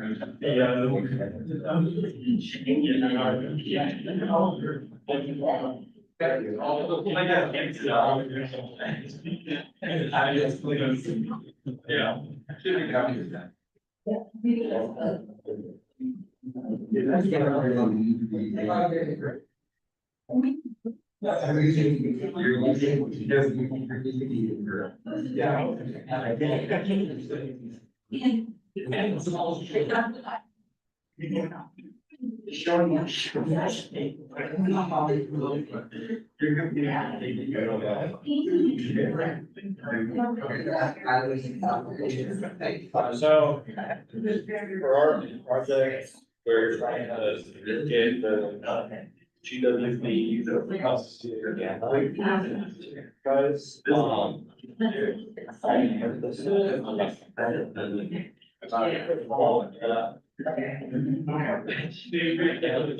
yes, please.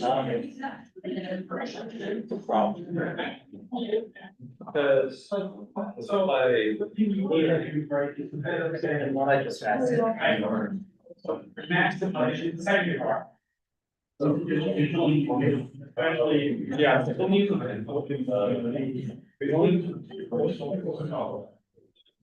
It should be back, but not this time. Yeah. It was the focus, first only for it.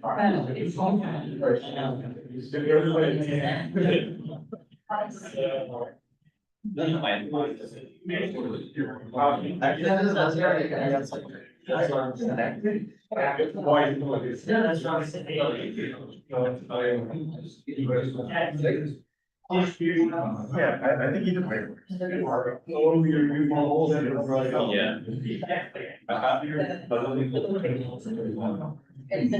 I started at like.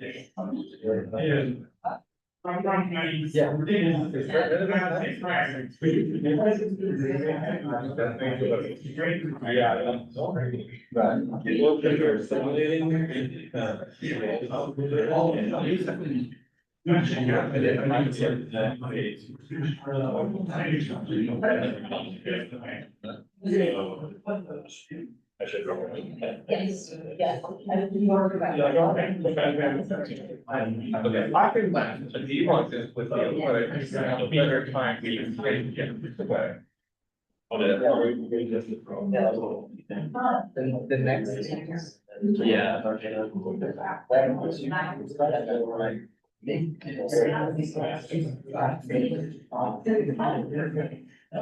I think this is like. Yeah, so I think this is more next, like if you finish this.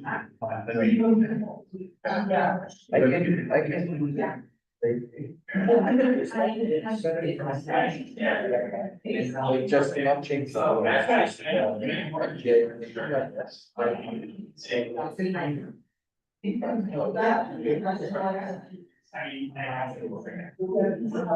Or maybe.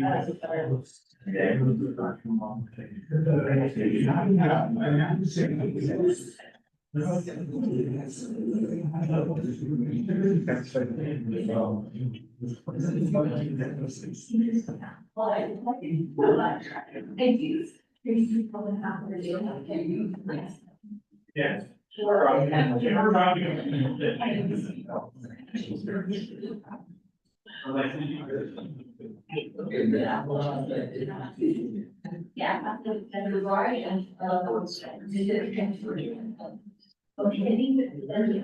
Well,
Rational mind.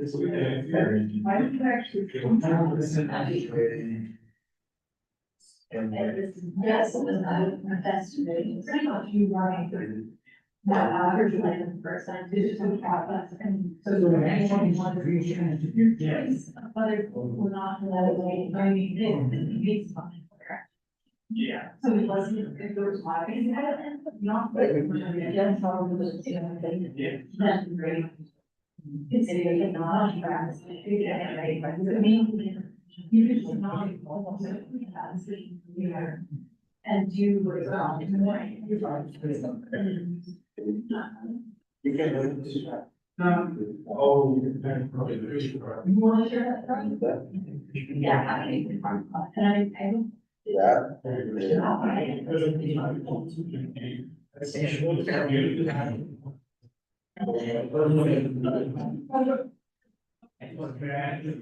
So.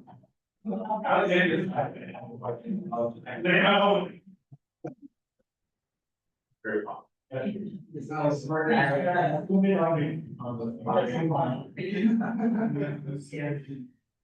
Yeah.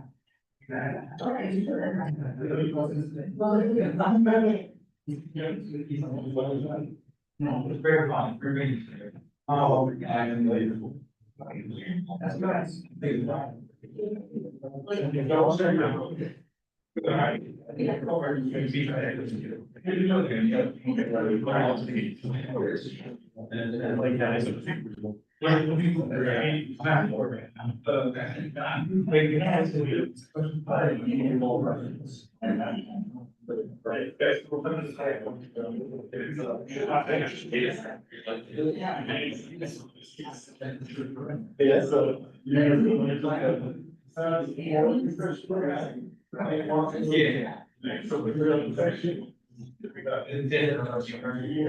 But see, you have.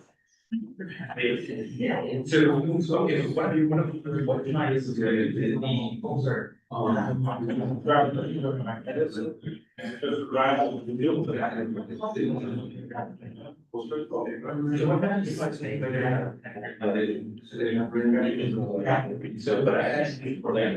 5 minutes until mini project updates. Yeah, I think I'm gonna have to figure it out. Main thing. That's all not. Is that problem?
Yes.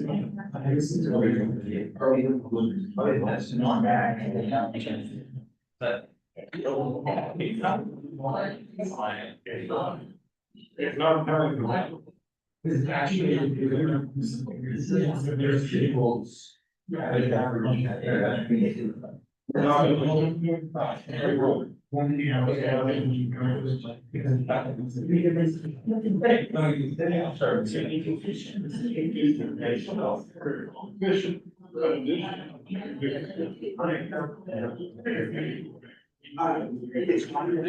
You can't actually.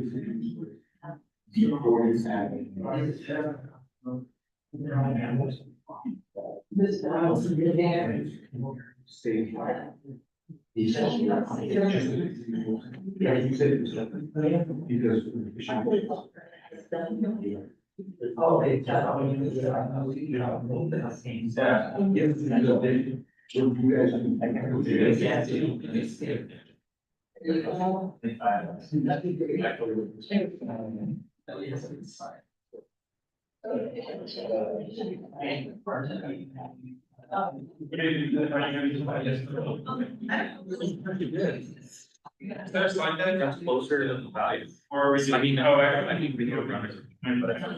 Or stage. Is there a slide deck where you guys join and do? Just doing it. He actually could yeah, that would be a better mistake. In a show. And actually should be here. I told them. Yeah.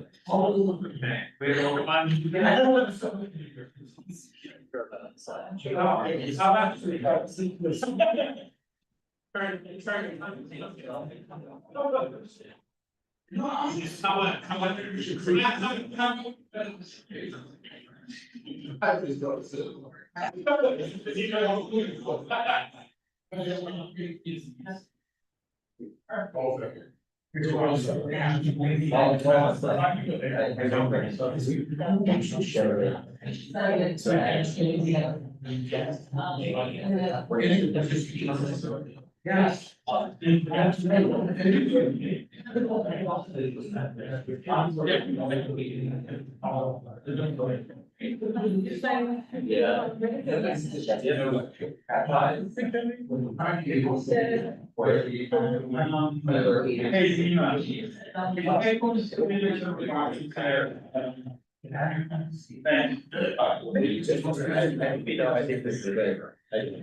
case I'm coming across. No, this is. Well, what's the steps? So I'm just saying we're close to the start. So.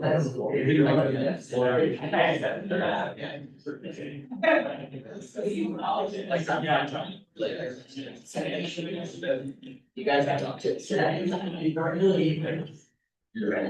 Maybe you can talk about it here.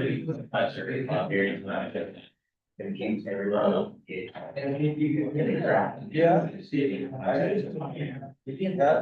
All right. The sooner we give updates, the sooner we can have drinks and snacks. Yeah. Which group wants to be first? Someone has to be first. All right, let's go. All right. So I suggest you just join them. Oh, yeah. No, let's go. Yeah. It's right after it redirects me to the browser and only it does the audio and image join, so I can't push out and see anything. Yeah, Alex, I'm. Somebody else had this.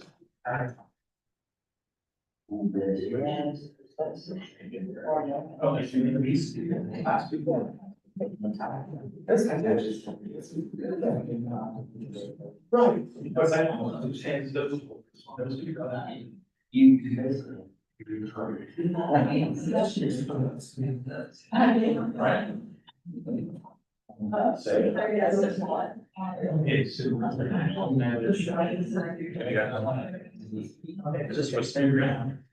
Yeah, it was just although I guess it kind of looks like it, but it's not, right? We're gonna make it.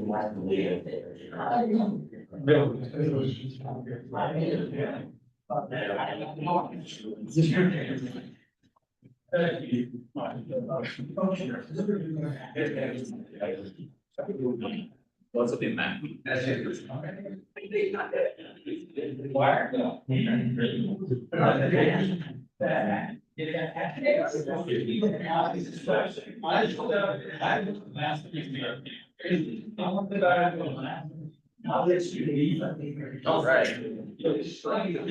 All right, first update is from Catlett, Laal, and Alessandro, talking about machine learning algorithms. Yeah. All right, hello, everybody. We are the machine learning group. Our end goal is to build an ML pipeline to recover the A and gamma of the gravitational wave background that we're injecting into a set of pulsars we're creating with PTA replicator. So one thing we got done this week, mostly it is running right now. But I don't think it's gonna stop again, is getting PTA replicator to work for 67 pulsars in the 15-year data set. So the reason you start with the 15-year data set is so you can have something that looks pretty realistic, but then you add your own residuals, so you can know exactly what you injected into it. Yeah, so we're making pretty plots of that, and then let's see, what would we like to say? Yeah. CMC stuff? So after I ran it on my own for 2 pulsars initially, just to like test the PTM CMC. And,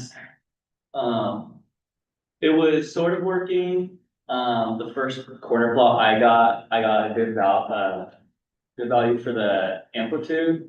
Also this is the gamma, this is the amplitude.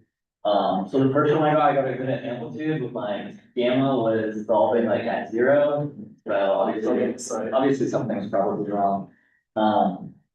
So Alexandra started using, instead of using hard twin files, we found that the NG15 data set and the example they did used feather files.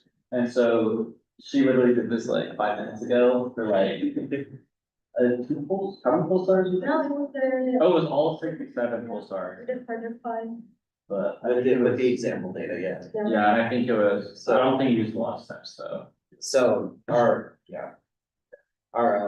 goals for next week are to feed in this sample data, assuming it doesn't die again, to those 2 different methods of using the MCMC, and then to get the machine learning part, run that data through probably a normalizing flow, because that's what we've seen used in papers referenced. And just kind of compare how the 2 approaches work, see like in terms of what they recover and how long it takes them to run. Cool. Yeah. What were these 2 issues in the noise dictionary? Oh, yes. First, one of the pulsars just didn't have some of the parameters that were needed. So we just deleted it. That's why we're using 67 pulsars instead of 68. I was talking to Jeff about it a little bit because he wrote a lot of this. And then another one was a different pulsar was missing one parameter, but I had a different noise dictionary than one of the postdocs in my group had given me, and that number was in there, so I just put it in. So the 67 instead of 68 is because one of those pulsars was shorter than 3 years. So we decided not to include it for gravitational-wave analysis. That's probably why noise properties, whatever, the noise properties are not there. That makes sense. Yeah. All right. Yeah, it's a peculiar thing. 68 is the data sets, the technical gap you call it. So it's not sure it's a problem that anywhere we made that choice. We We made, discovered it. we made a request that Yeah. noise dictionary, we're also using. Okay, yeah, I'll send the. the name. PTA replicator is also giving me a lot of issues. When I first downloaded the NG15 data set using Zenodo, I would run it and like almost all the pulsars would tell me that there's no TOAs. And then That's not fair. Yeah. Cat sent me their data and then it worked for some reason, so I don't know. No. Yeah. So I have used PTA replicator pretty extensively. Probably figure out what the heck the problem is. I mean, if you're using PTA replicators and dictionaries, probably have to generate. No, just like a 15-year. Well, yeah, I mean, you want it to have the same point as the, yeah, but at least for you, it's on here. I don't know where it is. Yeah, there's a sample one that we're trying to use. But I had some other custom ones from my group that. Yeah, we were able to learn. So we're looking ahead to next week. Do you have any, do you need any expertise? Do you need any data? Like, consider this like a capacity for a system. Well, I know Cat has done a little ML stuff, so Yeah, I've never used normalizing flows, but. I mean, I've done other machine learning stuff, so we'll see. Yeah. I might follow you a little bit, because I've seen more of those papers, like if you have a Python package for implementation. Sure. The new cookie is installed, because I'm planning on using corporate instruction for third party upload next week. Yeah, he's not a flow expert. This is just the flow. Okay. All right. So you bothered. Sounds good. Thank you.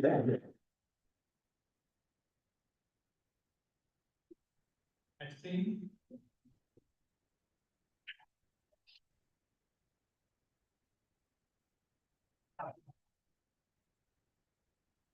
Martine. What? Good job. What did you say? I said it's Martine. New Slack channel name just dropped. Join the Zoom.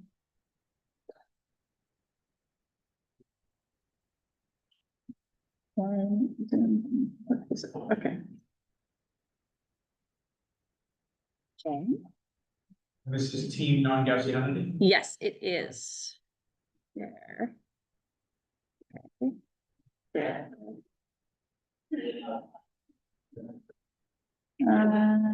refresh. There we go.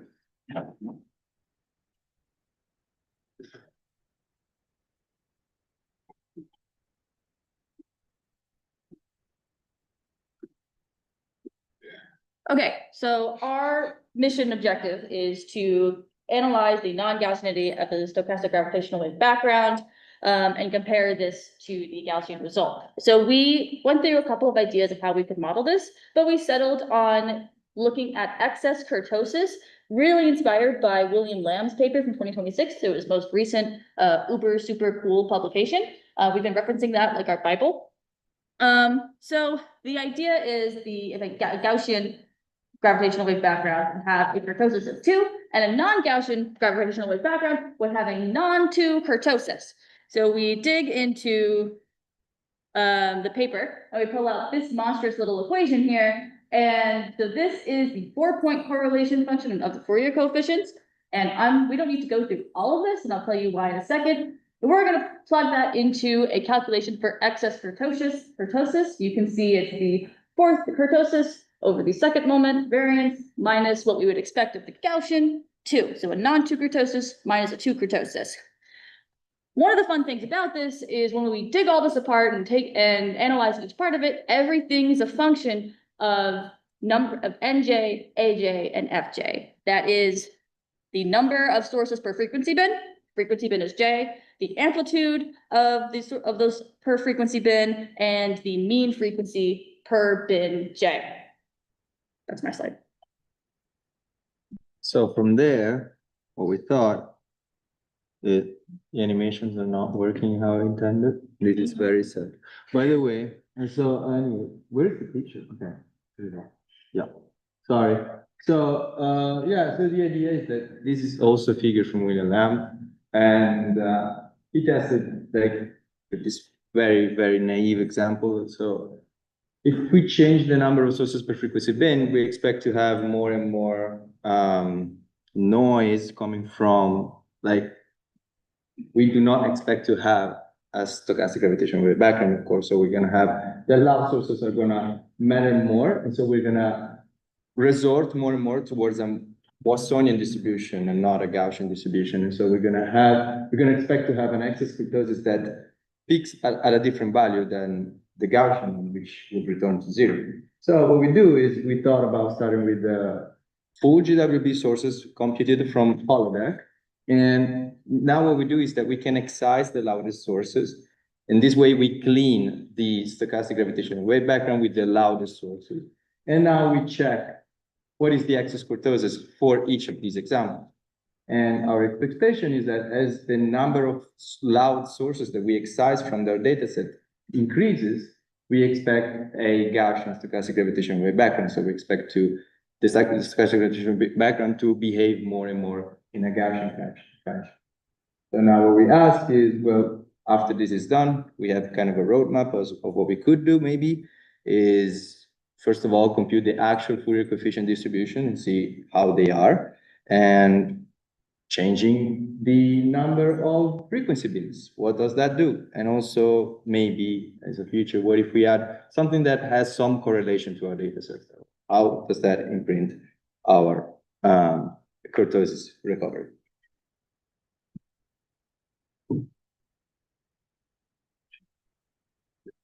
All right, so general roadmap here was first we need to construct our SAM in holodeck, simple analytic model. And then after that, we need to extract the relevant values from our model. And then after that, we can calculate excess kurtosis. So how are we doing so far? Animations are not quite working, but that's fine. We know how to construct the SAM. That was kind of told to us during our holodeck tutorial, but we still haven't set up the specific SAMs that we will end up using. We still need to figure out exactly what parameters to put into it. In terms of extracting relevant values, we did it. We've got NJ, AJ, and FJ. Great. But we do have order 10 to the 14 binaries per frequency bin, which seemed kind of alarming to us.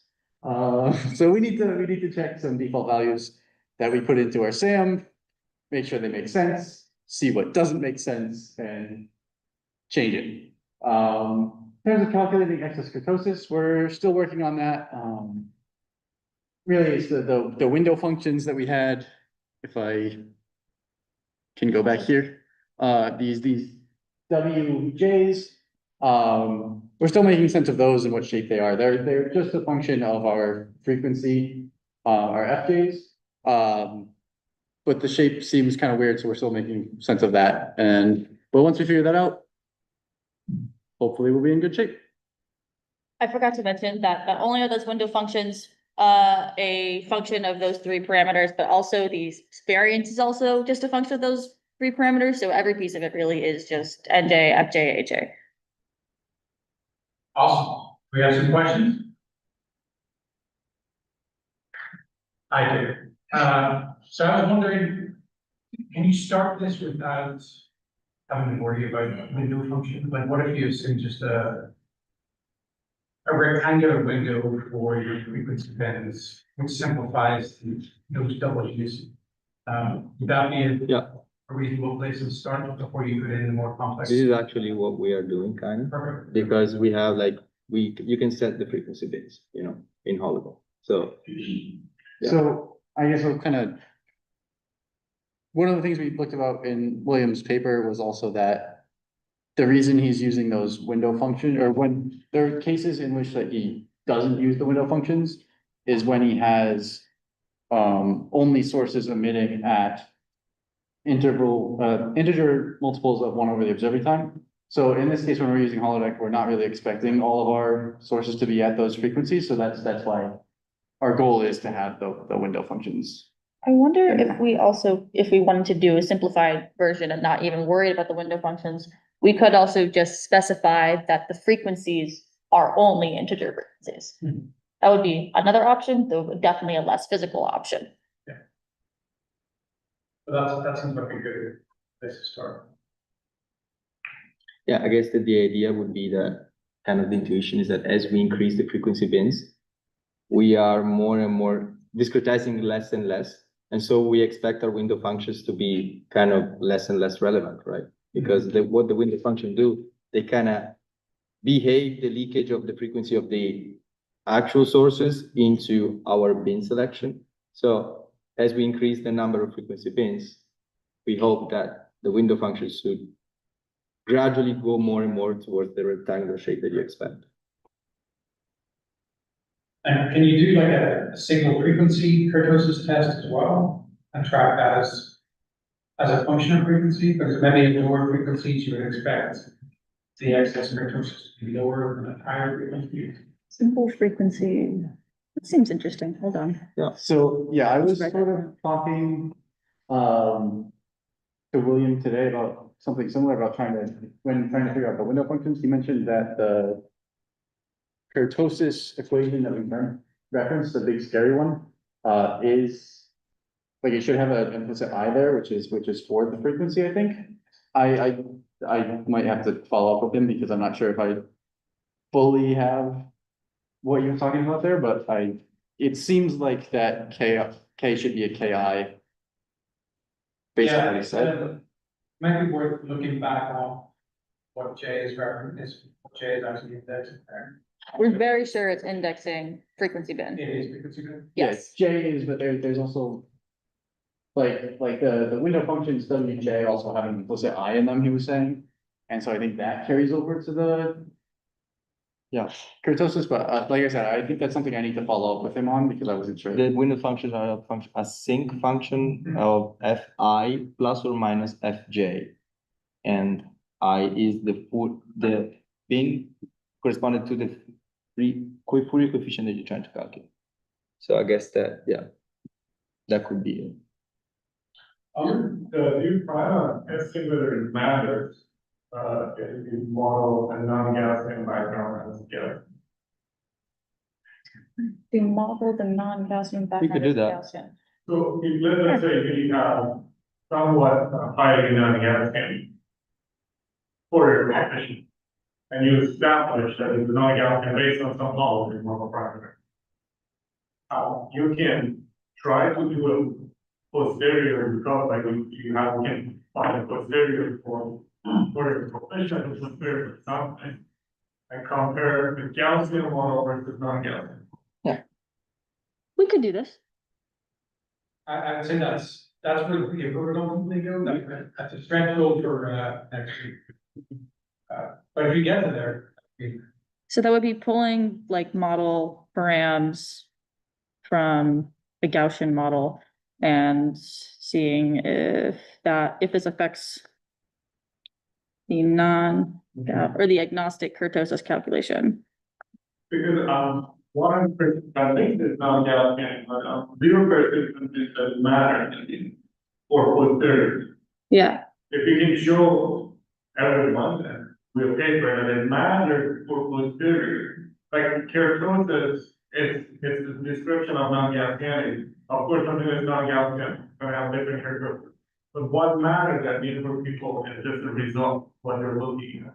So how bad is it to model a Gaussian if the underlying signal is not Gaussian? How much of a hurt is it?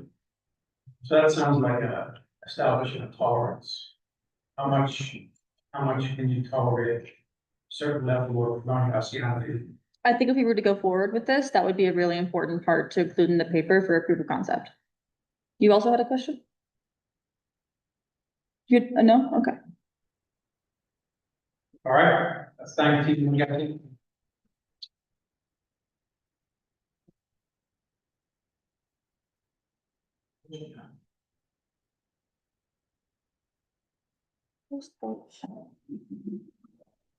Before the meeting, so if I just close it.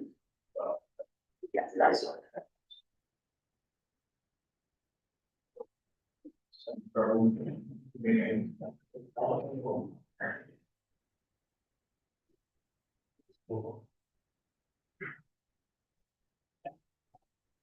Are we going out?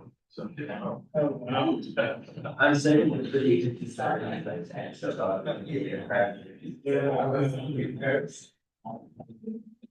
that slide of this. I know, I joined, look, I can't seem to join the Zoom, I don't know why I keep opening up on my browser. Oh, it's so funny.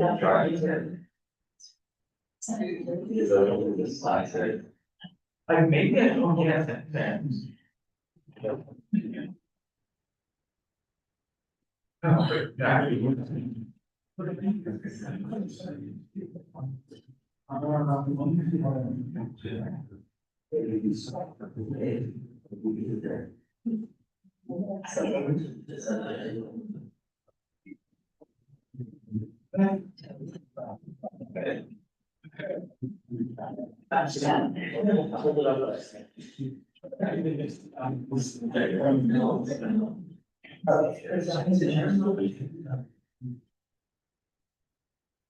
See, how did you get in?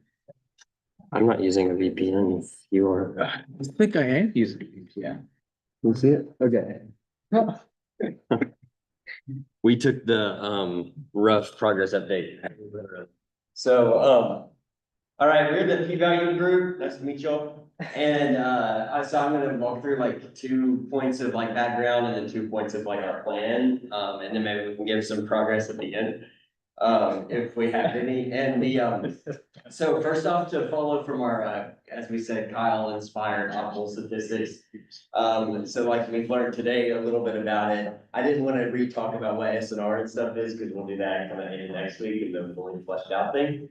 But I did want to talk about the GX2, so that's the generalized chi-squared that Kyle mentioned, but I don't think that he showed it in any slides or anything. So what that means is that the distribution of SNRs, when we assume a null hypothesis, meaning no correlations, so like no gravitational wave background, like we think it exists, then we would have, this would be the Gaussian form of that. But a GX2 would look more like a little up here, then it actually crosses down here, so it has a fatter tail.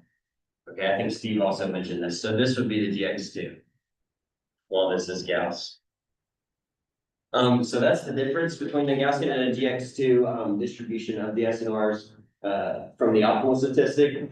And so that's important for us because to get a p-value, which can connect to significance, In a way that's important for us because the SNR actually places you somewhere along this curve. So there's a distribution of SNR. So, the one that you observe in your actual data, which hopefully has some correlations, or maybe doesn't, but the one that you're analyzing would place you somewhere along here, and then the p-value is just the integral, under this curve out to infinity. Okay, so that's why GX2 especially matters, because it gets fatter exactly where we were, about analyzing a p-value. So, that's how you get a p-value. You wanna talk about our plan, like the last 2 points? Sure. What we plan on doing is seeing how increasing the time span of our collecting data and seeing how that affects the p-value underneath that SNR. So we'll eventually, what our goal end result will be is varying the time span on the x-axis and then plotting the p-value on the y-axis. And we expect to see that the p-value at least decrease as time span increases because we'll have more and more data. If that changes, well, we'll figure it out next week. So, for simulating, we're using PTA replicator as most everybody else is, it seems. So our progress thus far is that we finally got PTA installed. So I think 2.5 of us have actually successfully simulated pulsars.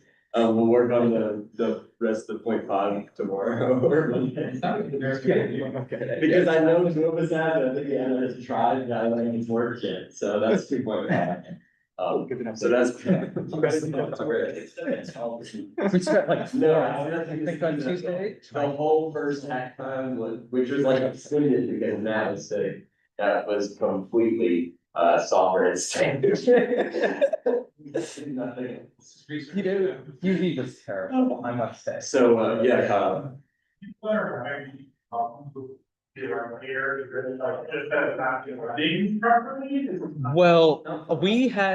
I had issues, well, it was me who had installation errors. I had issues with trying to get UV to work with my kernel. And as you remember, we had to install, you had to do some, you had to like add the file into the system.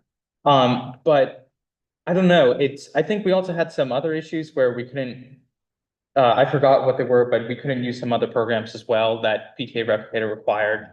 And so, Probably. I don't even remember at this point. Yeah. They were like. It's not like that even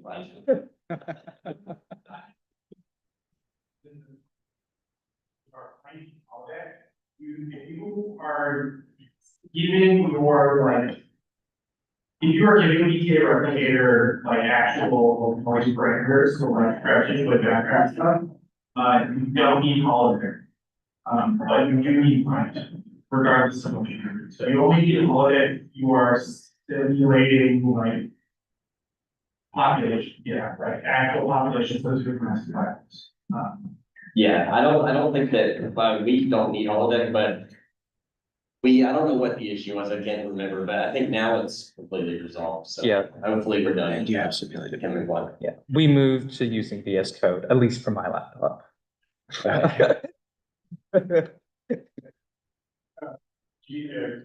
it has some hyperparameters, right? It's G, so I don't understand, it's a family of distribution. Right, it's not a single distribution. Right. Yeah. You can make it look like Gaussian if you tweak the parameter in a way. So what makes you say that it looks like this? Oh, well, like, okay, so in the actual paper that, like, trying to find this in the actual paper, it was, using real data and actually skyscraping and phase shifting to see what the null distribution of the SNR looked like, and it didn't, and it looked skewed. So it was empirical, how they found They showed like an analytical way of describing the GX2 for this distribution, and they also showed that it actually looks like this. Yeah, it looks skewed and that was not, because if it's data dependent, it would be different for your data. There's no. Yes, there's, the GX2 has an analytic distribution for every like data set that you have.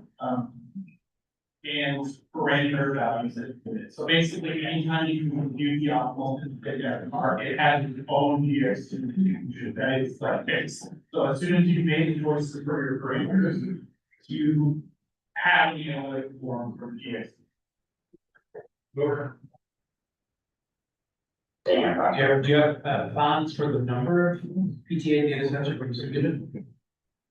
No, we talked about that a little bit the first day. I would like to try like 10 times advance. Like 10 times plans. I don't know.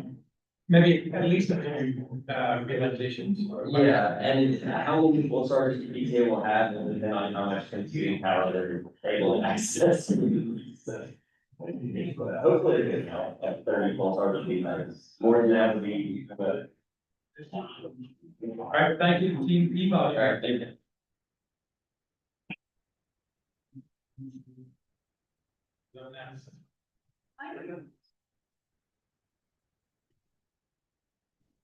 Yeah, I think we should stand up in solidarity. I think you're the only in-person member of your team. I want to know. Yeah, Levi's here. Let's see. Mhm.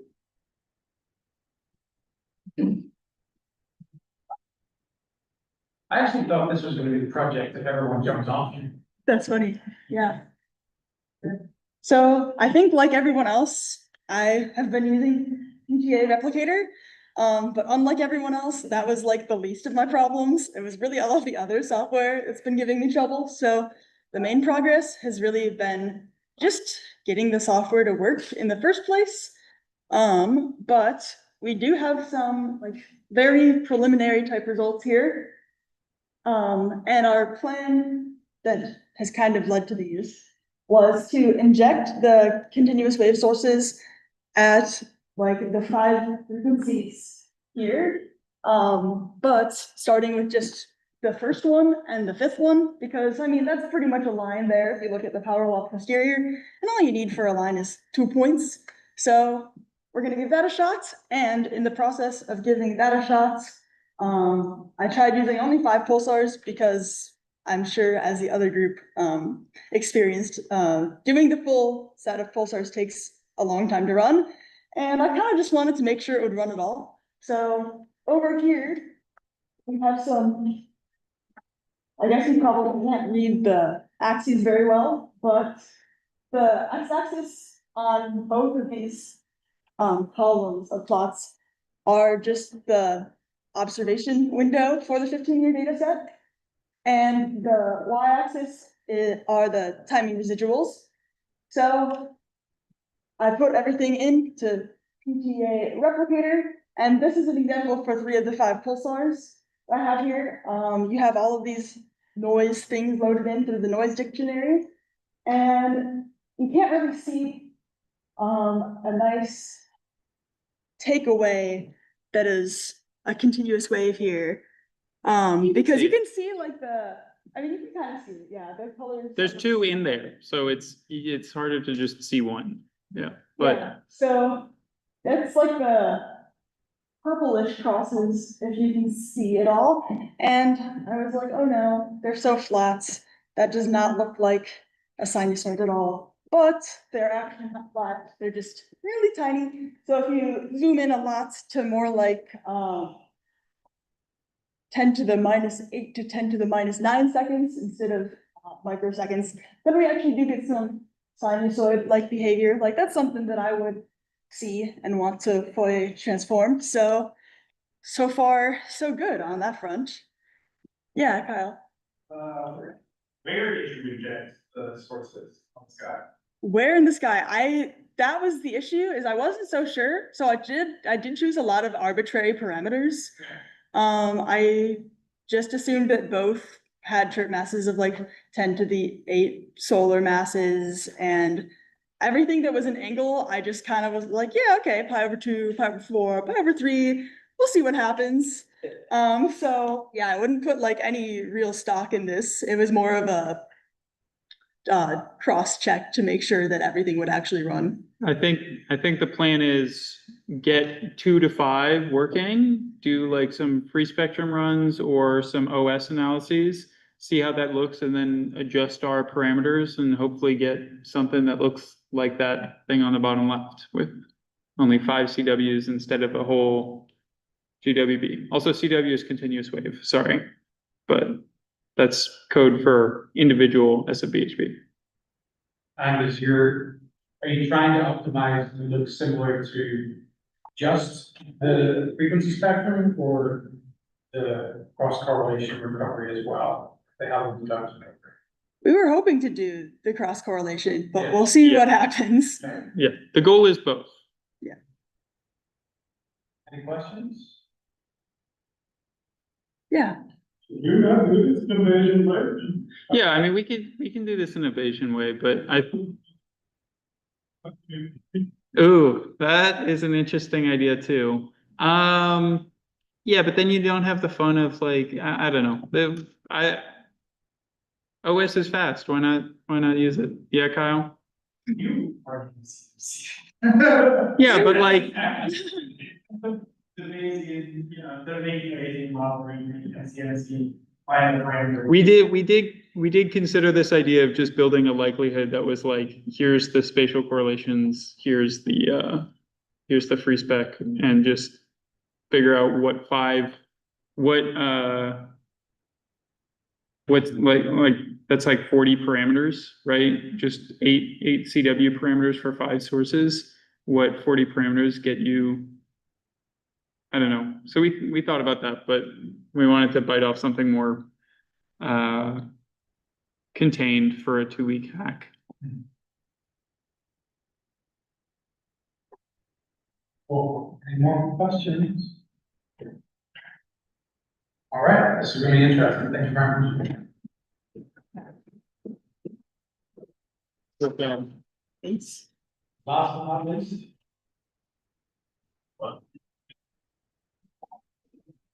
I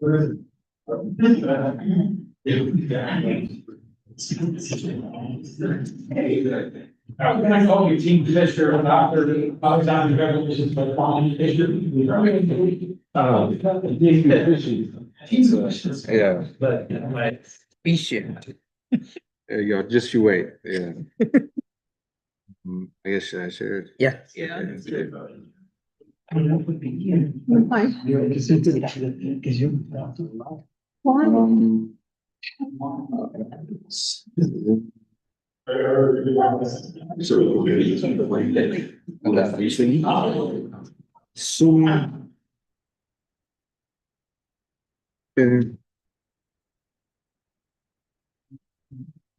Put the back in just.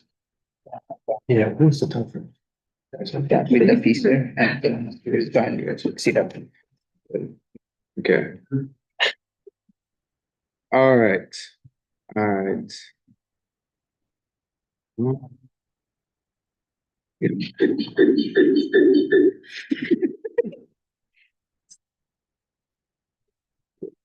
What's that?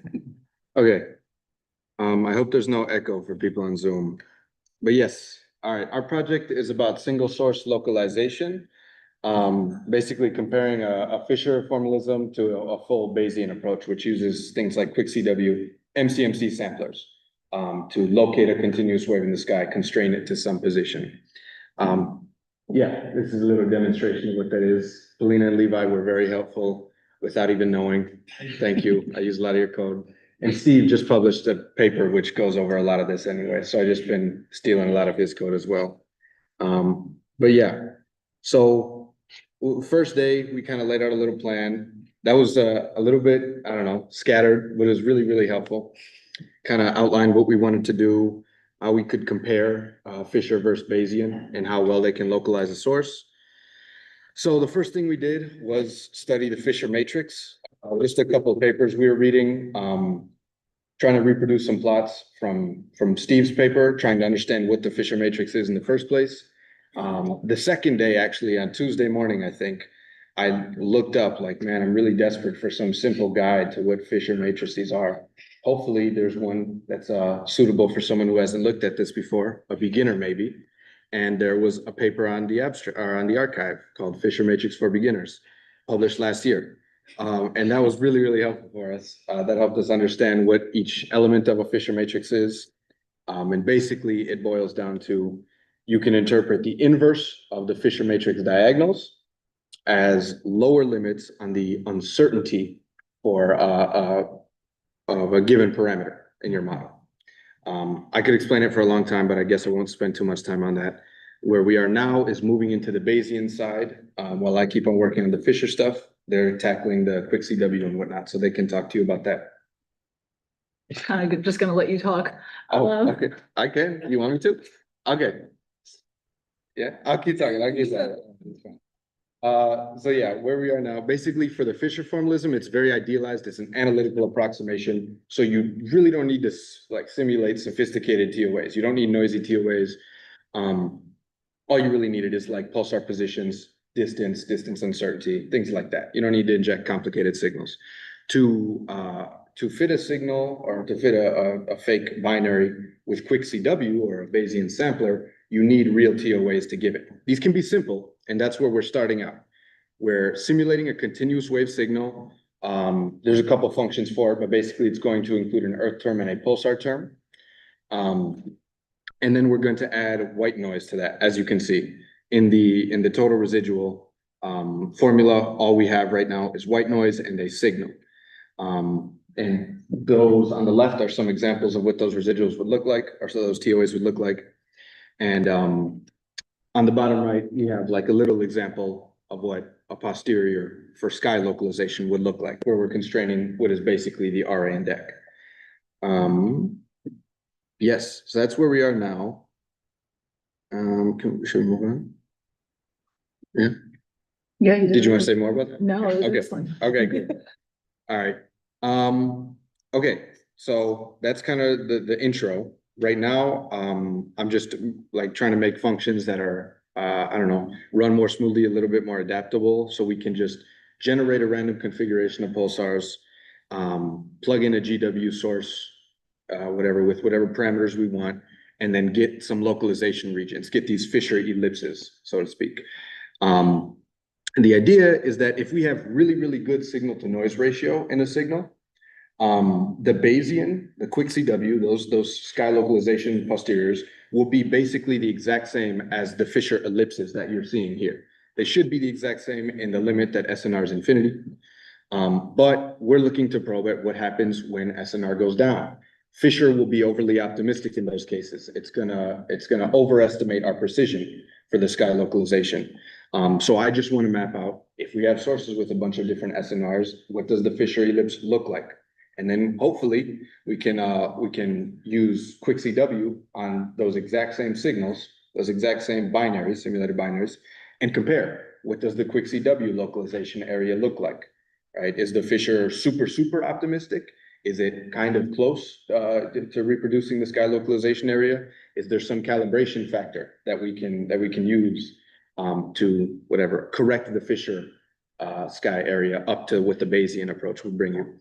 So hoping to just probe those kinds of things. In terms of actual goals, hoping to, as I said, get a map of what the sky area or what the area of the sky localization region is as a function of signal to noise ratio for both the Fisher formalism and the Bayesian approach, and basically map out. They should converge at SNR goes to infinity, but they should diverge at some low SNR. We want to know what that SNR is and how much the divergence grows. We also would like to know for different regions of the sky, if we have a nanograv pulsar configuration, which areas are we most sensitive to, which areas are we least sensitive to? And by sensitive, I mean, how big is our sky localization region?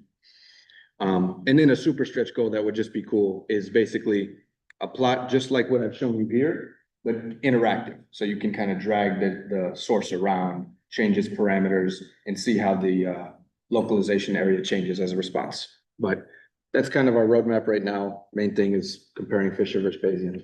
But yeah, let us know if you have any questions.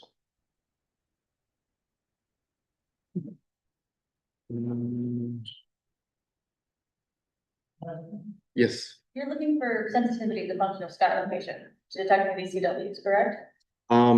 I think sensitivity might mean something different that I don't understand. We're looking at how big is our sky localization region. I think it must be related. Oh, okay, so just when you have the CW, you want to know like how big of a region on the sky that covers. Is that looking at your sensitivity detection? Yeah, I think you're correct. And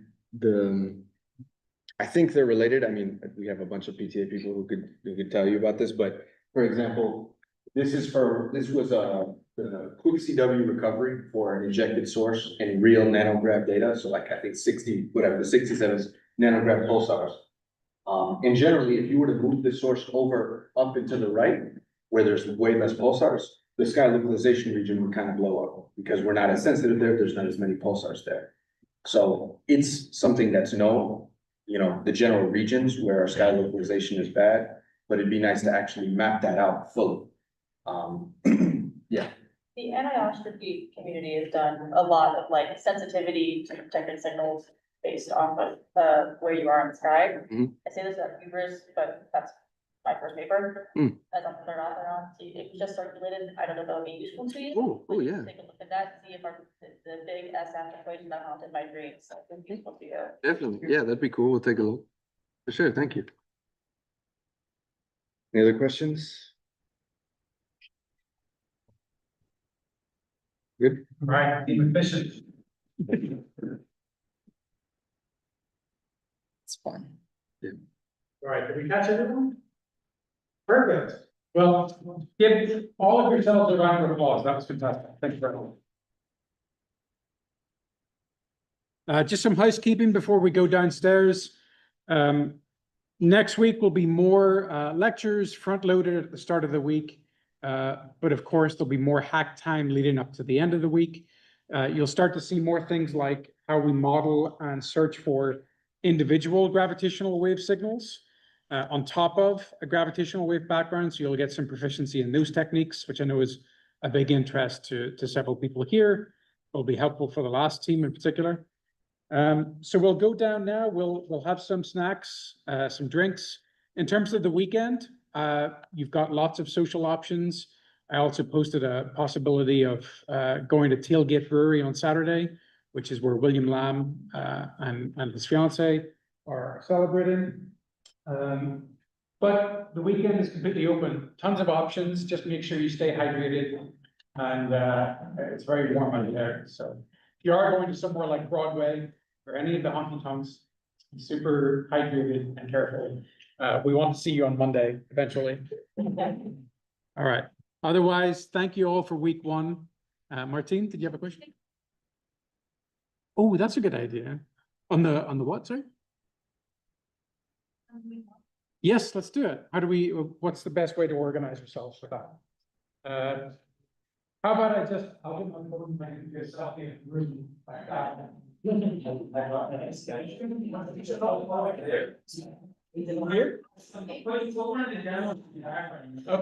Okay, good idea.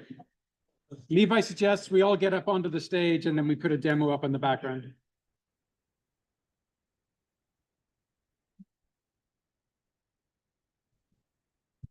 Just ask me who I was here, so. Also, if you're interested. Sure. Instead of you having a big selfie. Yeah, that'd be great. Okay, great.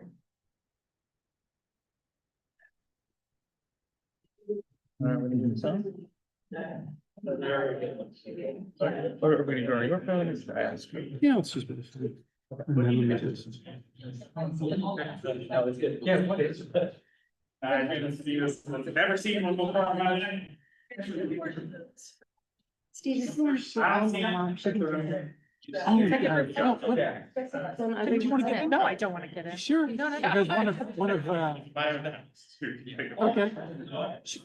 No, I should, you should be in it. No. Yeah, but his friend is going to take it. Do F11. What's right?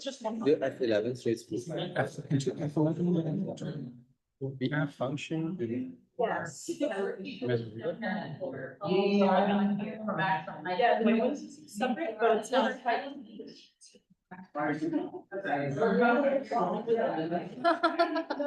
went in the wrong direction.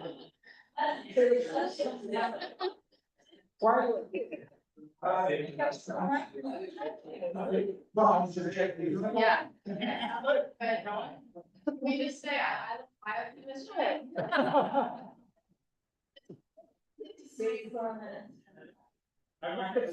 All right, guys, I did it.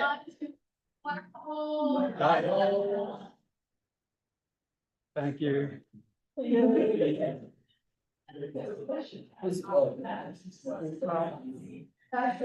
Oh, they are. Perfect. What's actually just. Yes.